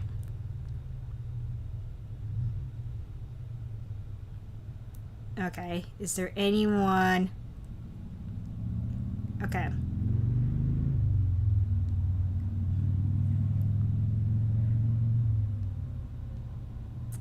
I need... Come on, there's gotta be someone who doesn't have the thing in video form. I have no time to watch a video on how to get the endings. Please, I am begging and pleading.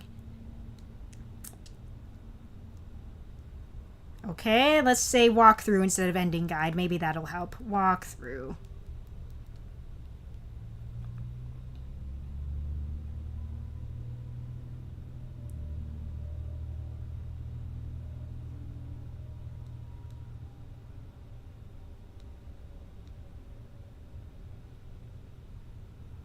Okay, but does anyone have, like, a way to get all the endings, please? I'm begging and pleading. I am seriously begging and pleading right now. Yeah, like, I seriously need a text guide. I have no time for a video guide. Like, please. I am begging.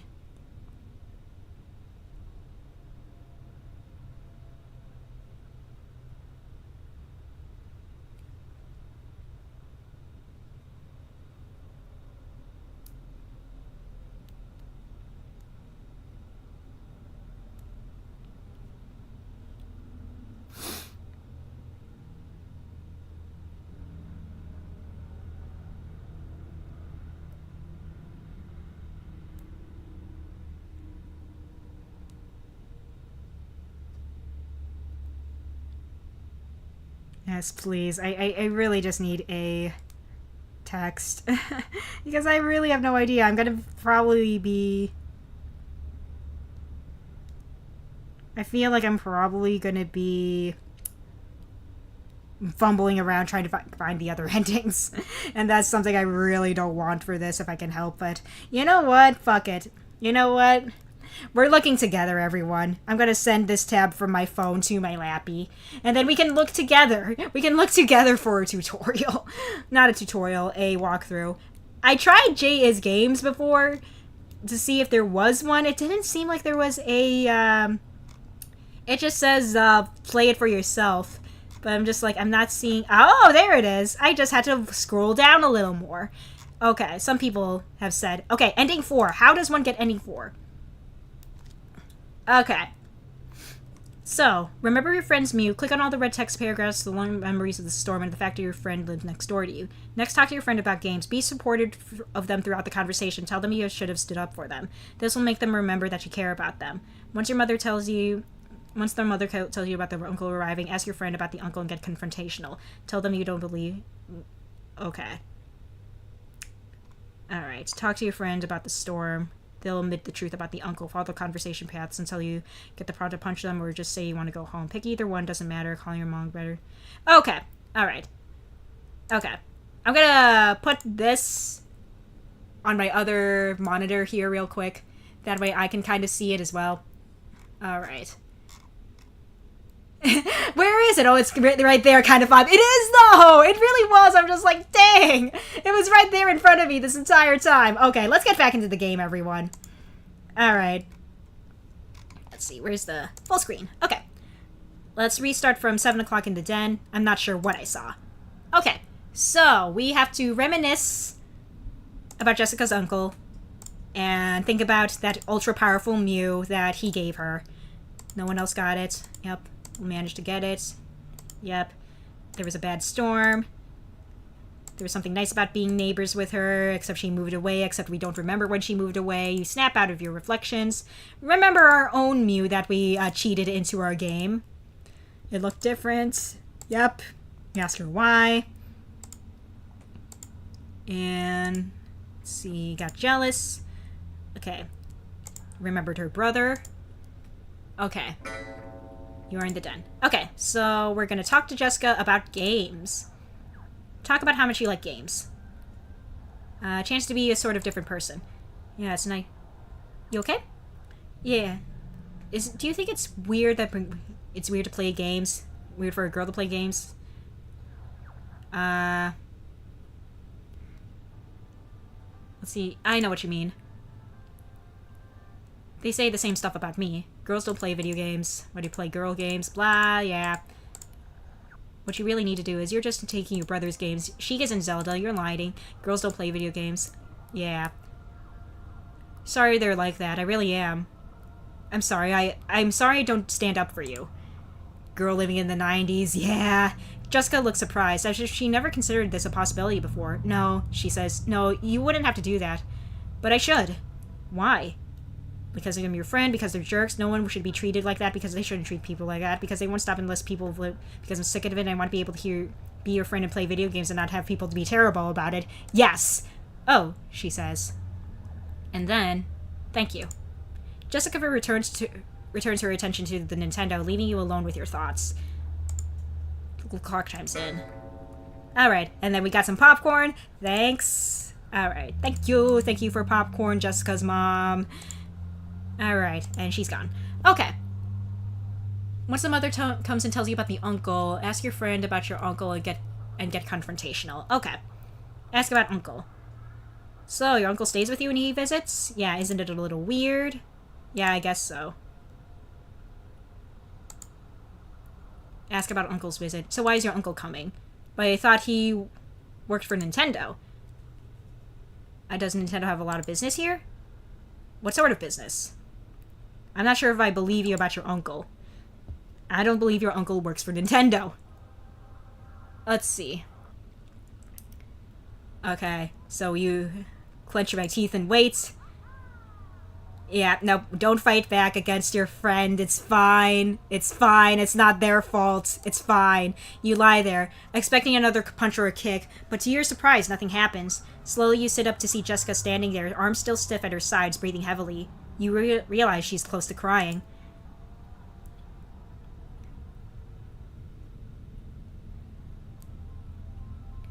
Are you okay? Jessica shakes her head as if remembering something. Never mind, she says. Just never mind. You want to say something more, but she's already re-immersed in her video game. You take a breather. Alright. This feels like an illusion using the main character's memory of their friend. I can kind of see the vibe, yeah. Alright. Talk to Jessica. Yeah, let's ask her about that storm. Do you think this storm will be as bad as the one we had before? You remember the storm? Asks Jessica. Yeah, you say, nodding. But no one remembers the storm, she says. Okay. It was big. It took down trees. That's impossible, Jessica says. Impossible. No one remembers it. What's going on here? He came out of the storm. I was home alone. Jessica begins, her eyes growing distant. Mom was at work. Dad was out at the bar. You had a brother, didn't you? Remember him too? Jessica asks. He saw it first. The flash. From his bedroom window. She pauses. But I was the one who answered the door. We fought sometimes, said Jessica. But I wonder sometimes, if he'd answered the door instead of me, would he have eventually done what I did? What I did to him? What did you do? We got in a fight, Jessica explains. It was a fight over how I was getting all the cool stuff from my uncle. I think he was starting to remember. Like you. Jessica chews her lip. He said I couldn't appreciate all this since I was a girl. So what happened? Jessica wouldn't look at you. I told my uncle to get rid of him, and he did. I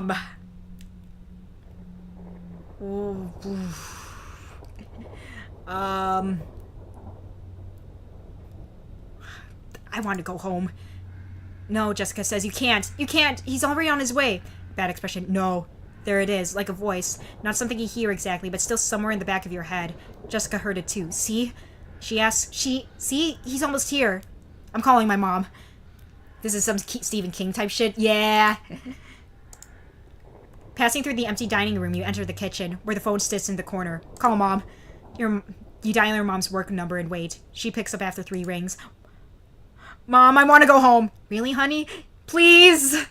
She breathes heavily. Of course, I'll call the sitter. She'll probably be here in an hour. Now, really, I have to go. Yep, we're going. We're going to the den. You're leaving, aren't you? She says. I don't want to be friends with you anymore. I should have known it was different. You were remembering too much. I'm packing my stuff. I don't care. I want out. Please, said Jessica. Please don't go. I've never not fed him. If I don't, I'm not sure what will happen. I'm packing. I don't care. I just need to leave. Why could you hear him, she asks, but it doesn't seem like she expects you to answer. You both lapse into an awkward silence. Eventually, a car honks outside. You get up to leave. Jessica has wandered over to the fireplace and is looking into its unlit depths as you walk out and into the night. The sitter's familiar car is parked out front. As you walk closer, you see your little sister in the back seat, still in her pajamas. The sitter, a high school girl who lives across the street from you, looks incredibly unhappy to be here, but you think you'll be able to handle her. As you climb into the car, you cast one look over your shoulder back to the house.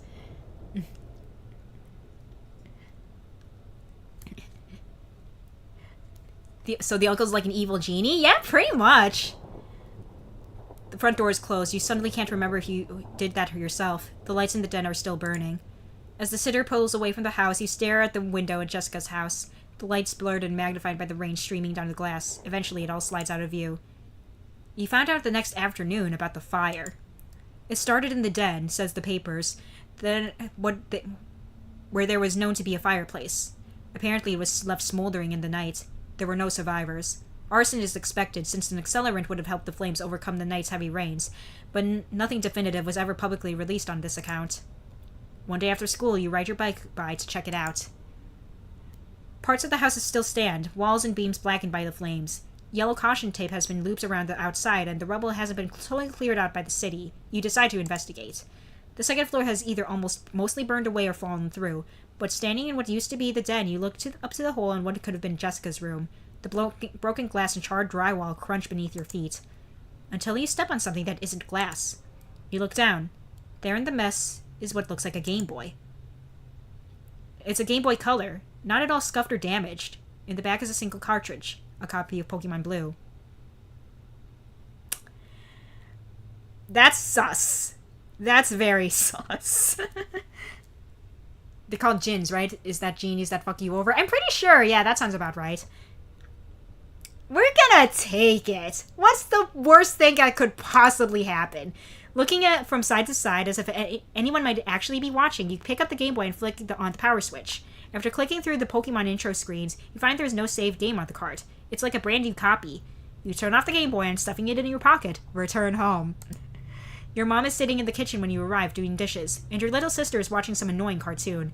Remember to take a bath and get dressed before 7, Mom calls. Remember? You're fairly certain she never told you to do that in the first place. You walk into the kitchen, dropping your backpack on the linoleum floor. Why do I need to do all that? Silly, she says. Your mom turns from the sink to smile at you, and your throat tightens when you see how glassy and empty her eyes are. Don't you remember, she asks? Your uncle is coming over for dinner to celebrate his new job. Ha ha! Now we have an uncle who works for Nintendo. Uh-oh! And it's the Game Boy. Okay. So we got that ending. While picking through the rubble of Jessica's burnt house, you found her old Game Boy and took it home. Coincidentally, your uncle has a new job. Lucky you. Ooh. Oh, we can... So we don't necessarily... So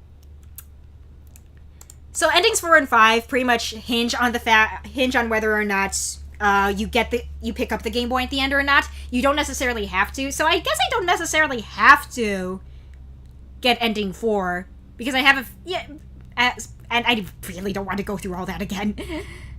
Player doesn't even have an uncle. Yeah, no. Yeah, you're right. I actually forgot about that. Yeah. We've established earlier that, yeah, we don't actually even have an uncle. That's crazy. Oh no. An uncle poofed into existence. I started playing the Pokemon Blue and Brock's eyes became realistic and cried blood. Yes, the hyper-realistic blood. I understand. Alright, let's go. Repetition with a difference. It's not time for running. Go where you're not wanted. Go where you've been told not to go. Wait. It's no time for running. Go where you're not wanted. Go where you've been told you can't go. I wonder if we have to go into the kitchen this time. Alright, let's start from 7 o'clock in the den. No, I'm not sure what I saw. Okay. I guess we can try going for ending 4 since we have to do a fresh run-through anyway. So let's kind of do that real quick. Okay, yeah. We remember stuff about the Mew again. Yeah. Because in all other routes, we weren't able to go into the kitchen. So I feel like we should try to go into the kitchen this time. Okay, we got our own Mew.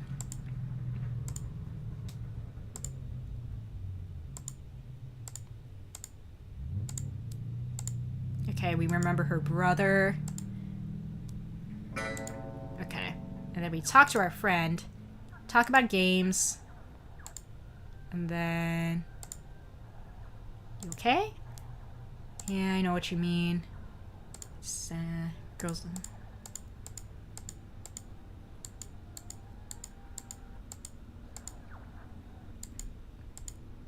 You cheated. Oh, man. Sorry I didn't stand up for you. But I should. Because you're my friend. I'm your friend.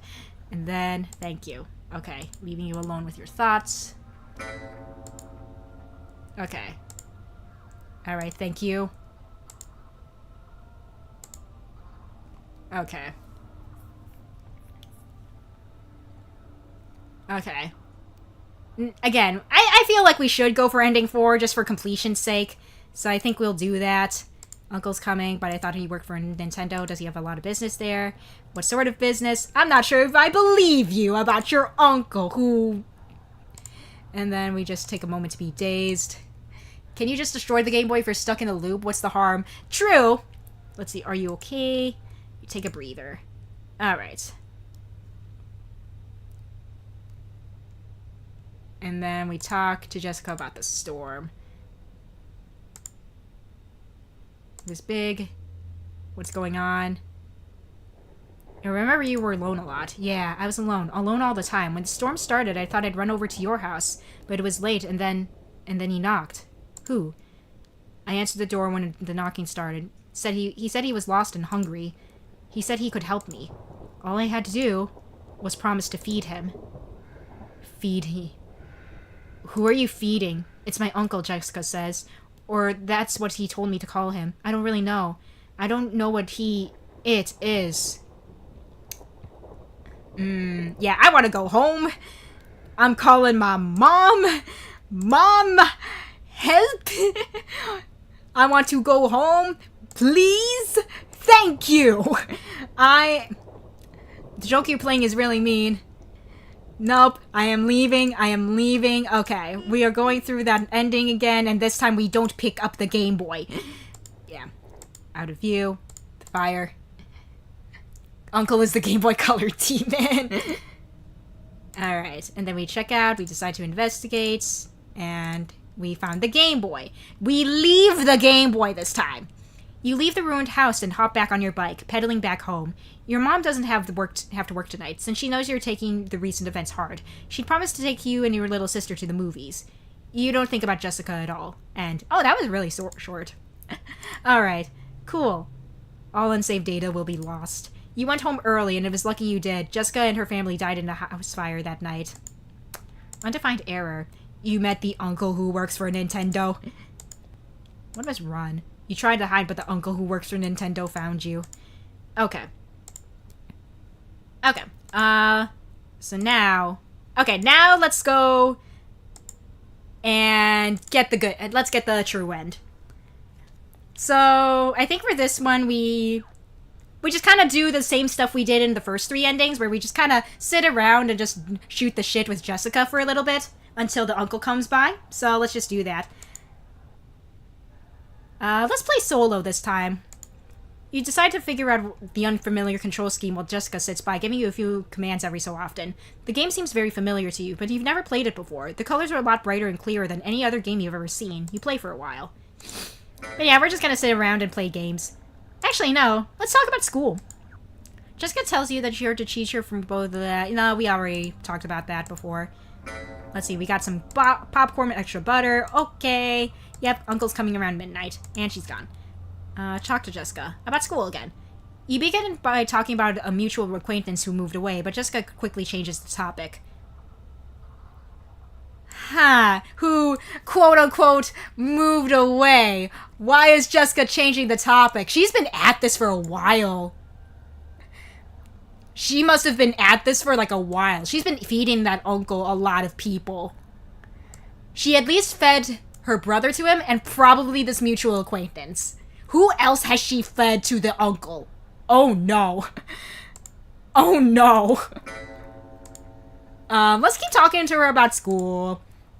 You and Jessica discussed a class a few days ago when the teacher publicly chastised a classmate you mutually dislike. An hour passes.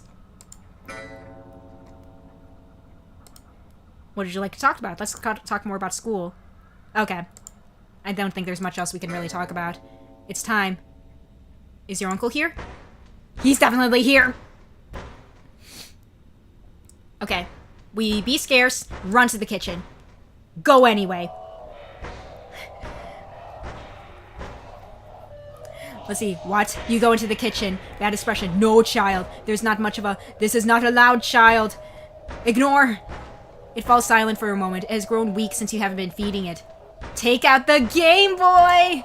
From your pocket, you pull Jessica's Game Boy Color. The uncle is somewhere behind the half-textured walls, grumbling to itself. Turn on the Game Boy. Start. Ooh. Ooh, okay. What do we have here? What's in the Pokedex? This isn't the time to use that. Pokemon. This isn't the time to use that. I'm just wondering if there is a time to use this. You're carrying a Game Boy Color. Save? It's probably not a good idea to save when... Stop this, child! Things are getting so messed up. Fair enough. Option. Slow, mid, fast. Fast. You are 11 years old. What is your best friend's name? Your best friend Jessica has invited you to a sleepover at the house this weekend. Oh! They just go through the entire game! Oh my gosh, that's hilarious. In the corner of the grandfather clock is ticking softly. Through a nearby set of patio doors, you can see that it's dark and rainy. Jessica is parked in front of a large TV. What is that? She asks. What was that? I know about the uncle.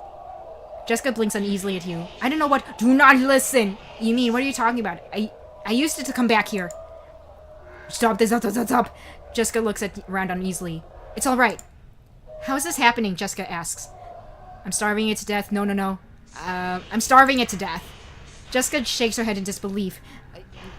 Stop this now, children. Bad children, bad. The rain outside increases tempo. It stops sounding exactly like rain. I came back to save you.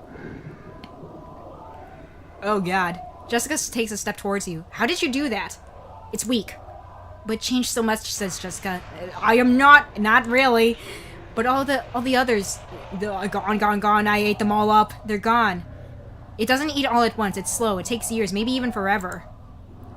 Gone forever, gone. There's so many. My parents, my brother. I don't deserve it. Why did you come back for me? Suddenly Jessica is crying. Why did you come back for me? Because we're friends. Things are starting to change. The thing that calls itself an uncle is either on the verge of death or making a final gamble to stop either of you from leaving. Jessica is still crying. Let's see. Takes Jessica's hand. If we don't do something, it'll be stuck. It's okay! Jessica looks up at you. You really came back for me? You really think we can do this? Yes. With a smile, sad smile, she nods. Okay. Let's go. Oh, God. Alright, time to go. Time to fucking leave, actually. Let's go. No, no, no, no, no. Come back, come back.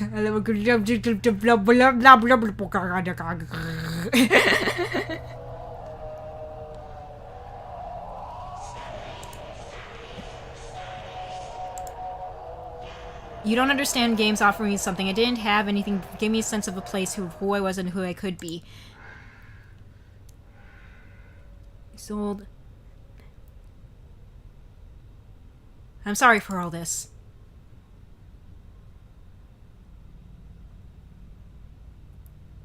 But this isn't who we have to be. You are my friend. No more games. You're my friend, and I'm here for you. End. We did it! Alright, let's take a look at the author's notes, now that we're in the end here. Author's notes. There are several endings to this game, and yet, if you're reading this, it's because you've attained the ending after which I do not think there can be any more play. If you haven't unlocked all the endings and were planning to do so, I'm sorry for what probably seems to be a blunder in design. Alternatively, you can read the short essays that follow, since their appearance here was definitely an intended effect for the design. There are various reflections that are composed for my own clarification and guidance while making and testing this game. They are likely tedious and, to greater or lesser degrees, beside the point of whatever experience you had while playing the game. But that is why they are hidden content. Nevertheless, if you would like more traditional hidden content, please click here. Congratulations! You have unlocked alternative outfits for all the characters! During your next playthrough, do your best to imagine the characters wearing different outfits than the one you imagined them wearing before. Some suggestions. You and your friend are now dressed like Auron and Titus from Final Fantasy X. Your friend's parents are wearing horse armor. Please PayPal me $5 for this privilege. j.michael.lutz@gmail.com. The uncle who works for Nintendo has been replaced with DreamWorks' beloved character Shrek. But really, your imagination is the only limit. That's the magic of games. Alright, let's go back to the credits page. Let's see. On making games.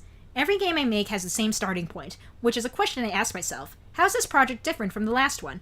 This game you just played was one where I decided to finally attempt something approaching a traditional game-like structure, hence the many variables, paths, and multiple endings. It is not necessarily between calibrated for each path to be accessible in turn for each player. The idea was that two people could play the game and have similar experiences that, when compared, have certain fundamental differences.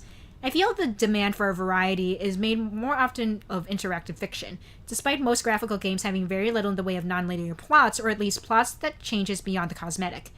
The sense seems to be that if I am playing a graphical game, I should be happy to simply ride from this set piece to set piece, shooting enemies or collecting gigas, relying on text necessities, branching paths, and more of them, the better. The fact that most Twine games eschew these conventions was a real eye-opener for me, and part of what made me feel comfortable enough to begin writing interactive fiction. Nevertheless, my general uneasiness with this sort of writing has confused a lot of players regarding my work, since they expect paths where there are none, or criticize me for not including them, and because due to arbitrary conventions of the medium, I know their expectations are not entirely unfounded, and in order to challenge myself and grow as an artist, here I want to produce something a little less oppressively gloomy and single-minded than my other pieces. Assuming I've done my job correctly, what I've made is a horror game that, if this is at least the least bit scary when you first play it, manages to get less frightening each subsequent time. Oh, Uncle is Shrek, and at least in our next playthrough, you can just imagine that, just Shrek knocking at your door and then eating you, Let's see, on creepypasta. When I was younger, the phrase creepypasta had a particular meaning. It was the name for a sort of post that appeared on 4chan, most usually, that began as the narration of some event from the poster's life, and which soon veered into supernatural or at least generally surreal horror. Because beyond this, there wasn't much to define the content, other than the implicit idea in that nickname was the story that could be saved and posted again by various people, always hoping to introduce the story to someone who hasn't seen it yet, and perhaps dupe into unsuspecting taking it for real due to the genre's maintenance of what M.R. James once called regarding the proper construction of a ghost story, the pretense of truth. Copy-paste, copy-pasta, creepypasta, exactly. Corrupt copy of Sonic Unleashed. Some years later, after not keeping tabs on the community, I was surprised to find that creepypasta not just meant about anything inflected with horror from a person of a certain age encountered on the internet. My game, My Father's Long Long Legs, released in the autumn of 2013, had no pretense of truth about it and nevertheless was often circulated as creepypasta, or among people who considered themselves enthusiasts of the genre. At this point, I also discovered two things. First, a rather unusual fandom had grown up around creepypasta, whose consistent object of adoration was a shared pseudo-continuity in which various monsters and villains from the stories have coexisted, were friends or enemies, and had adventures. Surprisingly, this included one creature I made myself, back in the dark backward abysm of my own 4chan days. Second, and by large, these were in some sense classic or vintage creepypasta, as the stories being currently produced had developed an oddly specific preoccupation with video games and gaming culture that had not been the case in my epoch of 2008. Often these stories involved cursed or somehow evil versions of popular games, and the most famous examples have probably been Pokemon Black. Yeah, Pokemon Black! The Bloodless or Ben Drowned. You know what? I heard of Ben Drowned, I just not have looked into the creepypasta itself. I've never heard of Blood Whistle before, though. I'm going to have to look into that. Given the range of material earlier instances of the genre had covered, it struck me as peculiar that games would have been singled out in this way. To paraphrase Zizek, the key to understanding a horror story is to imagine the same story but without the horror element. When we do this, we can locate on some level the true horror, the thing that must be fantasized and fictionalized in order that it becomes digestible. A digestible, entertaining horror story rather than something truly unpleasant. That's interesting. I'm gonna have to keep that in mind. There's an RPG Maker game called Creepypasta Land. I don't think I've ever heard of that one. Yeah, the creepypasta that predates the real Pokemon Black. Yeah. If I remember correctly, I think you started off with like a ghost as your starter in that creepypasta. And then, instead of, like, making Pokemon faint, they die, and then just the trainers die after you defeat all their Pokemon and whatever. And then, in the end, the ghost that you had as your starter kills you, the player character. I think that's the one I'm thinking of, right?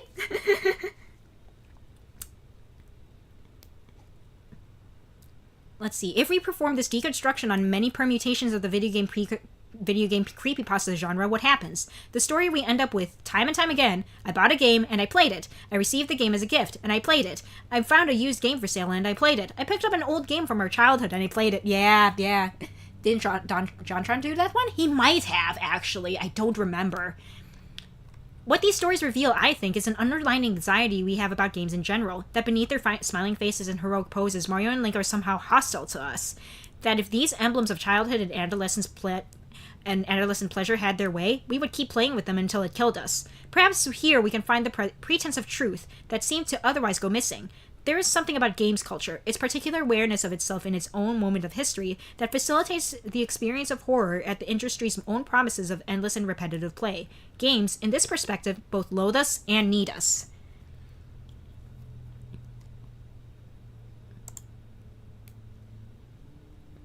Yeah, it is the game I was thinking of then. Alright. On lying to your friends.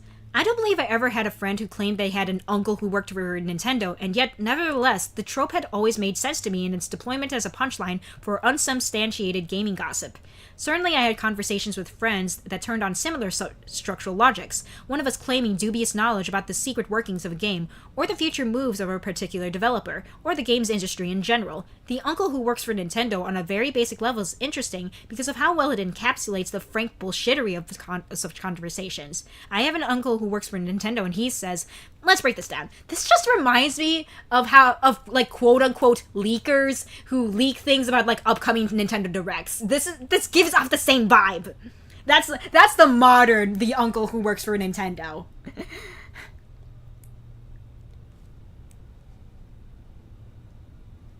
Notably for creepypasta, the ghost does not kill the narrator. The ROM hack is completely harmless. Yeah.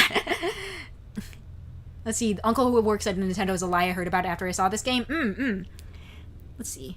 This is obviously something a child says. It is marked as such by its appeal to specifically adult authority. Yet, interestingly, it is not a parental authority, but rather a sort of subjunctive adult presence. The uncle, rather than a parent. Uncles have more interesting lives than our parents. They're proverbially eccentric, and they can work for Nintendo. There is something ghostly or phantasmatic at work here, the avuncular remainder of patriarchal authority. In this way, the knowledge becomes both authoritative and somehow illicit. It is a secret, something told in confidence, away from the preview of the central authority figure, and it is only in greatest trust that your friend now passes the word along to you. This establishes for the friend a special relationship not only with the adult world, but with the gaming industry as such. Why would children lie like this in ways that are transparently obvious to the point that they become self-sufficient punchlines? Let's see, the game I made is a great example of satire. You see, I did a great job, unless someone who's writing this isn't who I think it is. Let's see.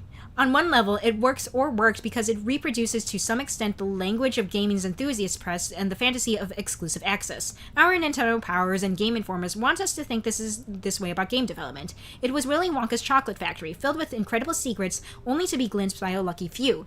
The enthusiast magazines were our many uncles at Developer X, covertly sneaking out screenshots and tidbits and rumors for our breathless delectation. For the friend who told blatant lies, like flippantly, perhaps not even fully sure why they did it, the potential payoff was to be one of these magazines, to become the representative of the uncle at Nintendo, an insider, authoritative, knowledgeable. It was, in short, a power play. Curiously, in reading people's reflections on weird gaming rumors they circulated when they were younger, I find a common theme. People very often repeat things they knew or at least strongly suspected to be untrue, not because they fabricated the lie themselves, because they had been lied to them about them before. This makes sense. It's about how certain rumors manage to become so widespread despite being obviously false. And on the other hand, it suggests a symmetry between the mechanism of the secret knowledge of games and the mechanism by which creepypasta spread, the urban legend, the modern myth. To lie and be believed, even regarding something small and harmless, is to hold a type of power over someone else. Thus, a nebulous third arena, which might locate here a certain mild maliciousness, a desire to deceive others as we have been deceived, to steal for ourselves the aura of exclusive access that the friend who claimed their uncle worked at Nintendo seemed, at least for a time, to possess. Let's see. An uncle might be easier unless because a dad would be harder to lie. An uncle might be easier unless someone offhandedly mentions that they don't beforehand. Yeah, true. It is a lot easier because, if you say that your dad works for Nintendo, it is easier to figure out that, oh yeah, you're lying, on sleepovers. In the course of writing this game, I realized that 3 of the 4 projects I've now released contain a sequence in which a child visits the home of a friend and something terrible happens. Despite that, nothing particularly bad has ever happened to me while visiting a friend or during a sleepover. However, when I was very young, before my parents divorced, I never had any friends over. The environment of my home felt too tense, far too hostile for me to have anyone spend the night. I was afraid of what would happen if someone came into my life and saw how we lived, which, in retrospect, was not even particularly bad, so far as unhappy families go, but the emotional tenor of my home was often overwhelming to a child with my disposition, so I usually visited friends, but never had them over to my place. What I enjoyed the most about visiting friends' homes, and this was true even after the divorce, was seeing how those I took to be normal lived. Clean houses with open windows, parents who talked to one another, and more video games than I could know what to do with. Games were a precious resource, and I carefully considered which one I asked for on my birthday in June, or for Christmas to ensure that it would keep me occupied for the 6 months until I got the next. Visiting friends gave me a chance to vicariously experience what it would be like to, say, own a PlayStation and a GameCube, and still get the new game every month. I fear this makes my friendships sound purely instrumental, which of course they were not. I've had many great and supportive friends. I don't know if they ever felt that my relationships with them were a cover for my keen interest in their games, but I felt guilty anyway. In the end, I can only thank them for their generosity. Making games roughly coincided with me beginning therapy for my anxiety, which was a problem that life in the world, up until a certain point, had trained me not to see I had. To be perfectly accurate, making games actually preceded therapy. In attempting to tell stories that immerse the player in the thick atmosphere of mild to severe mental distress I've spent most of my life, I began to recognize how many of my reference points for these feelings could be traced to habits I've learned or constructed in childhood. Both making games and going to therapy present opportunities to return to these behaviors and the events that seem to instantiate them. If the visit to a friend's house is something of a primal scene to me, and the way I unconsciously return to it again and again suggests that it is, then this game became my attempt to acknowledge acknowledge it and interrogate it more fully than I have before. That's why I chose to set it vaguely in 1988 or 1998 or 1999. If you want to think about it this way, I admit that this is trite, my games are attempts to make up for lost time. I'm inviting you into part of the idiosyncratic haunted house that functions as my mind, where the lived experience of sleepovers collides with the imagined horrors and potential catastrophes that always flourish there, unbidden. I am a single person, and not a very interesting one in most respects, but if I can leverage this bit of technology to facilitate some sort of human feeling between you and me, then I'll consider it a success. The Game Boy is Tom Riddle's diary. God damn it. On topicality. When I began drafting this game at the beginning of August 2014, it was not topical beyond a general sense. But as I write this note, it is the final week of August. Is this note what proves to be first draft of this note, since I return to it again and again as weeks drag on. And in the years I've been at work, and seemingly nebulous concerns I set out to treat, the way the modern games industry encouraged and continues to encourage entire generations of children to internalize hierarchies predicated on structures of access maintained by abusive practices of exclusion, deception, and emotional manipulation, are erupting to the forefront of the culture in a way more horrific and absurd than anything I have ever made up. And in my original draft, I had a sentence here suggesting that by the time you read this, it would have ended, which of course turns out to be, unfortunately, not the case. We may not believe in the uncle who works for Nintendo anymore, but he is certainly still at work. The guy likes to toot his own horn, at least this is what it comes off as to me. Fair enough. Women and minority voices are under attack. The finer details of the situation, of what calls itself Gamergate this organized harassment campaign by this point, both fatiguing and immensely abhorrent. I will not bother to recount them here. Suffice it to say, the contingent of players taking up the flag of gamers are, in many ways, the realization of the thoughts, feelings, and behaviors that constitute the enemy of this game. The fantasy underpinning the happy ending is that people are trapped in unhealthy structures cultivated by a combination of late capitalism and video games, can become aware of the way in which they, their friends, in fact, the very world around them, are all devoured alive, and that we can escape it if we work together. To those women who have been terrorized these past weeks, for as long as they've been prominent in the industry, for as long as they've been alive in a culture that implicitly hates them, to those still here and those who had to step away, to those who did their best to make sure we get out of the space before its jaws close on us, if any of you read this, I am sorry and I thank you. We are never going to see the end of gamer games in our lifetimes, are we? Probably not. On gamers being over. Fairy tales, as one paraphrase of G.K. Chesterton goes, are important not because they tell us monsters exist, we know that from our everyday experience, but rather because they allow us to imagine that monsters may be beaten. Developers and writers alike want games about more things. This kind of stuff makes my eyes roll, fair enough. And Developers and writers alike want games about more things and games by more people. We want, and are getting, and will keep getting, tragic comedy, vignette, musicals, dream worlds, family tales, ethnographies, abstract art. We will get this because we're creating culture now. We are refusing to let anyone feel prohibited from participating. Gamer isn't just a dated demographic label that most increasingly prefer not to use. Gamers are over. That's why they're so mad. Leanne Alexander from Gamers Are Over. Let's be honest, the industry has failed gamers because our culture has failed them. For me, being in a place like rural Ohio was so tremendously unempowering. It made me feel so much like I was so far being able to ever influence a larger culture that I felt like it was at least deserved the video games everyone else I grew up around seems to get to cope with all of it. That feeling like you're owed media is the default response of our culture not being able to exercise any kind of other real autonomy or control of the aspects of your life. The problem is that these violent impulses are self-destructive at their core. They're not actions of autonomous actors. They're culturally programmed. They're impulses of a suicide bomber throwing himself into a crowd of people. They're deeply emotional, deeply disconnected, and deeply afraid of what's happening in the world. And that's what makes them scary and very real. That's why we need to see them for what they are. Fear and why they're deeply intertwined with our culture. Liz Ryerson on Gamer's Identity. If this Game Boy voyeur vampire and someone had driven a stake through its heart, that's sort of what I'm picturing here. Me, to artist Kimberly Parker, September 2nd, 2014. Okay, damn. Alright, that was a lot. Okay, but yeah. We're cool. We're cool, right? We're cool. Alright. But yeah, that's gonna be it for today. It's already 5 o'clock. It's already 5 o'clock. I need to wrap up today. But yeah, thank you all so much for watching today. So Let me double check my calendar real quick. Yeah. Okay. So yeah, Tuesday gonna be playing the Sandman. Thursday will be Sacred Stones, and Saturday will be more short horror games. This time, I think. Let's see. So we've already done Twine games. I think next week we're gonna do some short RPG Maker horror games, like really short. I found some that only last for like maybe an hour or less. So we're gonna be showcasing a lot of those. But anyway, thank you all so much for joining me. Hope to see you next time.